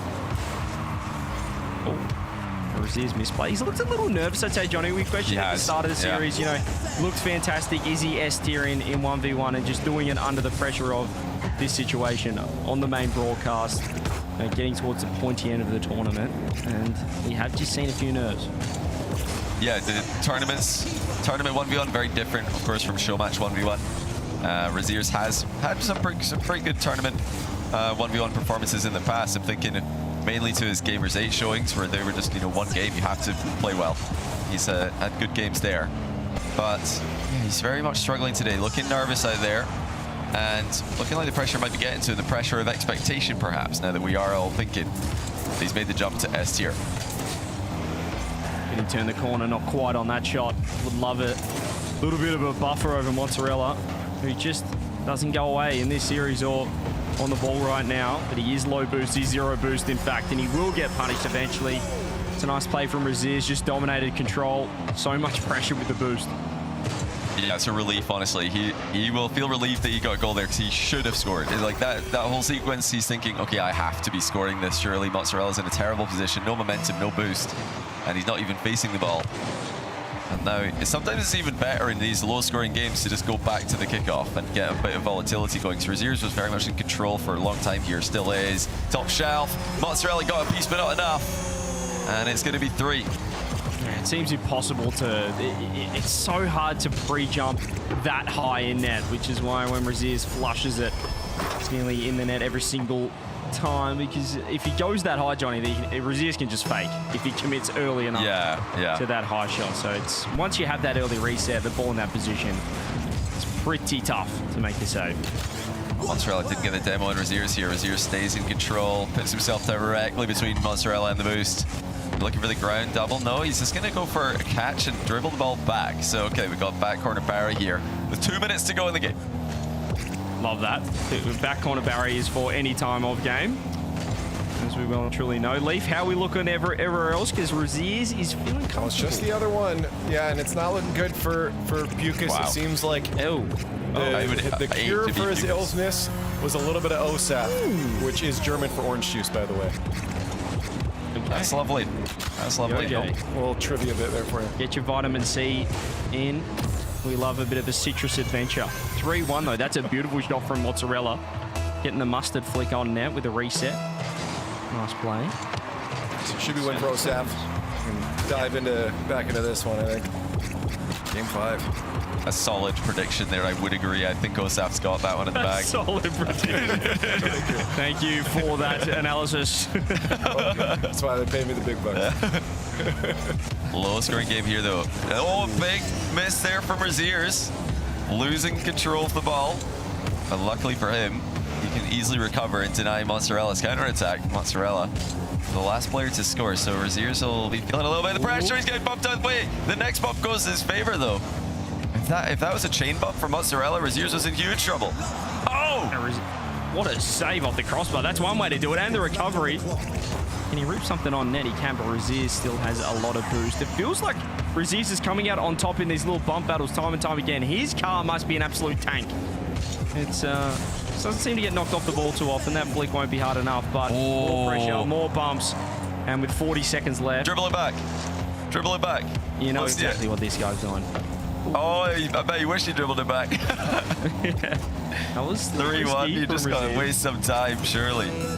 Surely that's the play, but now he's going to need to defend. I don't think Mozzarella's shown us too many threats with full pitch air dribbles, but let's see if he can make it work. All the boost going to get used on this one. He's completely all in. Reset lands, and he makes it work. What a play. The cheese. A bit of magic coming through. He just gets the late reset, and he gets ahead of the ball. Raziers just perhaps not respecting him with the awkward position that Mozzarella was in, but he made it work. He improvised, and he smacks it over the top. Slots Mozzarella back again. He's won the kickoff as well. Muscles Raziers off the boost. Raziers going, watch out for the demo. Can't do. No, this is wide open, but can he score it? It's a tough one. He makes it look easy, though. And that's easy to mess up that first touch. So really good job by Mozzarella keeping his composure. It was 3-0. Now it's 3-3. 10 seconds to go. And this is the price you pay when you try and kill time off the clock. When you go into game-saving mode, now he's got to go back into game-winning mode, Raziers. It's 3-3. Mozzarella with all the momentum. Back-to-back goals. Goodness. He's won the kickoff. He's got to pop it up. Steal the 100 boost off the corner as well. He has Raziers right where he wants him. Has to find a bump. He's hunting him down. Looking for one more. Raziers needs the deck, needs overtime, finds it. And back to the kickoff we go. You don't get long to breathe in ones. It's right back to full tension. But this time Raziers gets the kickoff win. He's got a chance to ice it in OT. Reset secured. Mozzarella fakes a back wall challenge. Not the most convincing, but saves this shot to the top bins. I don't know how he's reached that. And he counters perfectly. Oh my goodness, what a play. Mozzarella. What a save. Top corner into the counter-attack. And he's beaten one of our top seeds. Oh my goodness, what a save. Not just to get the save, but to land perfectly. He didn't get caught in his own net. He landed perfectly and just rips it. Mozzarella sends Raziers to the lower bracket. We did not see that one coming. Yeah, at the same time, though, I mean, it didn't feel like you talked about the nerves. It didn't feel like Raziers was completely out of the series, obviously, as we went to a game 5 overtime. But I expect him to do some damage in that lower bracket. But yeah, what a great series. All around, we had some good series. Even when we had a blowout in that one with OSAP and Pukas there, it came back, and then we had a turnaround from them. But this series here, 3-0 for the Bomber. Yeah. CJ, this was what a showing. I mean, the only sweep we had out of the 4 series was who else but the Bomber, George Bomber, Red Mob, coming up clutch against Jorius. And the Big Joe looked like he was going to bring it back, but it was a massive mistake in that overtime, just passing him the ball, basically. And we know that he wouldn't be too happy with that. And then after that, it looked like there were some other one-sided games, Johnny, but more often than not, we saw at least 1 or 2 games from the underdog, and even an underdog get the job done in Mozzarella. Yeah, Mozzarella winning against Raziers is a huge upset, but credit to him. He really deserved it from 3 down in the last game as well. But the favorite took the GIAC against Hyder series. GIAC coming 3-0 through Swiss. showing that form is going to continue into the group stage. He'll play against Red Mob in the next round, winner of that top 6 guaranteed. Mozzarella against Osaft for top 6. That's not a match I was expecting for a top 6. One of those guys is guaranteed the upper bracket in the playoffs. We had Zen versus Nas for top 6 in Group A, and so we've got Osaf Mozzarella. I mean, that just goes to show if you can, get the right seed, the right upset win as well, anything's possible.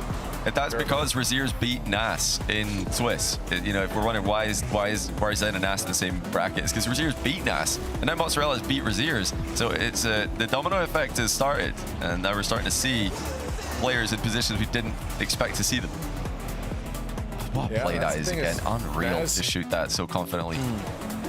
Nas has showed himself not to be indestructible in this tournament, so you might have some surprise look at this. players in tomorrow. That was the triple flip reset. This is just the series where you glance at your other monitor and go, okay, this is over, and then you look back and go, hang on a minute. How's now Puka scored 10 goals? How on earth has this happened? But Osaf did eventually lock in and dominated that game 4 on Utopia. Few highlight goals as well, just doing whatever he pleases to move on into that upper bracket final, Leaf. Yeah, nobody's qualified through into the playoffs yet, but as was just mentioned, we have either a Mozzarella or Osaf guaranteed into that top 8 on the upper side of the bracket too for tomorrow's playoff bracket in the top 8, and that's a good start. I mean, it gives you that second life. It's not going to be easy. Things get harder as you go through the bracket, and especially when you start having to face down some players from Group A, considering how stacked that group was. But looking at this, I think that Juke Red Mob match is going to be good. I mean, Hyder Jorius. I mean, hopefully Jorius can bounce back from a series before. It wasn't looking the hottest in that one there. In the lower bracket as well, Raziers is really going to have to make sure that he's on his A game here, lest he give up against the Pukas in that lower bracket, because we saw what Pukas could do in at least one of those games, Johnny. I think, with Raziers looking nervous in the upper bracket, he's got to be feeling even more nervous now in the lower bracket. So I do think he'll make that run through lowers, but he's going to need to lock in. I'll tell you whose tournament's aging better and better with every passing round is Red Mob. He's swept Jorias. He took Zen to 5 in the Swiss stage. He beat Mozzarella in the Swiss stage, who's just beating Raziers. So Red Mob looks phenomenal at the moment. It might look a bit, if you're not a ones follower, except when RLCS pulls up ones once a season, you might not expect this from him, but really he is a top 6 player in this tournament already, and now it's the sky's the limit. Can he go into top 4? Can he go into top 2? We'll have to wait and see. Yeah. He's got a little tough bracket though, because now he plays Juke, and they're the 2 underdogs, Johnny, you have making the top 8. So if they are going to both make it through Leaf, they'd have to get through Jorius or Raziers in that lower bracket. So we are going to see one of our top seeds not make it through to that top 8. It's tough for I think GX loses that, to be honest. I think it's Red Mob, and then is it Jorius in that side of the bracket, the GX side, if he goes down? I think it would be the other one. I think GX safe. I think he dodges Jorius, but that means he'll be Raziers, which is even worse. So I think GX. Good luck. Yeah, GX in trouble either way. I've got Red Mob. Honestly, after what we just saw from Mozzarella, give me Mozzarella, and then Jorius Raziers. Okay, so you're just going with pretty much everyone on that side of the Red Mob and then the left, except for Red Mob. Okay. Yeah. All right. Well, the only way to find out is to get to those next matches. A reminder: we'll have all 4 going on. You'll have I think again only like 2 team streams going on right now. So this is the best place really to catch a lot of the action as we continue through our 1v1 European bracket. One of these players will, at the end of this weekend, be going to Worlds. We got to play the matches to find out. Let's take a quick break and get to the rest of Group B after that. Keith, I want to try an experiment. All right. To help you unbecome your parents, I want you to try a game called Rocket League. Ooh, is it a puzzle like my crossword? No, picture soccer. Okay. With a car. What do I hang my feet outside the window? No, not your car. But you said think of... It's a video game. Oh, okay, I get it. Where's the cartridge? No, it's an online thing.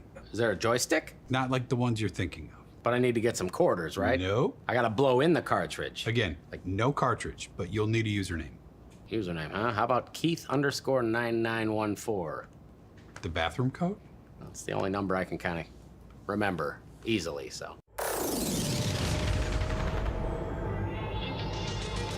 Don't hold back, cause you woke up in the morning with initiative to move. So so I make it harder. Don't hold back. Galvanize. Trajectory and balance look good.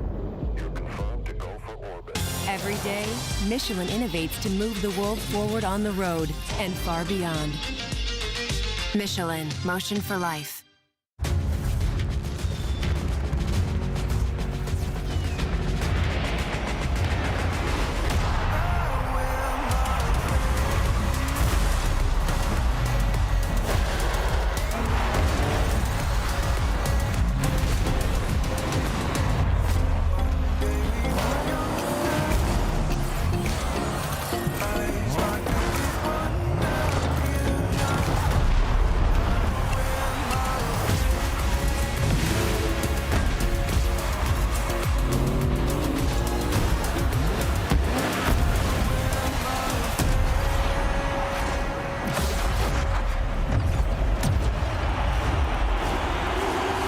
Part of the magic of Rocket League is the stories you can tell about it. The 0-second buzzer beaters, the epic saves, the underdog victories.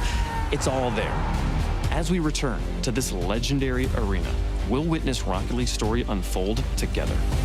Who will hang their team's banners in the rafters of Champions Field? It's time to find out.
None of this seems right.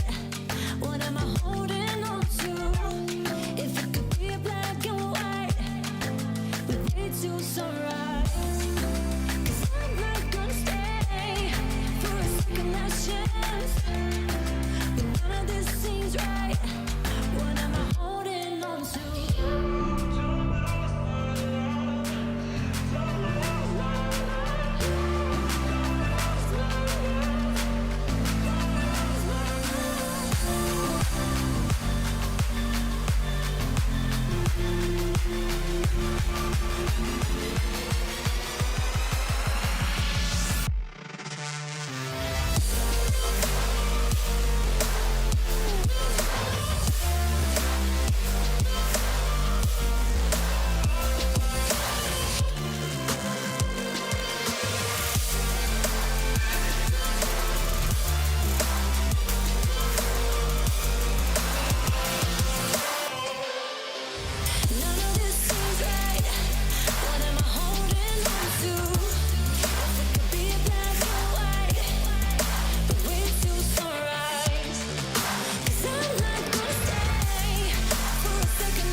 just driving down.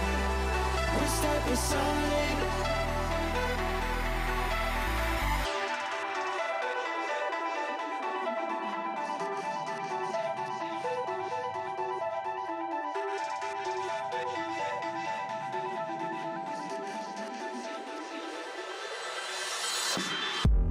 Smoke is coming to the sky. You can't believe your senses. You think you've seen it all until you open your eyes. I never wanna be alone. This place is cursed. I want you to never leave my side.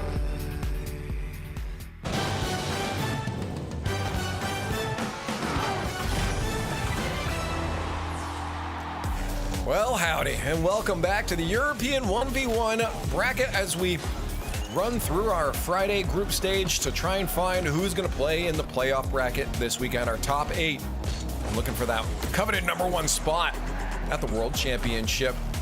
We have a couple more rounds to go. Group A is done. Group B has started. No one's eliminated from this group yet, but we are about to do that in our second round. I'm Leaf, and with me this time is CJ, and of course, Fear himself. Fear, you got a little bit of a time off for a moment here. How you looking at Group B? We knew this would be maybe the weaker group, but what do you think of the matches so far? Well, I loved what I saw from the mob. He's coming up and defending, the hype that he's been given from me recently, and I know many other people. But someone who did not defend the hype that I gave him, I had Raziers at #2. I moved him all the way up under Moxie because of how well he had been playing. And he did not hold up to that, but he is not playing like the Raziers that I saw play before. So if he can find his regular stride, his normal gameplay, shake off the nerves, maybe going to lowers helps him, then maybe he'll be okay. But as I see it right now, that was not a top 2 player in this bracket. Yeah, usually dropping into the lower bracket doesn't help your nerves, historically, certainly for myself. But we'll see if he maybe, it's like when you jump into water, it's all cold. So you got to get used to the spotlight. Is what I'm trying to say here, Leaf. Yeah. Maybe that's what he needed. A little shock. Well, they've got to hopefully the shock hit, because at this point we're almost near the end. The eliminations there in the bottom there for a player like Raziers, but then we'll have one more round after that, the lower semifinals. We are in those upper semis and lower quarters for Group B. That means we're nearing the end of the day. So if you didn't get enough Rocket League, you only got a little bit more to get here. And there are a couple team streams going on right now, or player POVs. We do have, of course, Novo Esports with one of them. And I know Pucus actually has a stream going on as well. And there's Raziers too, but those two will be playing each other. And the mob's live. Is the mob live right now? Okay, cool.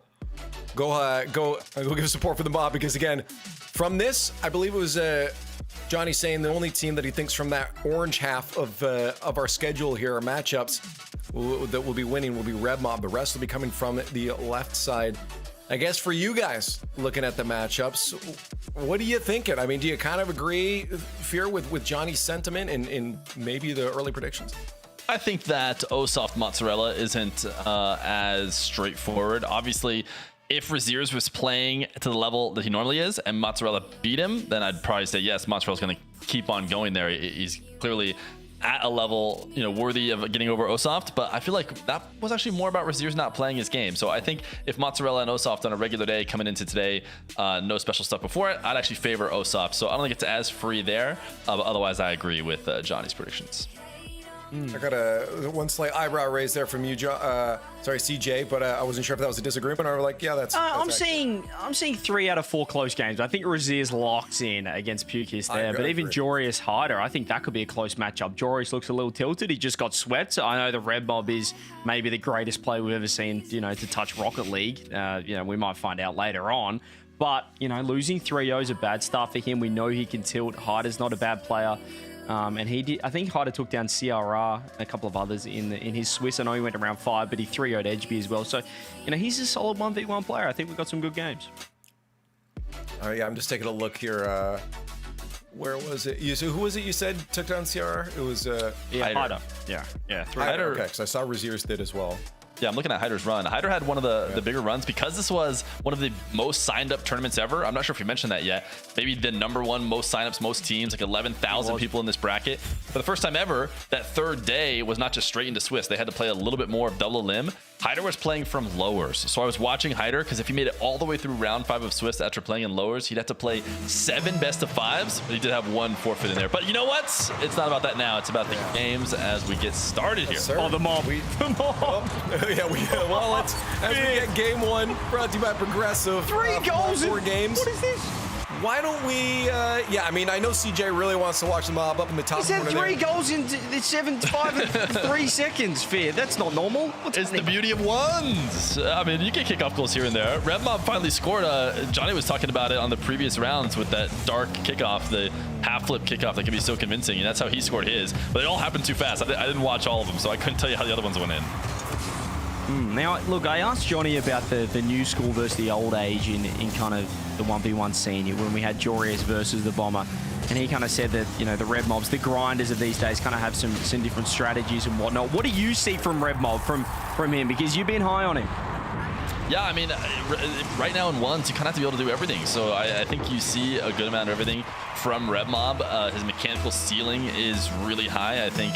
Is important when once upon a time it maybe wasn't, but he's got the smarts and we've seen so many players get good at ones off the back of tons and tons and tons of practice. Red Mob has done that. He's ironed every little mistake out, and I don't know if that's helping him with a moment that could be nerve-wracking here. You know, maybe he feels prepared because this is probably Red Mob's, you know, biggest shining moment. He's had some good 3s runs with his teams, but never, you know, this upper bracket chance to go top 6 with the kind of hype he has right now. So the fact that he's prepared and he's able to, you know, keep his wits about him and play well, kind of like we maybe didn't see from Braziers, is maybe what's most impressive. Yeah, he gets a great goal there. There's so much pressure here, Leaf, and this is our matchup. We've got our 2 underdog picks from Johnny and Fear to make the top 8, facing off to get in there through the upper bracket. And I wanted to remind people, this is now qualification for a matchup like this. We have 2 eliminations going on and 2 qualifications. Red Mob Juke is one of those qualifications, and Red Mob, back to you, CJ, is living up to the hype that you've been kind of giving him behind, whether it started as a meme or not. Is honestly, he's looking real good out here. Oh, it started with Fear, and then when I looked his name up and realized his name is George Bomber, and if that's not the most English name you've ever heard, and just like I said, it's like the cannon, the Bomber. It's fantastic. I love the, you know, Fear, that I love the bear, the bull, and now the Bomber. That's right. The Bomber. I mean, he's gotten the level of hype. I was just thinking about Juke's run here. Juke has had through the Swiss, you know, one of the easier runs you could think, and then now he's potentially going to qual for top 6 over somebody who, you know, technically the name brand over a long course of time isn't there for Red Mob, but this will be his biggest win now that everybody knows just how good the Bomber can be. This is his time in the spotlight. It's good to see. This is what the extra modes do, the 1s, the 2s. Able to shine light on some different plays, and right here, I mean, the 2 picks to make the top 8, the 2 dark horses are absolutely showing up. We've got a 3-3 ball game, and it's a lovely little fake. You can see him just shimmy. He was showing him that top right flick. In the end, goes that low 50. Yeah, I don't think I'm going to see Red Mob doing too much of that passive shadowing more than we just saw right there. That didn't really seem like his play style. Almost like he was a little bit, you know, worried about something that I don't think was necessarily that threatening. Now, Juke following up with the kickoff. It's a 2-pointer, as I like to talk about it, in ones. You know, you can be down, you get a nice goal from the midfield, add on a kickoff right away, 2-pointer, you're in the lead. It's the beauty or the hatred of 1v1, I'd say. I think T-Bates gets frustrated with his kickoffs, but I mean, it's beautiful to see someone execute so effectively. You're like, right here, it's just beautiful. He gets the reset, turns it into a wave dash, rips it low left. So many options here, Fear, and clearly caught out Juke. Yeah, I mean, he falls down to the ground, threatening that air roll back on the near post for Juke, and then only last second wave dashes to get the other side of the ball and redirect it to the opposite corner. So Juke, you know, gets frozen by all the possibilities, and that is, you know, what Red Mob's good at, what all the top ones players are good at, threatening so many different things throughout the course of their air dribble. Yeah, a few people asking why we're skipping some of the replays. Well, I'll let you know that Fear is in charge, and if he doesn't like the goal, he'll just, we can move on. We don't need to watch all of them. There's a lot of goals in 1v1. We don't want to be here all day. Yeah, ones takes forever. I think the reality is the players might be controlling whether or not we skip. I'm not sure if that's true. I know admins are maybe going quickly, so players can decide whether or not to watch it. It might be the situation. I'm not sure. We might also have broadcast people in there who are maybe not skipping quite as fast, but goal or not. You guys know, you get the gist of it. But we definitely have, so some are being decided. Hey, that's a good goal. We want to show that.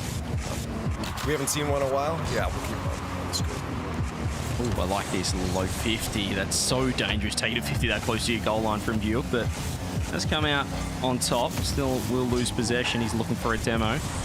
Let's see if Red Mob, the bomber, has the Diaz in him. He's only got 28 boost, so he takes it down and plays a patient game. Tried to get a ground pitch there, Fear, but not to be.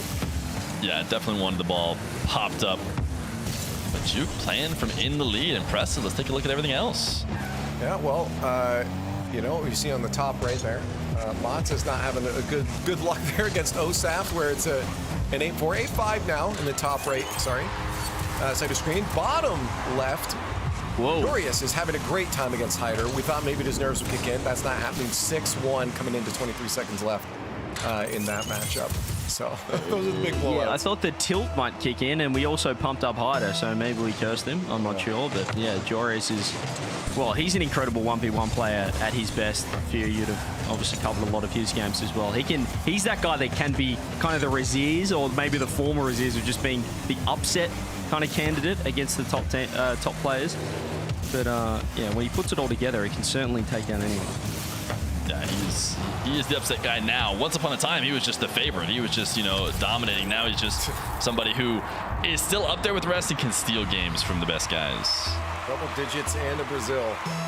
No, that Brazil's winning now. But double digits. OSAP, that's twice now. He started game number 1 in the double digits. That's a good sign. I think that's a good stat for you. Yeah, I think scoring 10 goals more often than you're going to win, unless you can see 12. At the start of the day, one of those ridiculous score lines, 10-10-10 across the board. I think Johnny said I've never seen it before, and I certainly haven't either.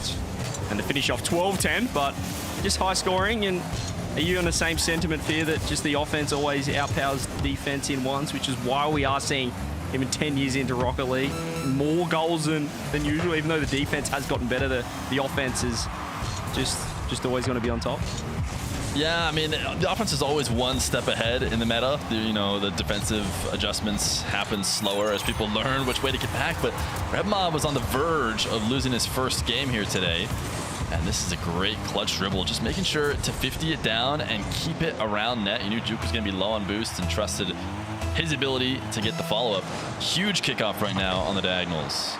Oh, Mob's going to win it too. The Mob remembered who he was. He got the tie-up, and he will get maybe one last crack. Dodges the bump. Duke is low boost, so he just throws himself at the ball and dodges the demo. Still zeros. Rebon going to throw it. Perhaps had a chance at the early shot. Instead, he rips it. Duke with the dunk. Can he find the goal? Now Red Mob in big trouble. The bomber Duke goes for the flick. Top bins! Duke 1-0. Wow. Clutch from Duke here. Red Mob flicked a bit early, left time on the clock, and didn't want to dive right away. He didn't want to leave it open, but... I'm sorry, can you look top right for a second? Does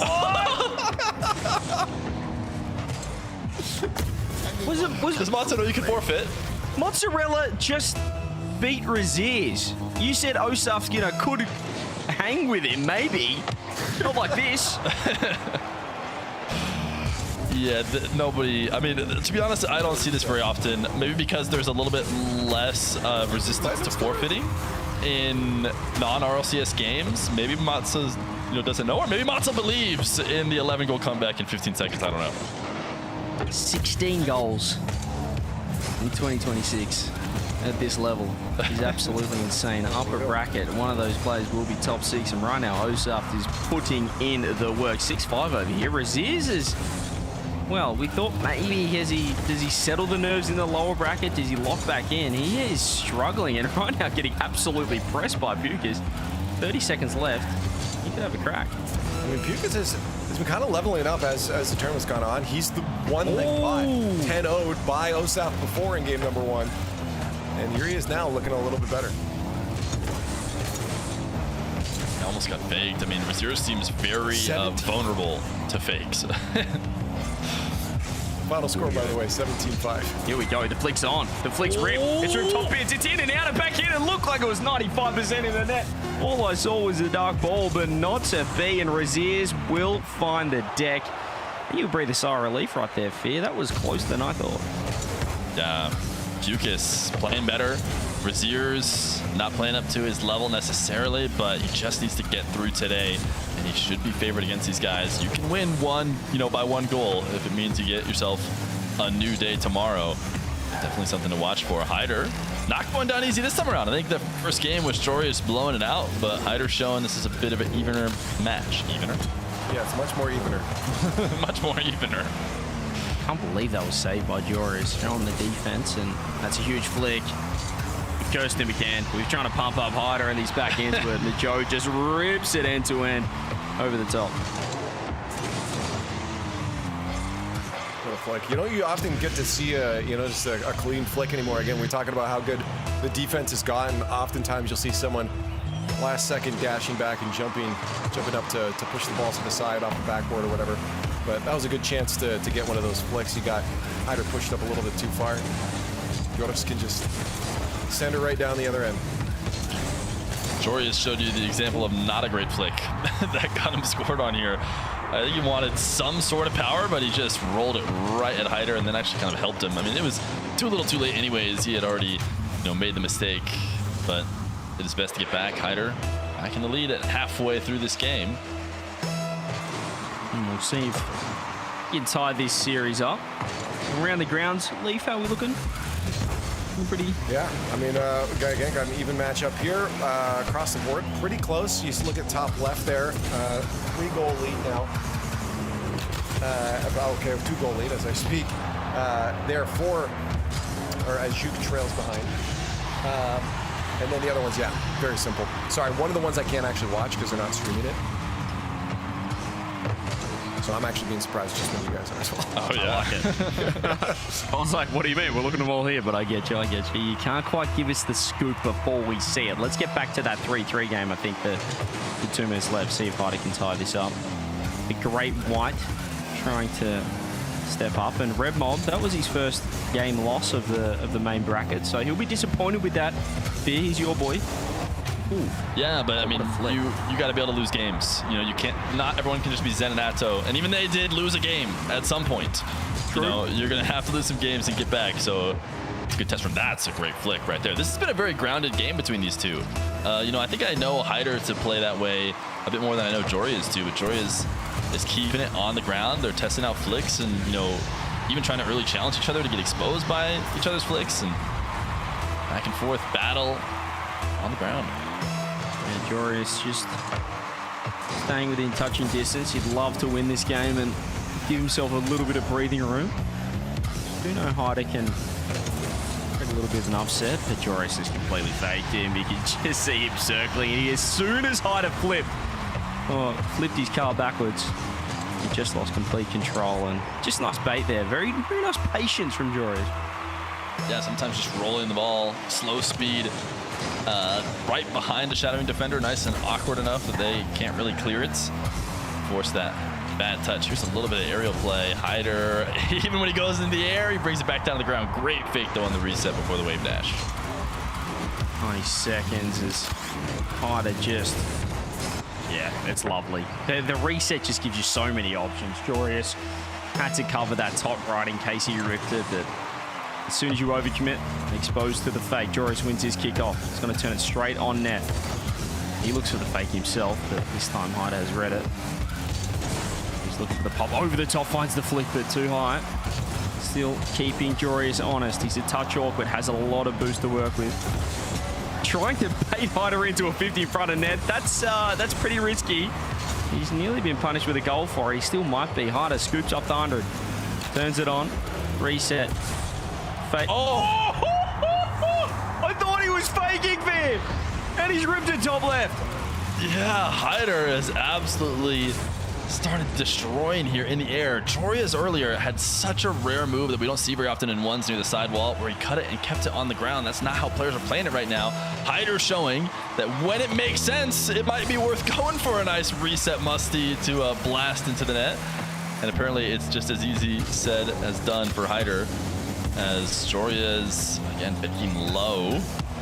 He's going to try and cut him. Oh, he got him faked. Wait, Hyder recovered. What a save. I thought he was out of the play, Hyder, and now he's got a crack for a 2-goal lead.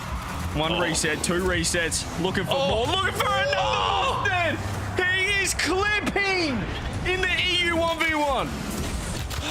I'm sorry, Hyder. This is an aerial game. My bad. At least it is for you. My goodness, Hyder. Perfect placement on that shot. It's so hard. You have to cancel that flip just enough to keep the power and get it right where you want it. Hyder clearly mastered that and should be able to hold on this game, although he's not backing down. He's instantly into an air dribble, even though he's up 2 with 30 seconds. Ooh. Oh, he's going to get a 3rd goal and a 3-goal buffer. Hyder, this is Joris, just wanted that touch to get that ball on net so he could score, and instead, the ultimate punishment. Joris will, when something crazy happens here, most likely drop this 2nd game, and yeah, it will be game on. This is what we thought coming in, that it would be a close series. It's just that game 1 kind of got us a little concerned. Look at top left. Red Mob has bounced back. Yeah, I was going to tell you, I can take concern away from you. The Mobster is squeezing out a game here from Juke. Osaf 1-1 a series. And Osaf. Mozzarella. What was that? It was 17-5 for game 1. And then a Brazil in game 2. What? Did he forfeit that one early? Or did he play it out to 5 minutes? Do you know? That's actually a great question. Let me hit the clip right now because I think I can get the time down. Wow, 7-1. He has conceded 24 goals in 2 games. What's up to beating Raziz? Raziz's stocks are completely in the bin right now, and Pukic knows it because he's starting to take a little bit of a hold of this game too. He's also looking to tie up this series. Raziz coming in.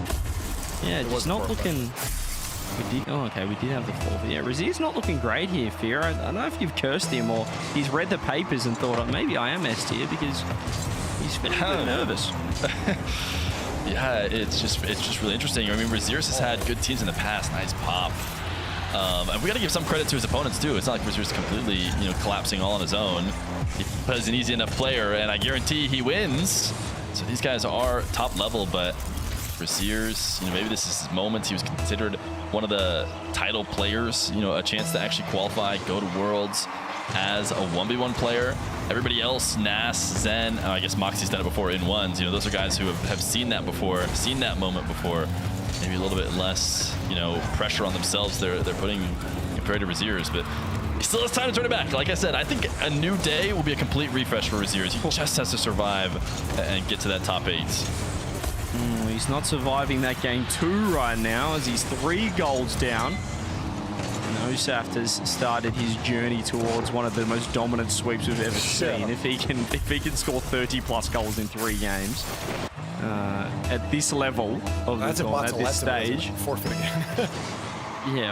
He's could be limited by that, but he's doing pretty well early. He's already got a 2nd goal, as you can see on the top right-hand side of the screen. Let's take a look here. What is happening to Mozzarella? Let's find out. I assume kickoffs are being massively won by Osaf, but we're here for about 2 seconds, and Mozzarella won the most recent kickoff. I don't know how you lose 17 goals without losing a vast majority of kickoffs. Maybe Mozzarella's figured out. Maybe it's time to turn it around. I don't know. Was Mozzarella playing Fennec? Did he also switch Octane? I mean, I know losing by 17 goals is enough to make, pick a brand new hitbox, I would think. Yeah, refresh the brain. Yeah. Switch over to the Batmobile. I do love that we have orange juice facing down Mozzarella. It doesn't make sense, but at the same time, it just does. 3:30 left. 2-2. Osaf looking for his 27th goal. Won't quite make it this time.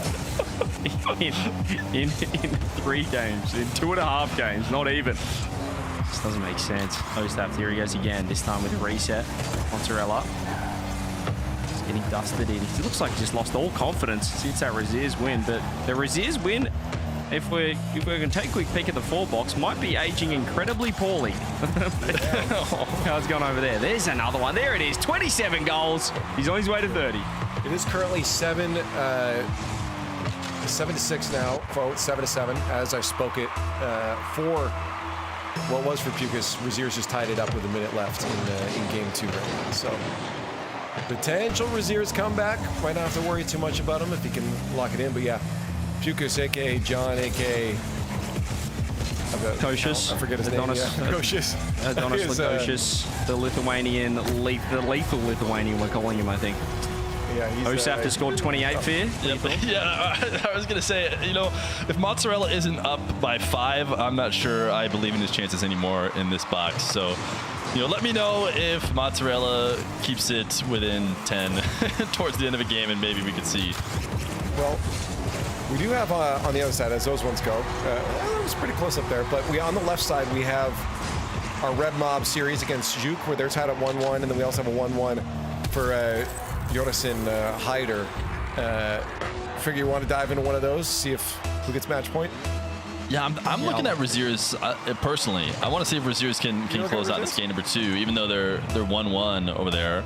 Sure. Just a real quick, this one's ahead of the other 2 games, and this is a very losable position, is one way to put it. 2 goals is not a ton in ones, and I think it's essential for Razier's maybe not even to just win this series, but get a sweep or get something going his way. Nice fake. Okay, now we've seen that. Now I think this one's probably good to go for Razier's. He should be up 2-0. And then that's all fear needed. Yeah, I believe in him now. I'm probably watching Red Mob Juke out of the corner of my eyes in the top left, if I'm being honest. Yeah, that's where my head is going to. Yeah. Featured match. We need to see more of George. Maybe a little bit more of George, because he just takes his time. Back corner, Juke wanted a little piece of that action. He's going to take it up top. Bit of Diaz work, but not end to end. He drops it. He said, we've seen that before, just dropping it down and trying to create a little bit of an angle with the ground play. Has to dodge the bump. Juke's done well, steals that corner boost. Now has to track back. We've seen a couple of psycho attempts here, Fear, but it's obviously high risk, high reward plays, and that's why we're seeing a lot of ground play compared to taking it up top. Yeah, in general, when a player has a psycho position, they're usually trying to redirect it into their own corner, like kill a possession, grab 100, and be able to play an extended attack. Very rarely is someone actually trying to shoot, because it's usually a bad idea. You just give the ball away, and then you're playing, from a terrible defensive position. But they happen on occasion. We saw Nass earlier did one, kind of a low one on a counterattack almost out of the corner. Not quite a full-on psycho, but look at the mind games here in the air as Juke try to convince Red Mob to go down on this pre-jump, and you maybe even see these adjustments from Red Mob, almost looking like he's about to head down when he points down for a second, but then resets and goes. To do that midair, just to be able to have that ability to still not, you have those little kind of stop and goes on the ground, to be able to do that and convince the other player you're going to change what you're doing in the air with limited boosts is so fun to watch. You said it perfectly earlier, Fear. These new age 1v1 players just pretty much have no weaknesses. They can do it all, which is what we're seeing with Red Mob, the ground game and the aerial play coming through. Looking pretty poised as well. That's probably the most impressive thing, I think. Just can you do it under pressure? Not just in a showing match, not just in ranked. He's got a reset. It goes low and he gets the 4th goal. The 2-goal lead over Duke. That's a nice little bit of breathing room for him. A couple more goals happened for that Razier's match, but your calmness was warranted there. Fear, Razier's does lock in that second game. Looks like we have maybe an OT here. I think Osop probably holds on to his 2-goal lead, but let's go look at Jory's Hyder. Maybe an OT, maybe not. Hyder looks like he has the last opportunity. Jory is very low on boost, but he'll be able to get to the ground. So OT game number 3, series swinging one way, could be off of a kickoff here. This could be huge. This could be huge indeed. Joris with the pop. We saw him in this similar position against Red Mob where he was 2-0 down and he just passed the ball to Red Mob. And that could have swung the series if he did win that overtime. So, got a bit of redemption here in this OT. As Hyder's been dusted, and there it is. He does get that redemption. He wins in overtime and gets the go-ahead game. He's one away from moving a little step closer in this Group B. Good patience with him. Match point there for Joris. And Red Mob tearing it away. That's going to be a match point for him as well in that top left. You see it with 3 goals up, 2 seconds left. Should be his, will be his.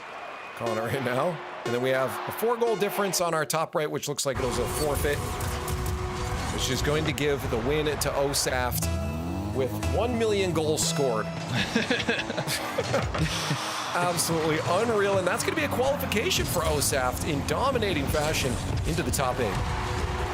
Yeah, he's, well, you called it. It was going to be a bit of a closer match than we thought, Fear, but that was a lot closer in the fact that OSAFT is creating upsets galore, left, right, and center. As Fear, sorry, we've lost Leaf. No, I'm here. I've just don't tell me Red Mob's got you as well. He hasn't bombed you. OSAFT was just playing so hot out there that it overheated my camera. He was looking pretty good. I'm here. Yeah, no, that's unreal score, Games. Yeah, Fear. I gotta say, I mean, this is RLCS, so I think the scoregamis count as their own here. But yeah, do you find? I feel like it's gonna be harder to get the lower end scoregamis in ones, like the 1-1, the 1-0s, the 2-0s. Yeah, 2-1 is I think the lowest I've ever seen. You do not see it very often. So I've never seen a 2-0 or a 1-0 game. You don't just want to forfeit those positions. I think we're getting such crazy scoregamis because players are not forfeiting earlier. I think we really do see earlier forfeits, which is good in general. I want players to do their best to try and make it happen, but it is leading to some funny looking score lines, as looks like we do have some games to watch now. We're gonna hop into Joria's and Hyder, your game number 4. The Grey White getting to work off the roof with the extra pop, and Hyder has been done once again. It feels like there's an advantage from what we've seen so far, Fear. When Jorius takes it to the skies, he has that aerial threat over the top. Definitely. Hyder trying to find a bit of offense. Yeah, Jorius in a great spot right now. I actually kind of let him out. Poor touch in the corner, and I promised that I wasn't lying. I felt like Hyder was in a great spot if he had actually kept Jorius low on boost and kept him pinned back. A lot of players were able to starve out defenders and score from there, but it all came down to just one bad touch, and Jorius there to pounce on it as Jorius wants to move forward in this bracket. Yeah, we mentioned that overtime, and so often you look back at a series and think, well, maybe if Hyder won that game and things could have gone completely different. But right now, Jorius is absolutely airborne, literally and figuratively right here. There's 4 goals in a minute 22 of Rock, and making game 4 his own. He's trying to close this series out in 4 right here, right now. Yeah, confidence right now. He's just chasing down the ball at every moment. It's gonna potential. Wait, Hyder, why? Okay, I was like, why are you not shooting? Why are you not going quickly? Please, Hyder, score.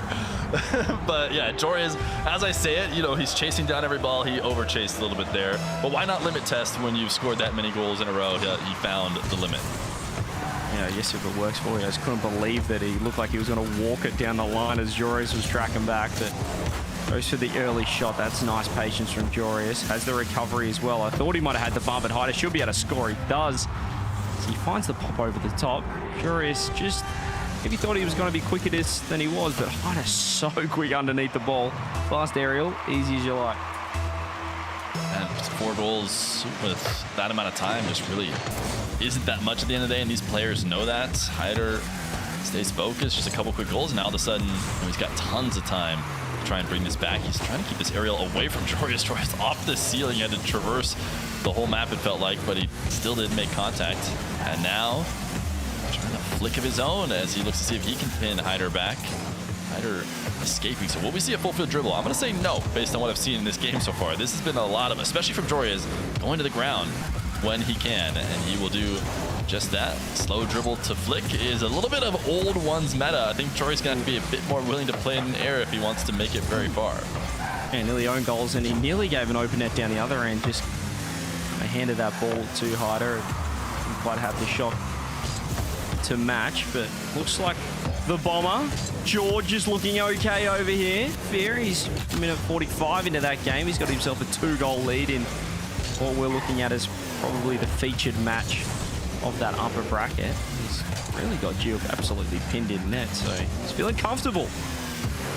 Yeah, Red Mob, I like what I'm seeing from him. I was only going to raise Juke stocks if he was able to, take Red Mob down, but it looks like Red Mob, as the favorite in this one, is starting to find his form, recovering from a loss, game 1 loss, I believe, and he doesn't let that get to him. Playing from behind in the series, has found his stride here.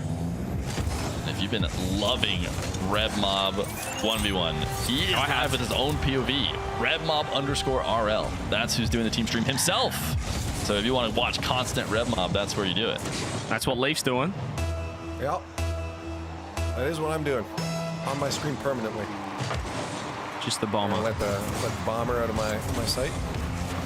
Oh, I mean, when the bomber is pre-flipping like this, have you ever seen anything like it? He's looking sensational. He tries to get the bump. He's got a double pre-flip. The first one was for a bump. He was looking for Juke. The second one said, well, if I'm not going to get you, I'll just put the ball in the back of the net. And that's 6-2. And at what point, Fear, in your experience, what's the heartbreak score from the other side? I know, like, in terms of just thinking I'm probably not coming back from here. Well, 5. Almost as a rule, nice demo. It kind of depends. There's no one score line. It sometimes matters how that score line happened on whether or not you're heartbroken. Oh my goodness! Right now, this is the heartbreak moment. RebMob making it 7-2. Pop reset, recovery, shimmies the other way, and then rips it bar down. George Bomber, welcome to the RLCS. He's playing too well. He's going to make us go off of him. We got a close game over here between Jorius and Hyder, as Jorius trying to advance in the lower bracket. These guys down in lowers. Loser eliminated. Winner gets to stay alive for at least one round longer. As they try and make top 8. Jorius is going to have possession here in the last 20 seconds, so it's going to be a pretty crucial moment. Hyder has a 100 boost, though. A lot of shadowing. He's going to go for an air dribble bump. Hyder makes contact right as Jorius bumps, but Jorius still gets to stay in control. Now we're going to need to see some resets from him. He's capable of this. I don't know why he's been going away from it all series long, because he can score with them, and here he does. He could have gone for the triple reset as well. He had the ball in the perfect spot, but instead he drops it down, finds the wave dash shot, and completely does Hyder. We got 3 seconds. Fear, talk us through the kickoff. Hyder, I delay. Some players could delay. I expect. Oh, there it is. Told you, Hyder delays. If I'm Hyder, I want this ball up in the air, and I want a chance to kind of cheese it at the end, but it doesn't look like that's going to happen. Jorius has it red, has the win, advances through the lowers. Joe gets the job done, and RebMob looking fantastic. Juke does have a lot of work to do here in this game 4, and just looking a little awkward for Leaf as 2-2. Brazier still struggling a little bit.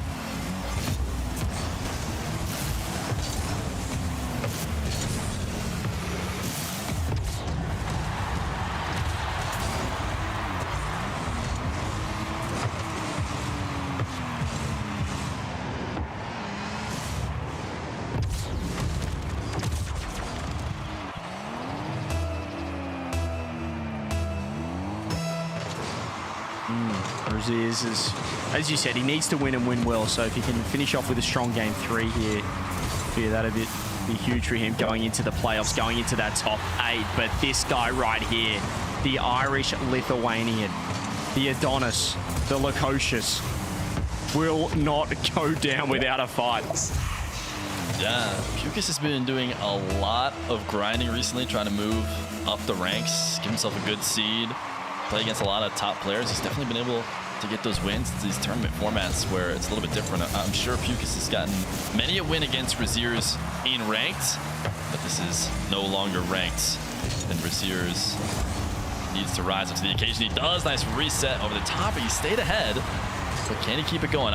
It's almost what I see from Braziers that I think would be more important. We haven't been watching him a ton because we've been jumping back and forth, but you could almost tell watching him before that he clearly was overthinking it, was playing nervous, wasn't playing to his skill set, which is just a really highly mechanical, impossible to stop skill set. And he hasn't been doing that. Maybe he's doing it now.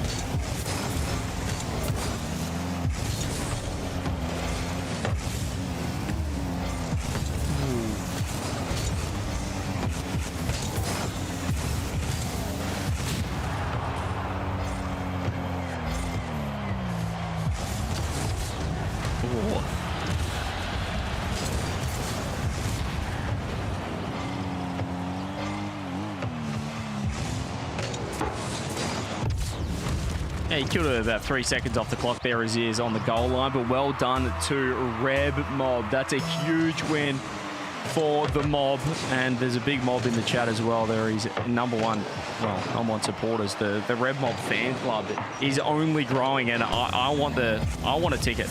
The mobsters, I love it. The Bombers looking great. Razier's looking great in this game as well. There's 90 seconds. He's got a 3-goal lead. But yeah, top 6 for Red Mob, top 6 for OSAT. And we got Jorius already through. Looking like Razier's could be that final spot. Oh, sorry, through to that lower bracket semi-finals. We've got Jorius through into the lowers as well. But OSAT and Red Mob secured, which is huge for them. Yeah, your top 6 guaranteed now in those upper quarterfinals. Moxie, Red Mob, Osoft, and Zen. So not necessarily the 4 players we thought would be up there.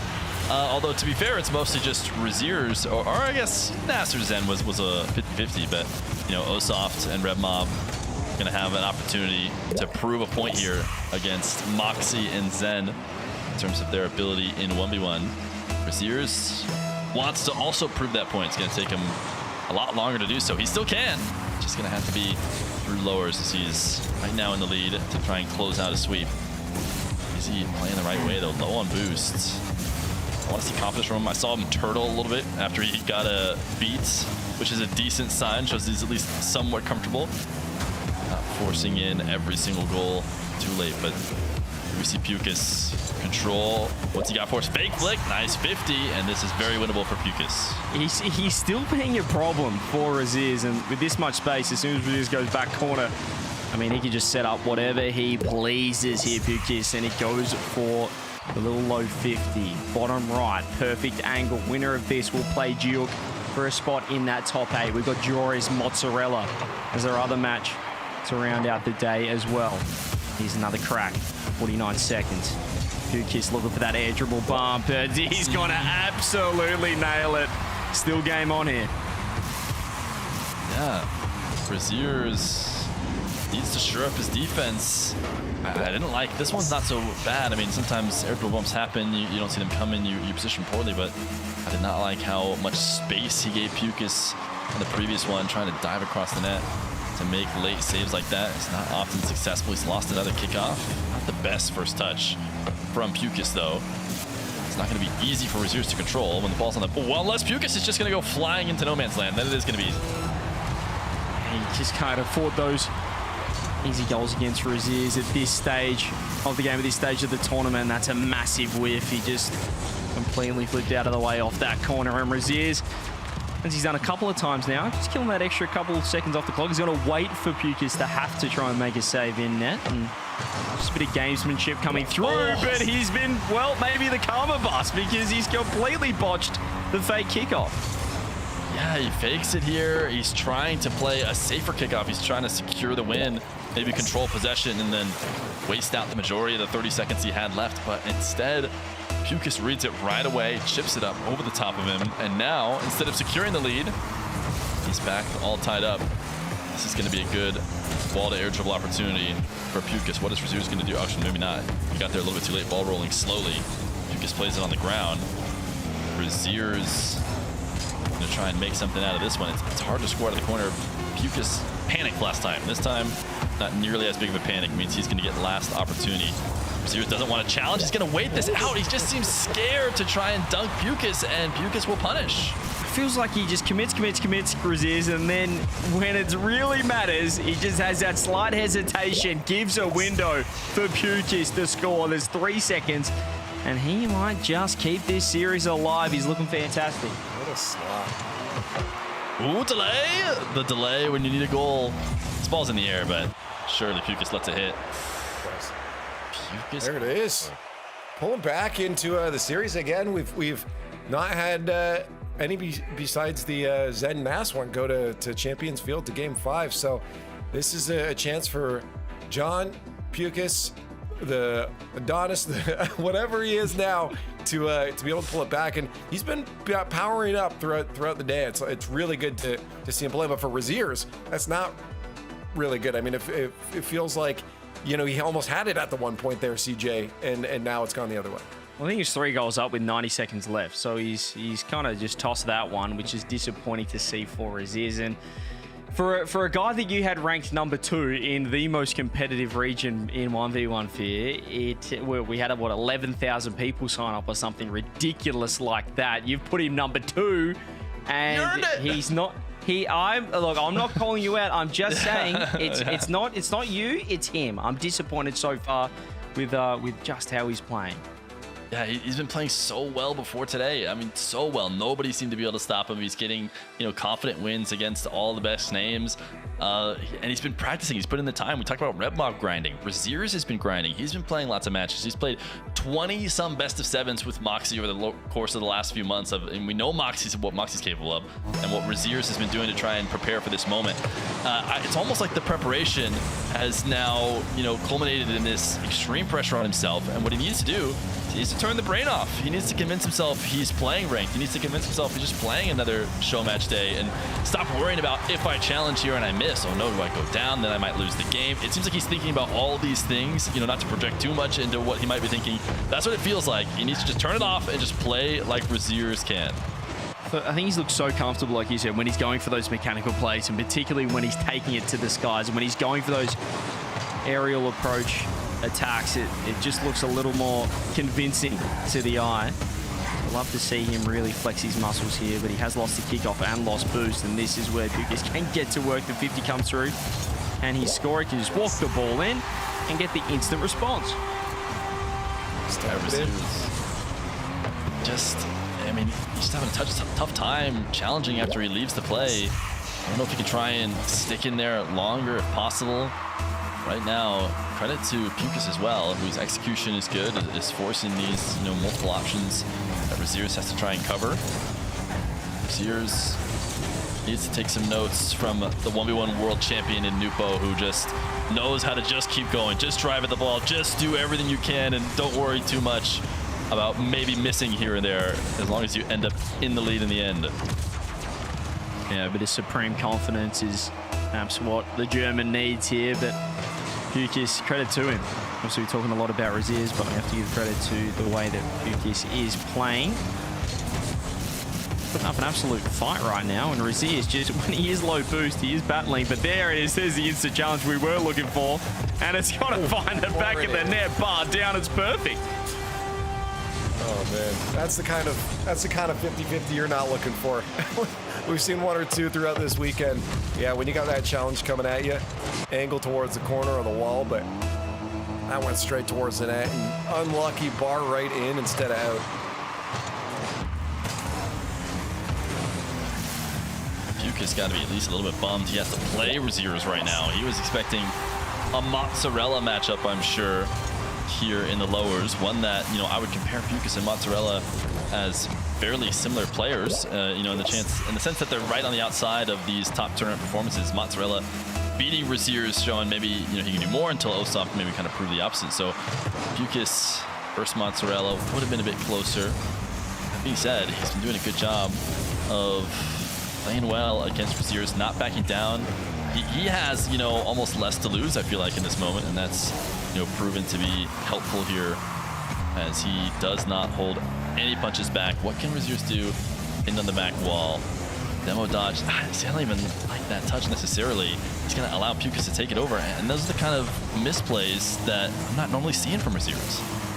Feels like he struggled to keep consistent pressure, but that's a big misplay from Pukas. You can see him go off the ceiling, and then he's trying to match the height of Raziers, but he just went way too high indeed, and Raziers capitalized, saw the mistake, saw the misplay. He gets a 2-goal lead, but I mentioned before, he just seems like he's struggling to keep any sort of pressure or offense, and it feels very goal for goal. A lot of mistakes from Raziers, and when he is low boost, he has been exposed. We'll see if he can get up to 3-goal lead. Is that enough for him to breathe a little more than he has been so far today? I have not liked what everyone said. Oh, I like that. I like that flick. That is something I do like. What I was going to say is I don't like Raziers. When he gets 0 boost, he's been leaving the play, and he's been letting Pukas cook. When he separates from Pukas and allows him to get a dribble or something going, Pukas has had near 100% conversion, and he just let Pukas get to that flick, and clearly he's got that in the bag. He needs to try and prevent that as much as possible. He's making Pukis look like prime Moxie when he can just set up his flick, and it just is unsavable at that point. He gives him so much space, but he's still finding these insta challenges from Pukis and reading them incredibly well. You can see the early pre-jump, but Raziz has absolutely ripped that to the backboard. Gets an easy tap in. That's just part of the rock, paper, scissors game of the aerial game of today. Pukis, you look at it, in a vacuum and you think, man, Pukis, what were you doing? Why were you jumping up in the air? But the reality is those positions with that bouncing ball are more often than not taken as air dribbles. Pukis just trying to get ahead of, the play there and wasn't able to. But Razier's stringing a few together. A nice little low 50 wave dash kickoff, and now he's up 3. 3-goal lead. We've seen this before, though. And we've seen situations where Pukis looks down and out, and he says, not today. There's a great bump. And here's a 3-goal lead, disappearing very quickly. Fear, I don't know. It never looks comfortable.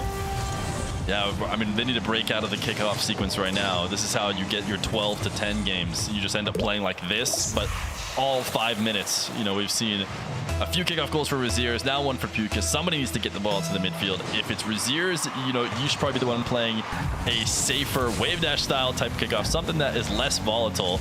And that's what Raziers is trying here right now, but he's not really in that comfortable position. He's forced to make a couple low boost saves. And I would have liked Pukis trying that. Pukis maybe didn't feel comfortable, but if you can keep that ball high and up away from the low boost player, if he feels like he can get a first touch and dribble it, it could have worked out well. Instead, to the ground, so now he'll have to defend against the Raziers with boost, but his flicks have been so good it maybe doesn't matter.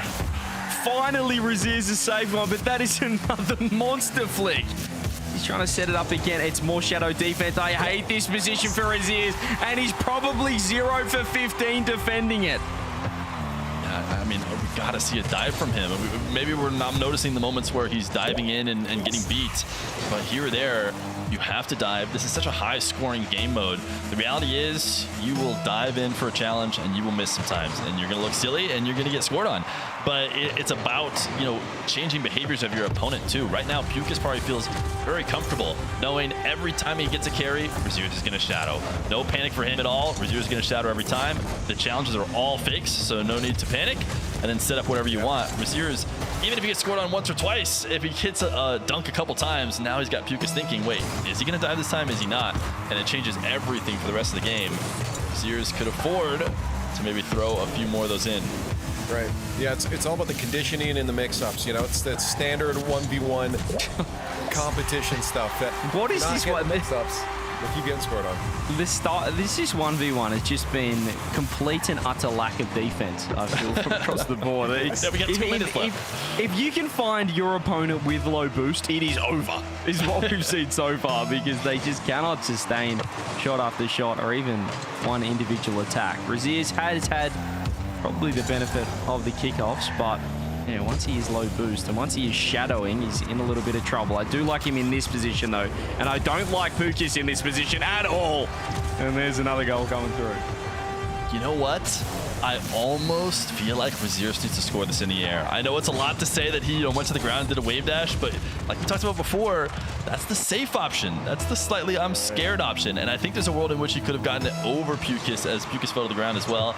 Obviously, a goal's a goal. And at the end of the day, without the context of the rest of today, you take whatever you can get, but it doesn't shine as well for Raziers' confidence. You want him to show that he's ready for tomorrow, right? Right. Here we go again. Here we go again. How many times can he shadow a flick and give Pukis time to set it up, because he just keeps hitting it?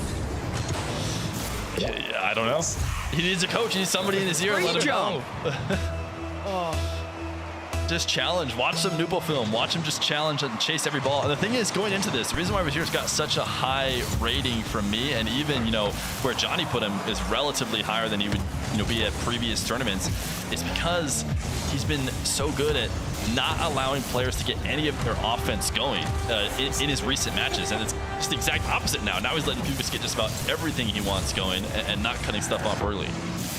Yeah, he's only scored one way, which is just, it's astounding that he hasn't changed up his manner of defending, considering it hasn't worked once.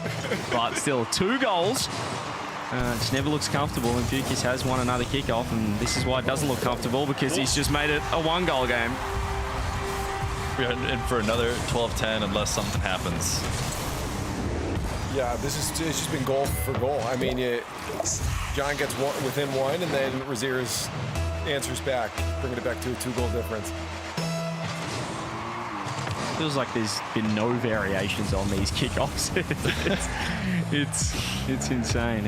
I guess we did see the one fake from Razier's, but he absolutely muffed it, so he doesn't want to do it again. But he finds the demo, and I'm not gonna say anything. He was wasting time. I don't want to say anything. I would say a 2-goal lead's nice at this point of the game, but it's just not. It's just not. John's going to score in like 2 seconds here. 10-8. Can we get more than 12-10? I mean, here's the thing I remind people is that this is an elimination match. So there probably is a lot of nerves or overthinking going on. As I think Phil was saying, is just, some of these are safe options that we're seeing Razier's take.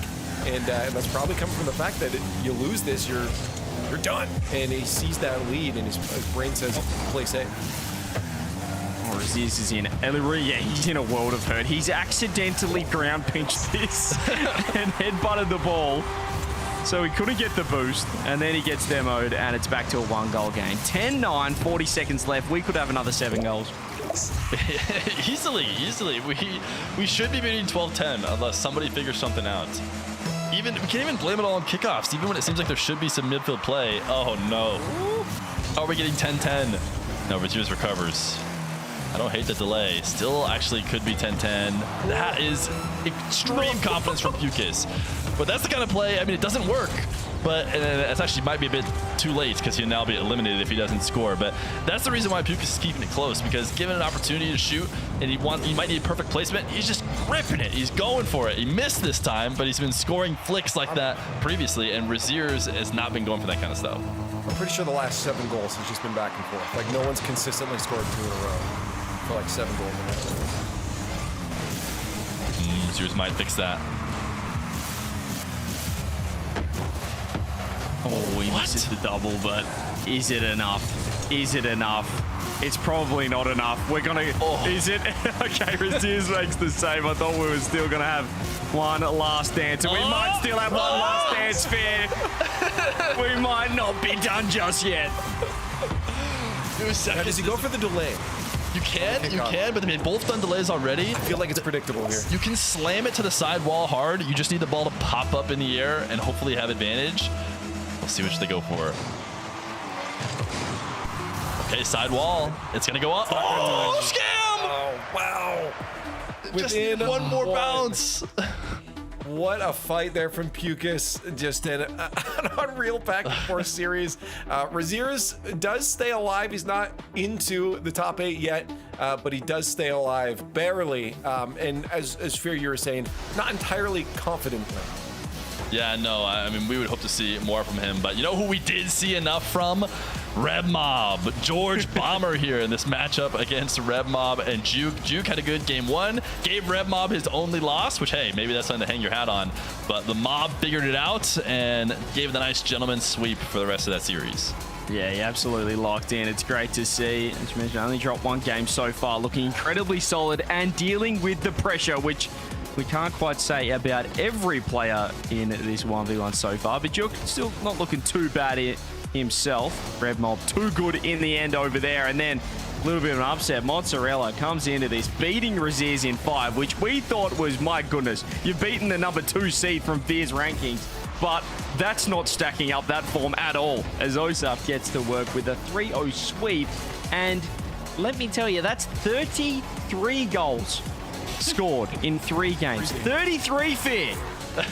That's pretty good average. That's a pretty good average. Coming into this because of forfeits, I can't remember if it was off screen. Johnny was talking about stats in terms of maybe needing them per minute as opposed to per game because there's forfeits. It doesn't matter which way you slice it. Osaf's stats are going to look amazing here today. And then we had Joria's and Hyder, which I can't remember which game Hyder won.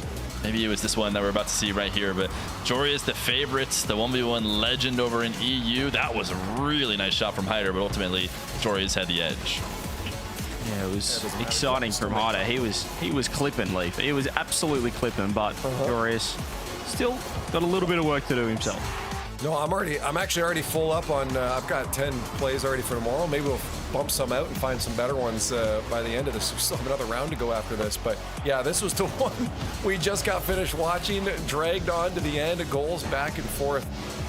Throughout the day, John Bucas was leveling up. He was definitely starting to hang in there. But there was that caveat, the asterisk, that he was playing against a Raziers that didn't feel maybe at his fullest today. Something was going on, kind of holding back his full potential, but he does stay alive, and Raziers, through the back and forth, will be in this bracket, will be into the next round in the lower semifinals, which we'll be doing after the break in a few moments. 2 more best of 5s to go here, CJ, as we get our last 4 hopefuls into to jump into the top 8.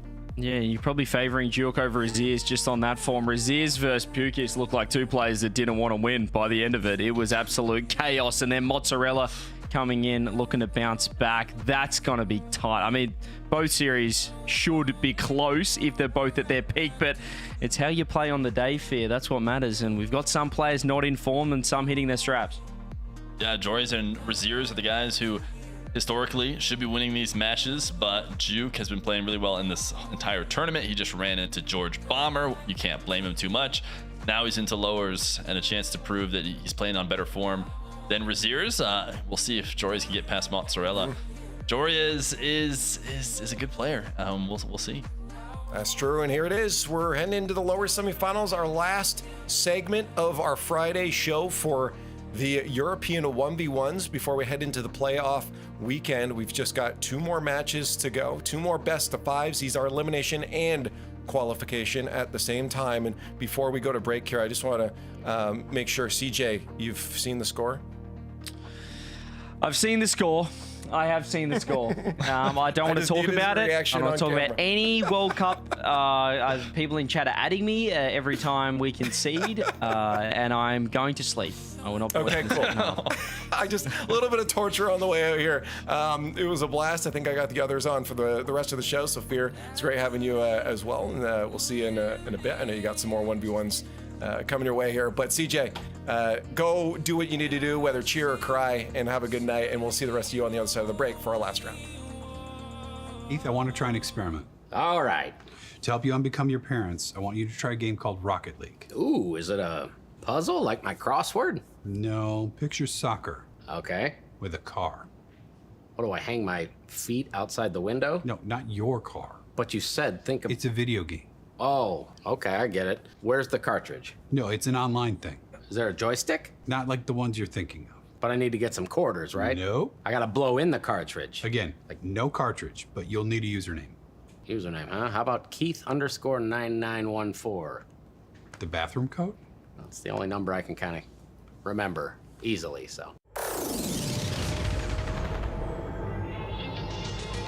Don't hold back, cause you woke up in the morning with the initiative to move, so I make it harder. Don't hold back. Galvanize. Trajectory and balance look good. You're confirmed to go for orbit. Every day, Michelin innovates to move the world forward on the road and far beyond. Michelin, motion for life.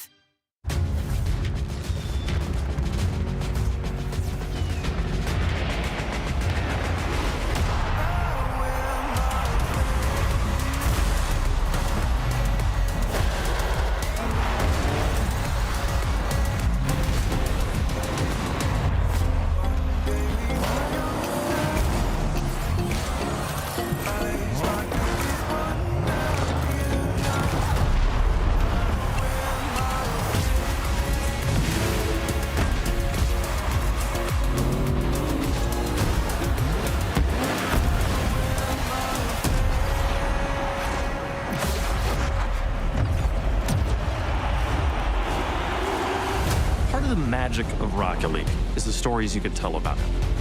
The 0-second buzzer beaters, the epic saves, the underdog victories. It's all there. As we return to this legendary arena, we'll witness Rocket League's story unfold together.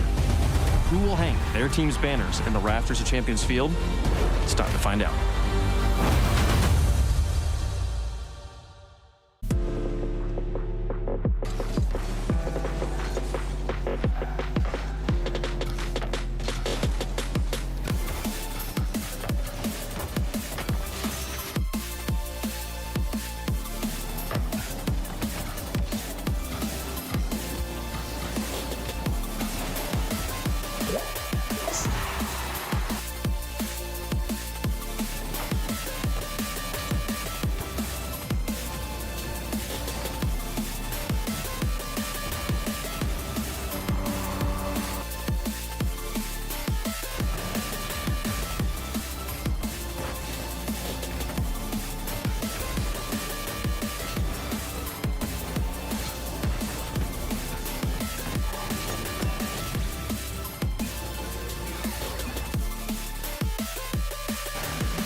One more round to go here for the European 1v1 Tournament Friday show until we have all of our players for the top 8.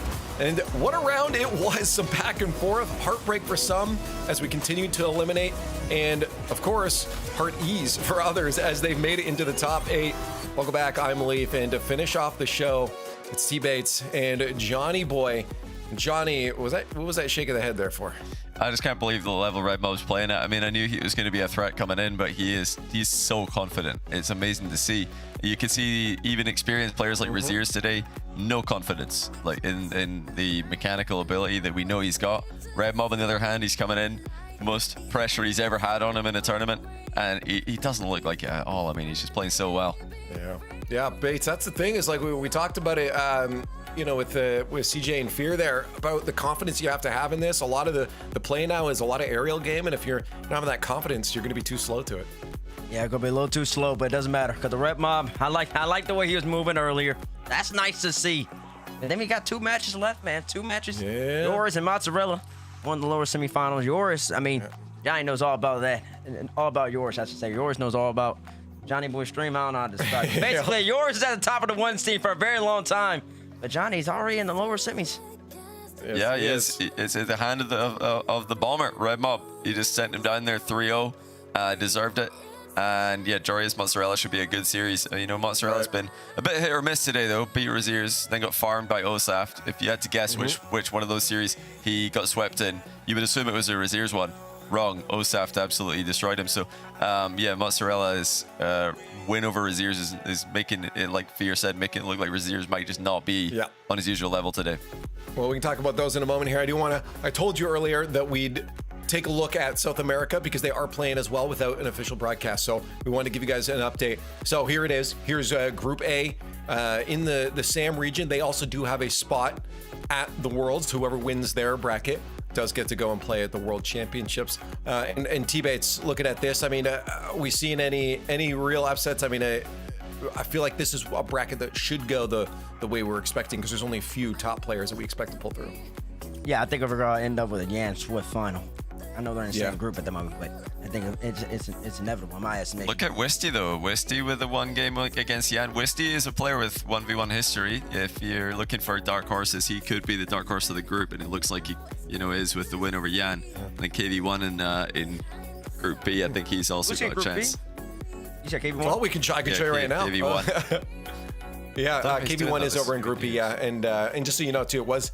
In that matchup with the Yan one, Yan's actually down 1-2 right now in that next game too. So interesting. We'll get you updates when they come in. There's KV1 there, Johnny. Yeah, KV1, another player. I think KV1 and Wisty would be my next best candidates to make the final after Yan and Swift. Yan and Swift, I agree, are the favorites to make the final against each other. KV1 1-1 with Suko at the moment, so he's not having the easiest time in Group B. Hey, I mean, we'll all see how that plays out in a little bit. We'll let you know by the end of the day if we have those updates for you. If not, again, you'll probably see them on the pre-show for tomorrow. But we do have to finish out our Group B here for the European region. That's what we're watching. It's only going to be 2 matches that you guys have to pay attention to. But if you did want to check some of the team streams, I do believe some of them are up. I think Raziers is streaming and Juk as well. So you can go check out those matches from their perspective. Otherwise, we're going to have it here, the best of the action here. But yeah, looking at those matchups, I think just before you guys were talking about Mozzarella and Jorius, I'm looking at Raziers. I think Raziers really needs a big step up here, especially when it comes to the mental and the confidence.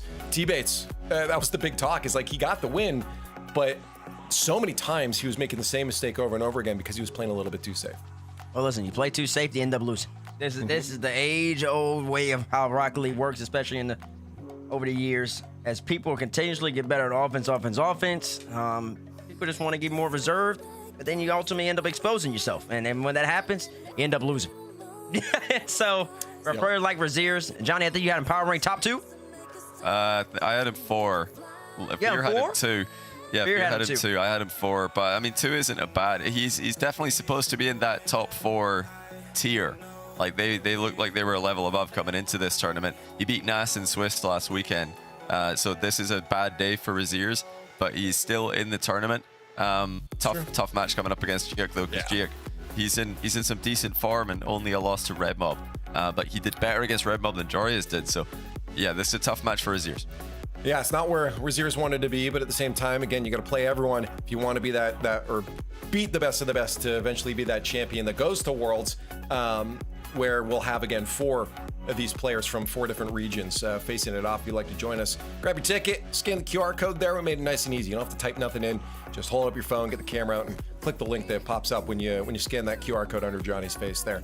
And hopefully you can join us for the World Championships, where we'll have 1s, 2s, and 3s at the Worlds. So it's going to be great to showcase all those different game modes at the World Championships here, where the pressure world event is big. Did y'all talk about USA versus Australia before CJ left? Oh, I made sure he reacted to it on stream. Don't you worry. I made sure he reacted. T-Bates didn't even know they were playing. He missed the whole first half. The way they have advertised the American games is that they all start at night. They're on the West Coast. I would assume they're all starting at night. How am I supposed to know the game starts at like 11 a.m. in West Coast time? Like, how am I supposed to know that? They had to move it 'cause prime time. You got Scotland, Morocco tonight for, they had to push Australia, USA out of that window because everybody wants to watch Scotland, Morocco. Yeah, so then also, sorry about that. It doesn't make sense either, because then, like, you have the Australians who are sleeping technically. Like, yeah, you just assume that game was started about 9 o'clock. But listen, I didn't make the schedule, okay? So yeah, I did miss the first 2 goals, but I came in from a Johnny report, and it's looking good for the world event. USA is on top, baby. All right. Well, I mean, yeah. I don't think anyone expected this matchup to go any differently, the Australia-US one, to be honest. But that's what's in halftime now, I think? It's in halftime right now. Yeah, it's in halftime. Okay, cool. Well, we'll see if upset happens there, if any happen here. Because back to our matchups here, I do want to get some predictions from you guys on this one. Who's our next qualified, our last 2 qualified into the finals? Mozzarella Jorius and Juk Raziers. I feel like Raziers has a bit harder of a battle maybe in front of him than Mozzarella. I'm not sure. What are you guys thinking for predictions? I think Jorius wins. I like the level he's at against Hyder, because Hyder's a solid player. Hyder downplays his ability. He's saying on Twitter after losing that he doesn't know how to play ones. That's not true. He does. But Jorius, I think, takes down Mozzarella. Giek Raziers, I'm honestly on the fence about. Raziers he's scaring me today. He's not looking too good. But Giek also did lose to Red Mob. I don't know. I'm on the fence. I'm maybe leaning a bit more to Raziers, though, 55%. You think? Okay, I don't know. What are you feeling, T-Bates? Because I feel like I lean towards Juk winning this one based off what we've seen so far. That's actually a question. I don't know. I don't know. Make a prediction. Make a prediction. Oh, wait, the Giek versus Raziers? Yeah, who's taking it? Give me the guy who just scored first. Raziers. There you go. I'm feeling comfortable now. All right, so I'm alone there. I'm feeling comfortable now.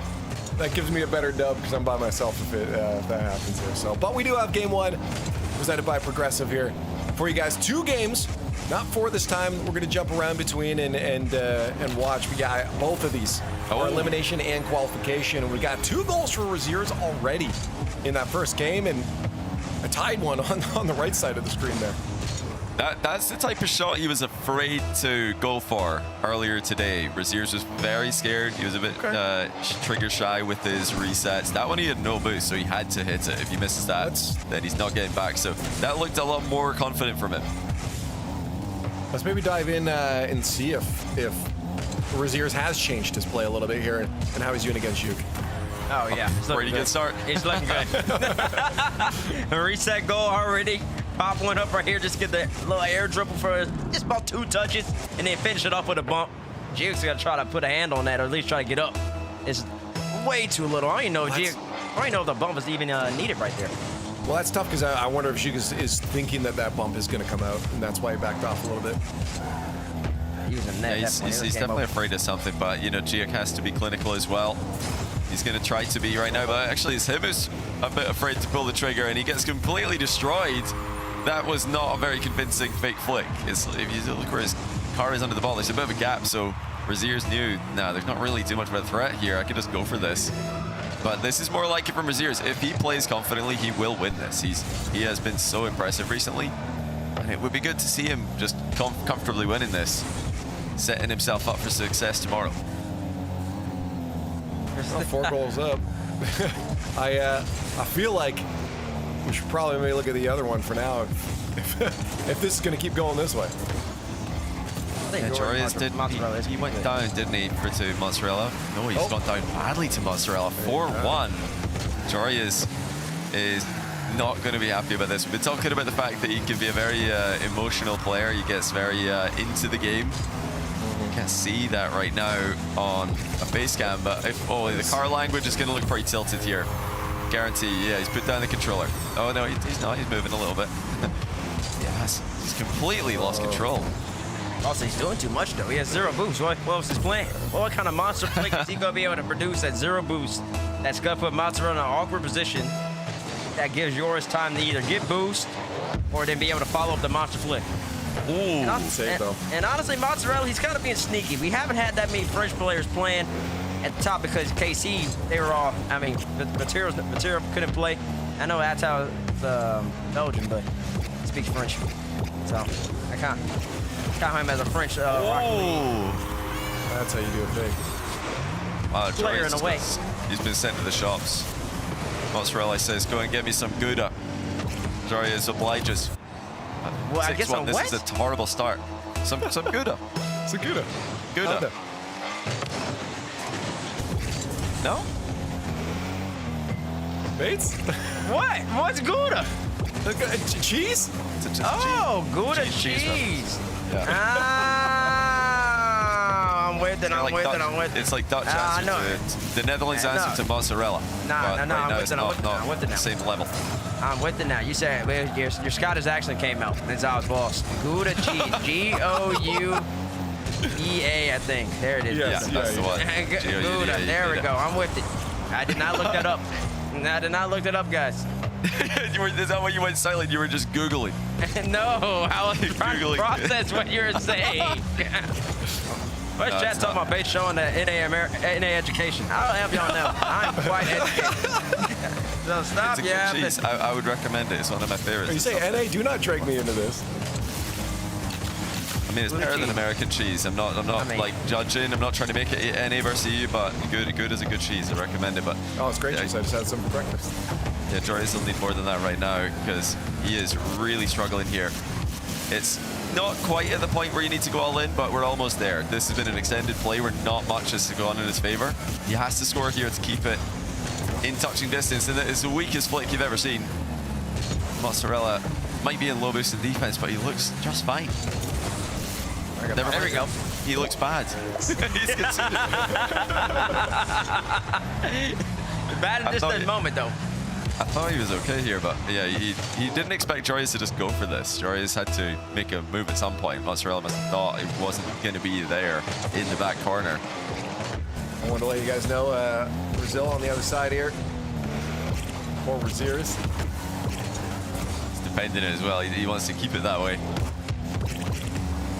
Much better for Braziers, to be fair. He's not had a good day, but he can still make it into the top 8, and like we've been talking about, you know, an everyday fresh start.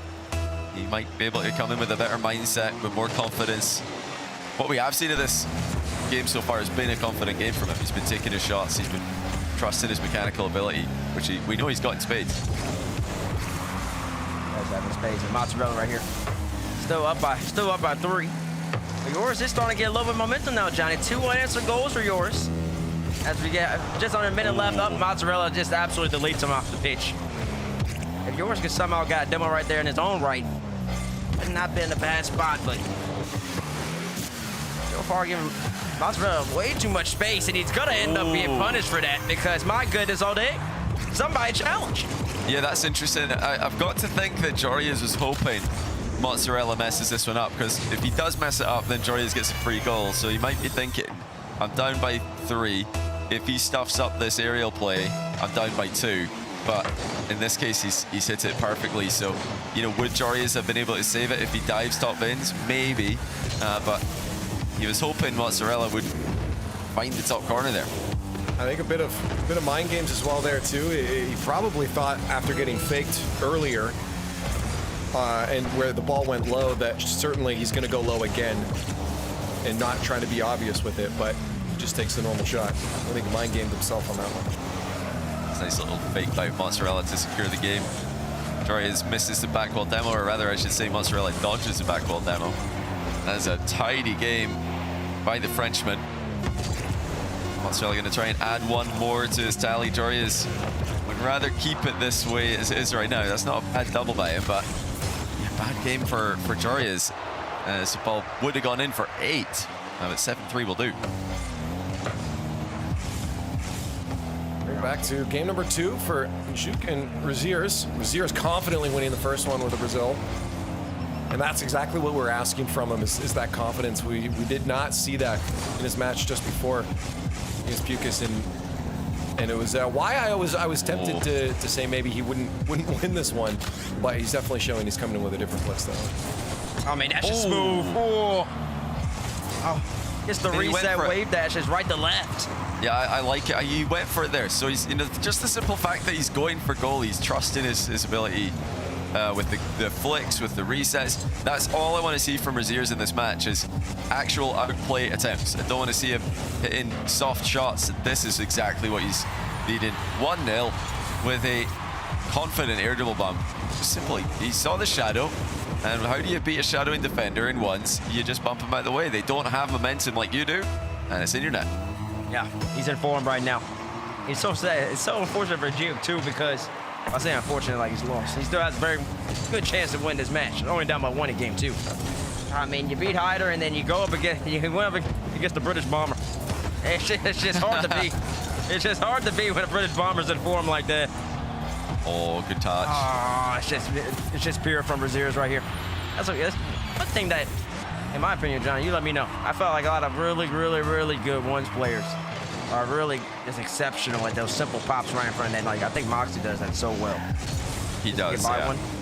Just to get like the little outplay. It's one of the hardest things to get good at if you don't play ones, because those situations where the ball's moving slowly, the opponent's moving slowly, you don't have momentum. When everybody's just grinding to a halt, it's a different game. It's a state that doesn't really happen in 2s and 3s. And the players, like you said, like Moxie, who have got that experience in ones, they can do it so well. Okay, Jake does get on the board here with a tidy flick to the top corner. He had the option of going up the wall there, preferring instead to cut in field and play for the dribble. It's a good play from Jake right there. Leaf, what's going on with yours game? That's a great question. I don't have any side stream for that, so let's go to the big view. 1-1. There's your answer. There we go. 1-1. Mozzarella on the ball immediately. And he's cutting field as well. He could have gone for a long-range air dribble here, but instead preferring to just play with a more conservative approach. Here, surely he's going up the wall on this one, though. Jorius is right in front of him. He does. Long-range attack coming in from Mozzarella with a reset. And he slams it home. Jorius really low in the challenge. Either looking for some kind of fake or maybe a wave dash shot out of Mozzarella, but Mozzarella is just way too high on that. Makes it look easy. He's actually in Jig over here on the left hand side of y'all screen. He wins a 50-50 off of Raziers, and just after that, handles business. Only 1 goal lead now for Raziers after he came out kind of swinging in game number 2. We just saw a very tame reset attempt by Jorius. Top right here. Mozzarella's going to try and show him how it's done. That is it's a great shot. It's perfectly in off the bar.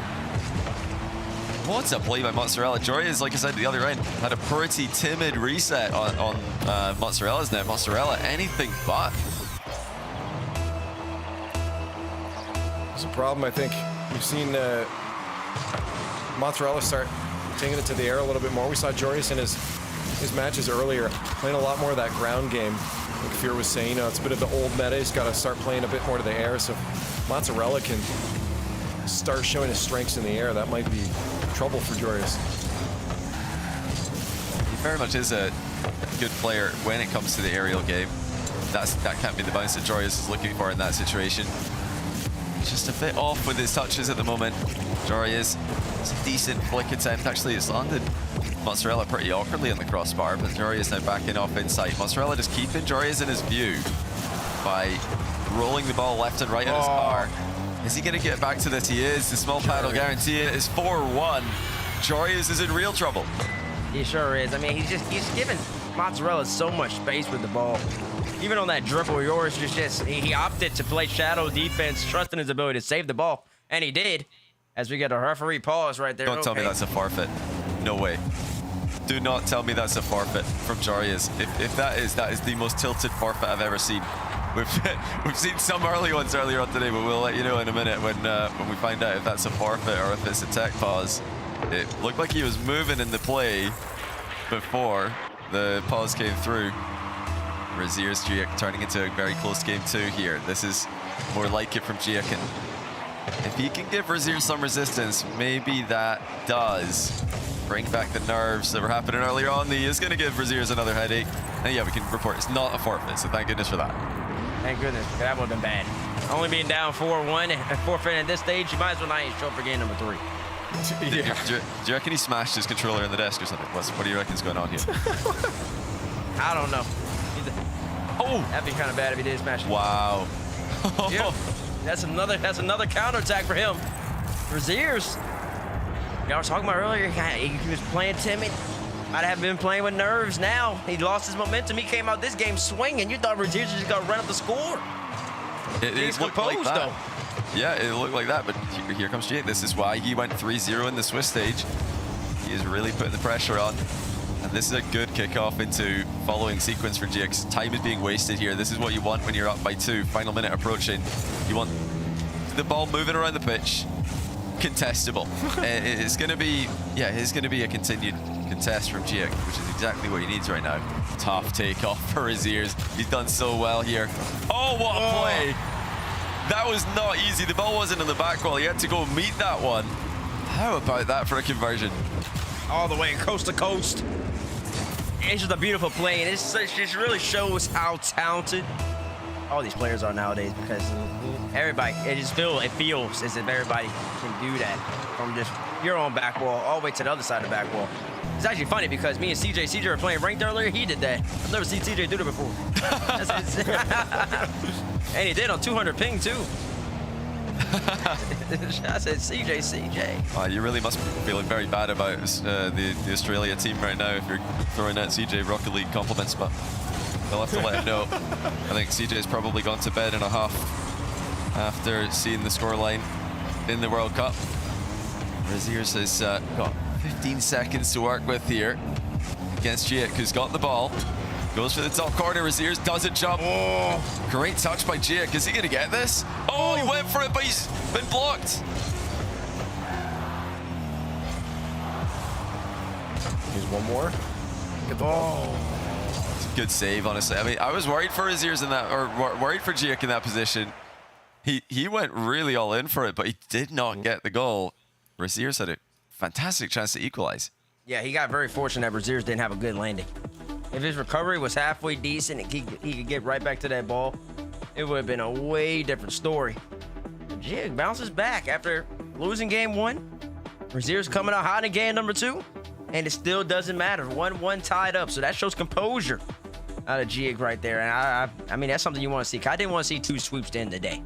I know the stream's a little long. Some people like those type of things, but listen, I'm just here to watch some Rocket League, and I can go to bed whenever.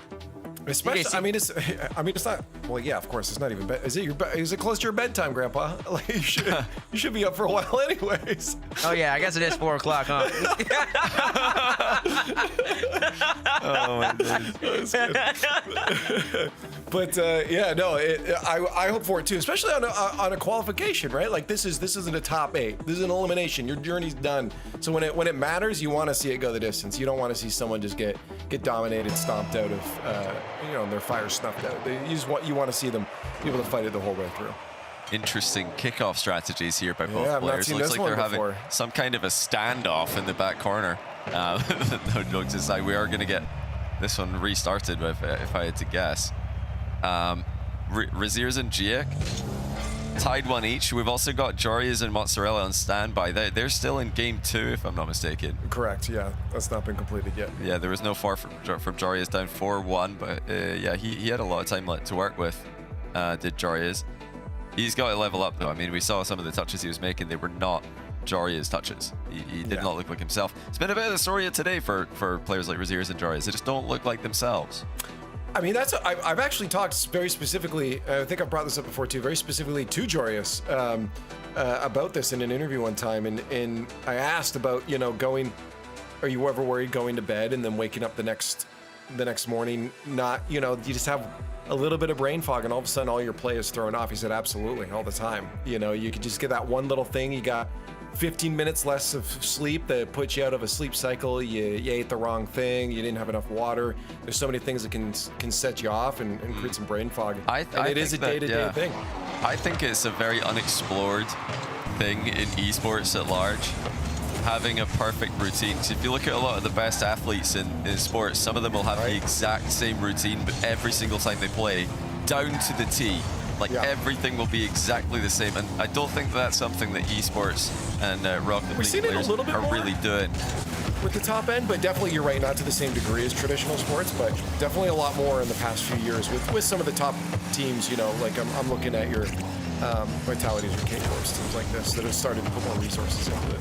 Yeah, they do look more like that, like real sports sort of squads. But I still think that if somebody came along in Rocket League and they were able to manifest that kind of dedication, I really think it could make a difference. Oh, what a save by Mozzarella. He's going to have a shot here as well. And it's going to be 5-1. Jori's frustrations continue after the unpause. I mean, it's not even like Yori's shot was bad. It's just the save was just that much better.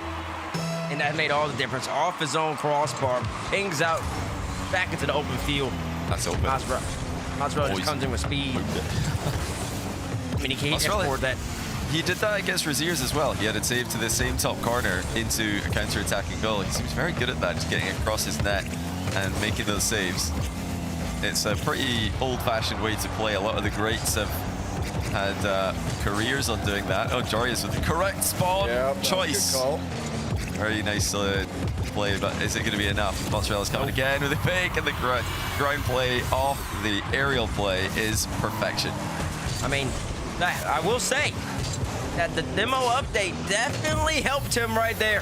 Oh, 100%. It did. It definitely helped him right there, but it just delayed the inevitable. Yeah. Oh, we got another pause. Speaking of inevitable, it's the end of the day. Of course, there's pauses. This has to be a forfeit, right? Yeah. We do have the next one. Yeah, Jori's is forfeit. Okay, so that one makes more sense. If the previous one 4-1, I would have been very surprised. 6-1 though, off of a long period in defense after getting hit with a delayed kickoff. Yeah, that's a tilter. So I don't blame him on that sequence. Wanting to go next. Right here has the ball. Match. I mean, he's comfortable so far, Jig. I mean, Raziers, like I said, he scored 3 goals, I think, in the first about minute of game number 2. I think he finished that game with 4 goals. And halfway through this game, he's at 0 goals. The offensive firepower for Raziers is lacking. Oh, he's going to get demoed here as well, yeah. So he's in a lot of trouble. Jig knows the respawn will come through before a shot, but this is still a great position for Giek. You might even be able to look for another demo in that play. No reason to allow Raziers any way back into the game. This is a very low scoring one. Look at the time remaining. That's off as well. So a little pinched clear. Lots of boosts being stolen. Raziers making sure even to steal the small pads there, which is important in these 1v1 plays. Oh! That was confident from the German. Yeah, that's for it, Johnny. He delivered. Big musty flick. Oh my! How much speed was that? 118 kph. I mean, nobody's getting to that one. What's that miles per hour, teammates? What is that miles per hour for all your fellow Americans? Let's see here. Let me do quick conversions. Wait, sorry, what was that? Is that going to be like 70? Is it 70 miles per hour? Am I close? 118. I'm going to say 74.5. I'm going to guess. 74.5. Can somebody 60 get? is 100. Huh? 70. 60 is 100. So yeah, it'd be close to 70. Okay, so what is it? Well, I don't know the conversion. Some way. I thought you'd look it up. I know. I thought you were looking at. I use code. I'll look it up. 73? Oh, I was close. I was close. Johnny said 74. Yeah, 74.5. I was off by 1. Yep, you're up by 1.5. Johnny takes it. If anyone, I should get that because we do use all of the different speeds in the UK. Not Yeah, sure you guys why, have like but 80 we systems. do. We do. We use about every single metric for distance, speed, and volume. So yeah, we're working on it. Yeah, even we weigh ourselves in stone. Actually, not sure if you're familiar with that one, lads. Yeah, I'm no, I afraid knew that one. I'm not familiar. Well, I knew about it because you told me before, but I'm not familiar with the archaic way of weighing myself. Raziers, ever since he hit the 118 kph, which we now know is 73 miles per hour, a musty flick. He has taken over in this game. 4 goals in a minute. It's time. He was held scoreless for the first half of the game. Yours, by the way, after forfeiting game number 2, he's up 2-1 in game number 3. Yeah, this is where those forfeits can sometimes work out well if you can just get a mental reset with them and play it to your advantage. Which Joris is confidently strikes an open net bottom corner for 3-1. Like I said about Raziers and Giek, I mean, Raziers so quiet for a long time, and now he's come to life. 1 minute to go now. Giek is one needing to come back. Oh, great mind game though. That's going to result in a goal, surely. Oh my goodness, he nearly missed it, but it has gone in. He just likes to hit it underneath the crossbar. Nass earlier was playing crossbar challenge. Giek showing him how it's done. Put it underneath the crossbar, please. Even on his reset goal earlier in game number 2, he hit down off the crossbar as well. Bardowski. Giek with the late kickoff right there too. Raziers needs a touch. He does get that little awkward touch, which buys him some time. He can pick up some small pads before the inevitable attack. It's a pop bomb. Oh, what a save by Raziers. I actually don't know how he managed to stop that. It was a good shot selection by Giek, in my opinion. The fact that he had so little boost to avoid the demo. He turn around, shoot this one, but he misses. Oh! Raziers dodges the demo as well, turns around, tries to get one of his own. Both players shrugging off these bump attempts. But this is going to be in Raziers' favor, surely. Wait a minute, he's just giving it away. What was he doing that for? If the game was won, and now it's a one-goal game. I see the vision. I see none. Yeah, he was playing down like he was going to cut in and thought hopefully Juk would bite on that, but he didn't. I don't know what the vision was. I didn't say it's good. I can see the vision. You've explained it to me. I still can't see. He's going to win, though. It's all good, unless he crossbars this, which he won't. Raziers takes game 3, much closer at the end than it should have been. And over to Jarius, who's trying to keep his tournament alive. One of the all-time greats in ones. On the ropes against Italian Cheese.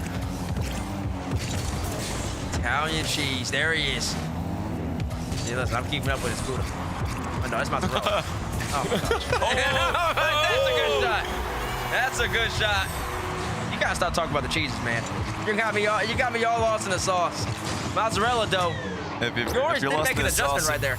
If you're lost in the sauce, it must be marinara. That was mozzarella, slotzarella. Oh my goodness, he's done. 3-3. You're done, buddy. Yours did switch it up on that challenge, by the way. He actually did try to put a hand up a little bit earlier than he had been, but it still resulted in the same. Mozzarella ended up scoring, but yours right off the kickoff regains his lead. And he also switched from the Octane to the Fennec with Sky Blue Influencer, the car that everybody loves to use nowadays. Oh, just sneaking it by. Jarius thought he could get in the way of that one. It really was his only play. Sorello pushes the kick off to the right, and it goes just into his favor. And a straight spot, so we're probably going midfield play here. You'll hear us say a lot if you watch more ones. You get that extra boost pad on the way to the ball when you spawn in the middle at the back. So generally, you don't see kickoff goals directly, as we have not here. 50-50 coming in. Mozzarella just a better right here. That is so deadly nowadays, I feel. Because you saw Zen and Natsal about 2 weeks ago in the 2v2. They scored so many goals off of Zen 50-50 just like that. And Natsal come in and just clean up the mess. It'd be an easy shot right after. Either that or Zen would finish it himself. And then one even more deadly too. You have to get the respect first, though, as players are just doing circles here trying to bump each other. Yeah, you've got to get the respect with the resets first. Jarius will tie this one. Neither player able to get boost off the kickoff. Yeah, Mozzarella, he's really earned. I think Jarius has to respect his resets high after all the clips that have been hit on him. That's why the low 50s air dribble dunks are more likely to work. Kickoff right here. Yours has immediate possession. Mozzarella will be equal to that every single time. Just want to close out the space, though. Gives yours room to operate. Kind of dangerous for Mozzarella. Yours losing at 50, but it's not going to be enough. Just a shot on. Not going to be enough either. Denied by Mozzarella, but he's not the woodwork just yet. Another pop shot from yours. Mozzarella sends that one away, too. 30 seconds remaining. It looked like he maybe hit a bit too much into Mozzarella. Mozzarella was lacking boost in offense. I would like to see Jorius hit it away from him, continue the attack. Mozzarella trying to catch Jorius pre-jumping. Jorius does not fall for it. He stays grounded, intercepts the shot as it comes overhead. Final few seconds of the game. It's going to be an interception by Mozzarella at the near post. Jorius on the run. He's got to look out for the demo here. Mozzarella going to chase him all the way. Jorius high on the backboard, in a safe location, full pitch air dribble. Reset secured. Bit of a gap to the ball. Oh, this is perfect. There is 1 second left, but Jorius leads. You saw Razier's doing in his game. Yours busted out as well. 119 kph. Holy. 1 kph better with 1 sec remaining. And yours is yours tournament life on the line. But no, hold on now. Mozzarella, delayed kickoff. Can he get the ball in the boost? No, we sure cannot. Ooh. Yours keeps himself alive with an absolute sensational cross map. Gets the reset. Musty right into the middle of the pitch. Right into the middle of the goal, I should say. Oh! And Razier shot to bust another one, too. What save by Giak. How did he read that? Razier's put it behind him. And he's going to get a goal as a reward. What a play by the Frenchman, who's now trying to keep his tournament alive. Razier's has definitely woken up here. This is the best we've seen from him in any of his matches so far today. He's not quite there yet, as Giak's only within 2. Got a lot of musty flicks happening in 1v1. And they're all pretty powerful at the moment. Zeros is up by 2 here, and you already touched on it, Johnny. Giak, tournament life is on the line. He's got to be basically flawless the next 2 minutes or so. He's got to close out this lead, tie the game back up, and then ultimately take the lead from Razier's, who has been looking so good. Yeah, a lot of space for Razier's to work with here. He's going to go in field, mixing it up a little bit. He's got Giak in his sights. Loads of angles for Razier's to work with. He's flicked it into the bar, but still possession for the German. And he's got the option to go off his own back wall. Creative defense from Giak. He comes in from behind with a ceiling challenge. And he'll win possession for himself with that move. Tried to catch Razier's off guard with the wave dash flick. Does get a demo, but the more time keeps dripping off the clock, the better Razier's is feeling. It's opportunities like this where Giak has to be able to convert. A timid flick like that simply is not going to be enough. Yeah, and he's flicked it towards the side where the boost wasn't up, so he can't even steal the boost as Razier's makes a save, which is one of the advantages of playing the flick in that direction. This time the boost is available, so he's going to steal it after the flick happens, and he can continue the attack. So a much better choice on this occasion by Giak to play in this direction, but Razier's has stood strong in the way of it. Dodges the demo, he's going to have the ball. Less than a minute remaining, Giak still has yet another opportunity. Another flick goes awry. Razier's is there to be equal to it every single time. And Razier's, he hasn't tried to do much over the last minute and a half, but he hasn't been asked to do much. The onus is on Giak right here. What can you bring out to the table? What can you force out of Razier's to ultimately end up making a mistake or put yourself in a position to score? Yeah, Razier's looking composed at the moment. Giak spots an angle from distance, hits the bar though. It might have worked if he just hit that a bit lower. Razier's wasn't far back enough, but yeah, the boost advantage is just significant at the moment. Razier's using it very effectively to waste the remaining time that Giak needs, and this could be top 8 confirmation for Razier's. He plays it into space. One more chance for Giak, but he's got to make a shot happen in a hurry. Here it comes. It's not going to be enough because Razier's is in the way of it, and that'll be it. He's had a bit of a struggle at the office today, but he's done enough. Razier's makes top 8. Yeah, that was a tough fight, but yeah, definitely he's woken up. Given what we saw earlier, I think the key word, just hands down, was confidence. It was just lacking so much in a series before that.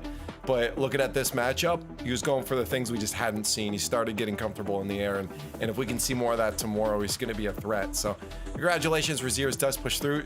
Juk, unfortunately, is now eliminated from the 1v1 tournament here in the European region, so he will not be able to show up in the World's Championships 1v1 tournament. But that doesn't mean that Raziers is either. They still have to fight through the top 8 to get to that point, and we still are trying to figure out where last is going to be into that one. For Raziers, I guess early thoughts looking at tomorrow, Johnny. What we're seeing from Raziers, do you think that's enough, or it sounds like you still think maybe there's a little bit more from him we can expect? Well, he's going to be he's going to be qualifying through the lowers as the top seed because he is the higher seed than both Jarius and Mozzarella. So regardless, he'll be playing against the lower seeded player from Group A who went through lowers, and that's Tempo. Tempo is the lower seeded player, so it's a very good round 1 match. I think Raziers would generally be favored there. Tempo played pretty well today, so I think Raziers will have to level up. His performance today is probably not good enough, but if he can play more like the level we're used to seeing from him, that's a good match to start the day for Raziers. Get one, or to start playoffs, I should say, to get one on the board against a quality player like Tempo. Just looking at the rest of Group B here while we get the other match underway. Potentially one more game as Mozzarella sits on match point. We look at some of the stories we had here today, T-Base. Pretty wild. I mean, you look at Osaft, his qualification run too over Mozzarella, who are watching right now play well. The score lines on that were unreal. I mean, and you also got Raziers as well. Sorry to cut you off, Lee, but you see 2 Germans. I feel like German Rocket League's kind of been. It started off real hot back in the day. Think about the Bashies. Think about who else used to be real big back in Sicky, Killer number 7. That's right. Get a bunch. Yeah. Is Freaky's German? Yeah, Freaky's German as well. Freaky's German as well. Yeah. So German Rocket League kind of started off hot, and then it's cooled down ever since honestly coming out of COVID. But you see 2 Germans right here showing out, so that's a storyline. And then, like I said, you got the British Bomber. You've had the British Cannon for the longest amount of time. Cash is playing out there in APAC. But now you got the British Bomber. He's trying to make his way up, and that's what you need. That's what you need. England Rocket League. I'm gonna say UK Rocket League in general, because listen, Scottish Rocket League, they haven't been good in a long time.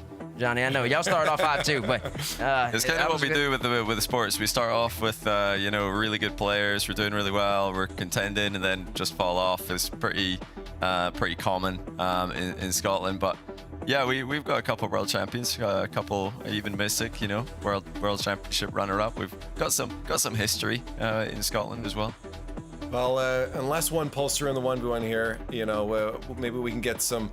Well, it won't happen here, but maybe we can have some Scots show up to Worlds by buying tickets and hanging out with us. If the Dark Army shows up in Dallas, it's going to be the best atmosphere that Rocket League's ever had. Leon and Paris wouldn't hold a candle to it, but I don't think we've got any players that they can support, so we're going to need to work on that part first. Yeah, and we'll probably have the QR code throughout the rest of the day. Scan that later when you see it. But here at least in this tournament, it's don't have any here. Reb Mob, I guess the closest bet for the squad, and he is looking good. I just worry that once he starts facing off some of those teams or players we saw from Group A, that things are going to change here. I mean, Group A, obviously, we looked at this, we talked about it extensively. It's the strongest group. We look at Tempo, Naz, Zen, and Moxie being our qualifiers through that Group A. This is going to be quite a different story going up against Red Mob, Osaft, Raziers, and then either Mozzarella or Jarius. I'd have to put favorites almost wholly on the side of the qualifiers through the Group A side there. Johnny, hypothetical. Yeah. So if Addo and Vatira played in this, and Juicy. No, Juicy did play for a little bit, then he stopped, I think. They all play. Where would you have them in here? Oh, I mean, if they're practicing, if they're ready, I think Atto and Vatira can both contend. They would both be up there. I would still rank all of them below. Well, my big 3 for this was Moxie, Nas, Zen, and then Raziers right there with them. I think, Vatira, Atto would be around about Raziers in my ranking coming into today. Although Raziers has dropped down a bit. And then Juicy also, he's a solid player. So yeah, there are some players omitted from this tournament who would be threats, but I don't think any of them are ranking over Moxie, Nas. They're the big two for me, and then obviously Zen beat Nas today. So Moxie's the guy. He's the man, and as long as he's playing, then it's a tournament. Well, while we get the other match ready, just thoughts of what we've seen so far on it, and maybe I guess if there's any because we didn't do a prediction on this one, who maybe is going to pull through right now. We're seeing some hope from Jorius, maybe not the strongest. Bates, what do you think in this matchup? What do you think is going to be the concluding result for it? Somebody's going to win. Great. That is how the match is gonna conclude. Somebody will need to come out the victor, and somebody will need to come out the loser. I think Joris has a better chance when he challenges the ball. Okay. I mean, he keeps giving Gio so much space. Not Gio, Mozzarella so much space. He's putting himself in positions to where he's just asking to get reset on. And that's just not good. That's just not a winning formula for him. You've already seen it a couple times in this matchup where Mozzarella brings it off the sidewall all the way up to the top. He go crossbar down, and you're like, Joris, please stop. Whoa, this is 2-2 the whole time? Yeah, there was a pause. All right, well, at least it's tied, so there's no nonsense here. If we pulled up 4-0, we'd have What do you mean, Johnny? We were intentionally talking over the game and not showing it while it was being played. I don't care. Somebody's going to take that. That's true. Literally. Oh, this is what I'm talking about, though. I just thought about this. Joris way too late on the challenge. It's not a winning recipe. Mozzarella has simply been too consistent. Yeah, he has been putting the ball over Joria's head a lot, so we've got to look out for opportunities. But Joria's needs boost in the midfield if he's going to challenge. That's what he's really got to be working on. Mozzarella, and right now, does have exactly that. Joria's has to go back to get some. And again, he's choosing not to immediately pre-jump. He's going to let Mozzarella come at him, and it's not working, like you say, when he doesn't jump immediately. So, can he go on that bounce is the question. It's a tough bounce to go on because Mozzarella's got such good control. But yeah, Jorius does need to find a way to challenge the midfield. He does. Because at this stage in the game, and Joris should know it. Joris is one of the people who kind of started this wave of mechanics at this level in 1v1. Bring it up into the sky, that much consistency, that much control. You're just at the mercy of the person with the ball. You're kind of hoping they make a mistake. There he is. This is what you need to see out of him. And he gets a decent challenge right here. Oh, no. Brings it right back down, and he gets the boost. And that's what you need. For a second there, I thought he was own goaling, but he's more than fine. He's got full control. Not the best outcome at the other end, though. That wasn't what he was looking for, of course. And he might be getting caught out. Joria's got to be careful. Reacts well. Yeah, if he can get boost before Mozzarella takes off, then I think he's got a much better chance. It's all about the boost, the position. Just like defending air dribble bumps, the best defense is not letting it happen. The same is true for all of the aerial game in ones. Can Jorius stop Mozzarella at the point of origin? This time, no. He's going to need to defend on the goal line again. Oh my goodness! And this time he's conceding again. Mozzarella skims it into the bottom corner. 103 kph. Another probably large number in miles per hour. That's nice. I think that's 60. That's 61. Yeah, just over 60. It might be 61 miles per hour. I think we're starting to get our conversions down, y'all. But I'll tell you, I mean, it's just every single time. And this is why I don't know if coaches are allowed in the ones, like they're on the twos.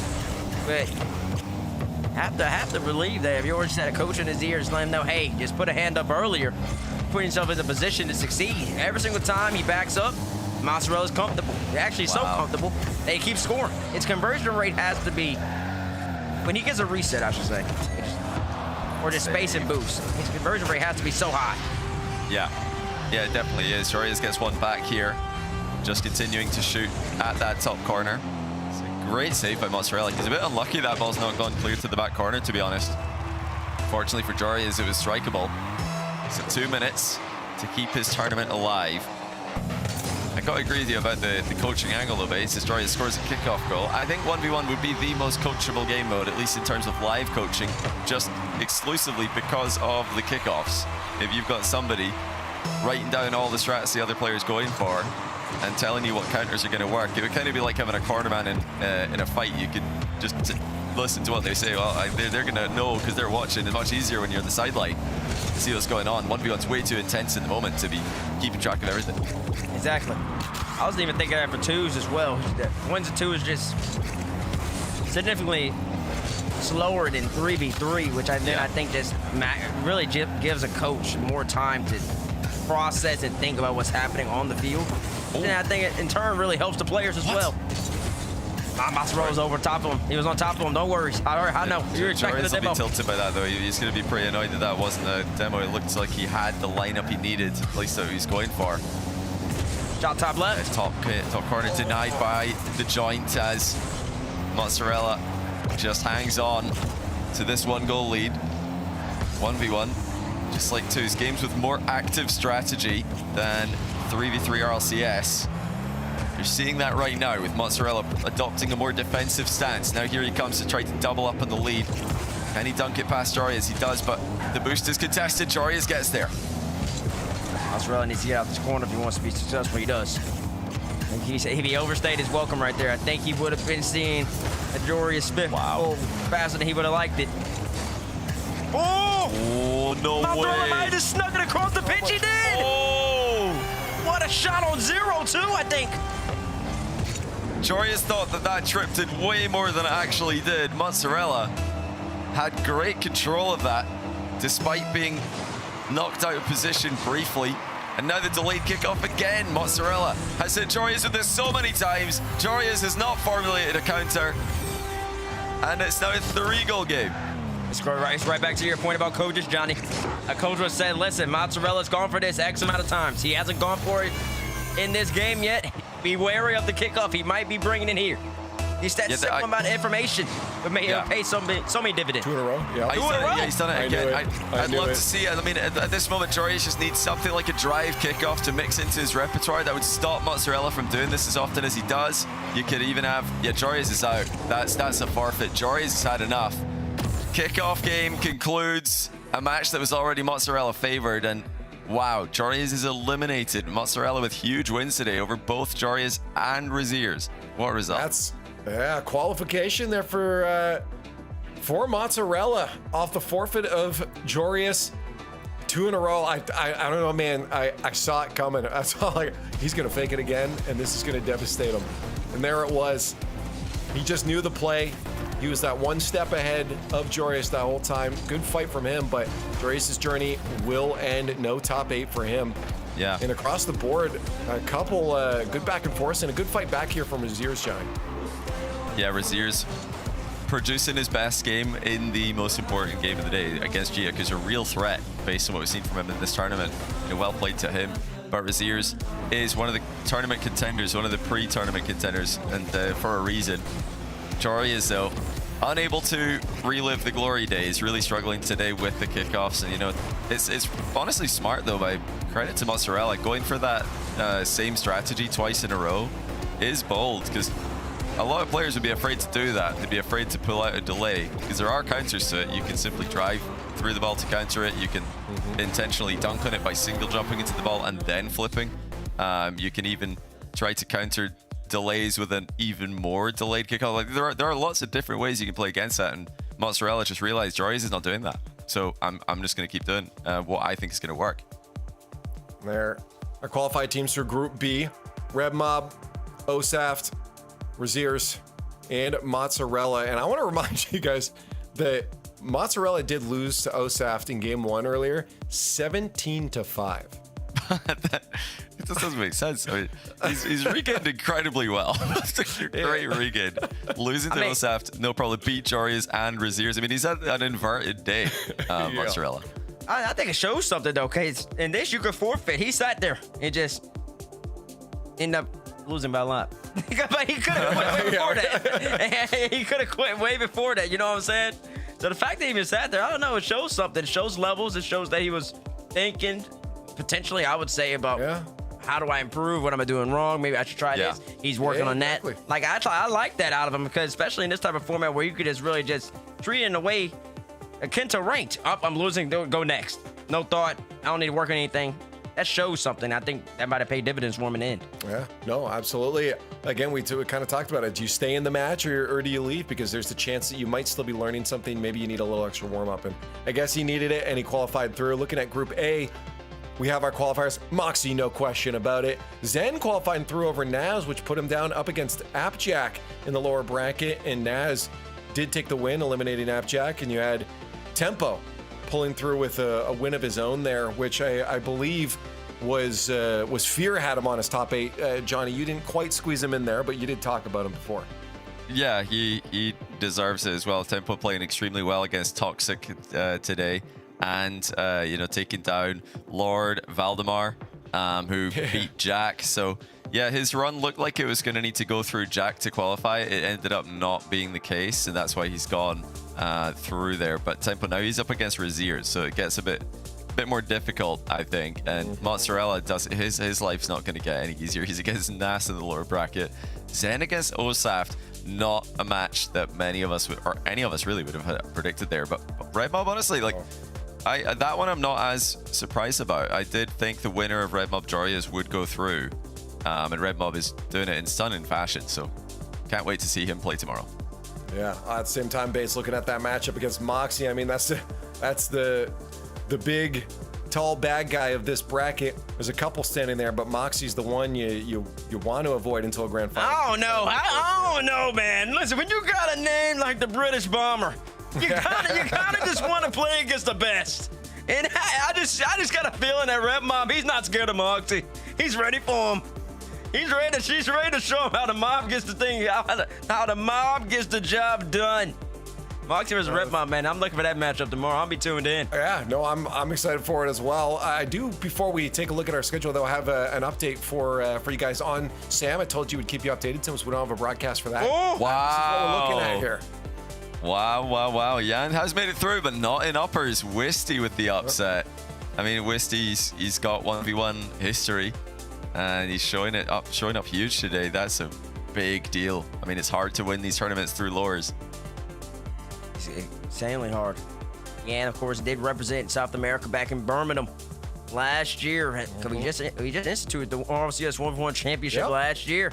Yan was there. Yan played Moxie, and it went all the way to Game 7. Wow.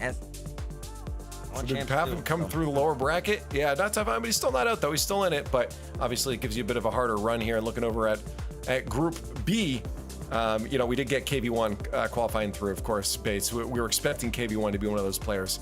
Look at Cards. It's the King Card. He's beating Drafinio, and he's up 2-1 against Bems. I love to see that, because Card, one of the legends of OCE. That's CJ, see that. He's going all the way back. Card debuted in RLCS in Season 7. When Season 7, Rizzo was in the Grand Final. So he's been around for a while, like this guy. He's still competing in ones against these technical players, these mechanical players in South America. Hats off to him. Well, let's take a look at that schedule I mentioned before. What order we're going to play the matches in tomorrow, because it's different. We're not doing the watch party tomorrow. Tomorrow, we are taking a look at each individual matchup as it happens, one at a time. And our first one up there is going to be that Tempo Raziers, and of course Zen Osaft will be saving for last. I think that Moxie Red Mob one, though, is going to draw a lot of eyes on it, as we were just talking about it before. But all players in here, Pates. This is going to be some quality 1v1 tomorrow. Yeah, it is going to be quality 1v1. I mean, European 1v1, probably the best region for ones, I will say. I'll give it to Europe. Mina's got something to say about that. Mina's got something to say about that. Mina's got something to say about that. Unless you have to check in time, and then in that case, Mina's got nothing to say. Wait, who didn't check in on time? TRK. He made it, though. TRK lost to the bot today, but he still made it. He's going to be in Swiss. Don't worry. Well, that was it. Just the start to the weekend. Thank you two for joining me, and all of us, and you guys in chat for joining. Shout out to everyone. Made today as fun as it was. We got a lot more Rocket League tomorrow, so we'll see you then. Solar eclipse.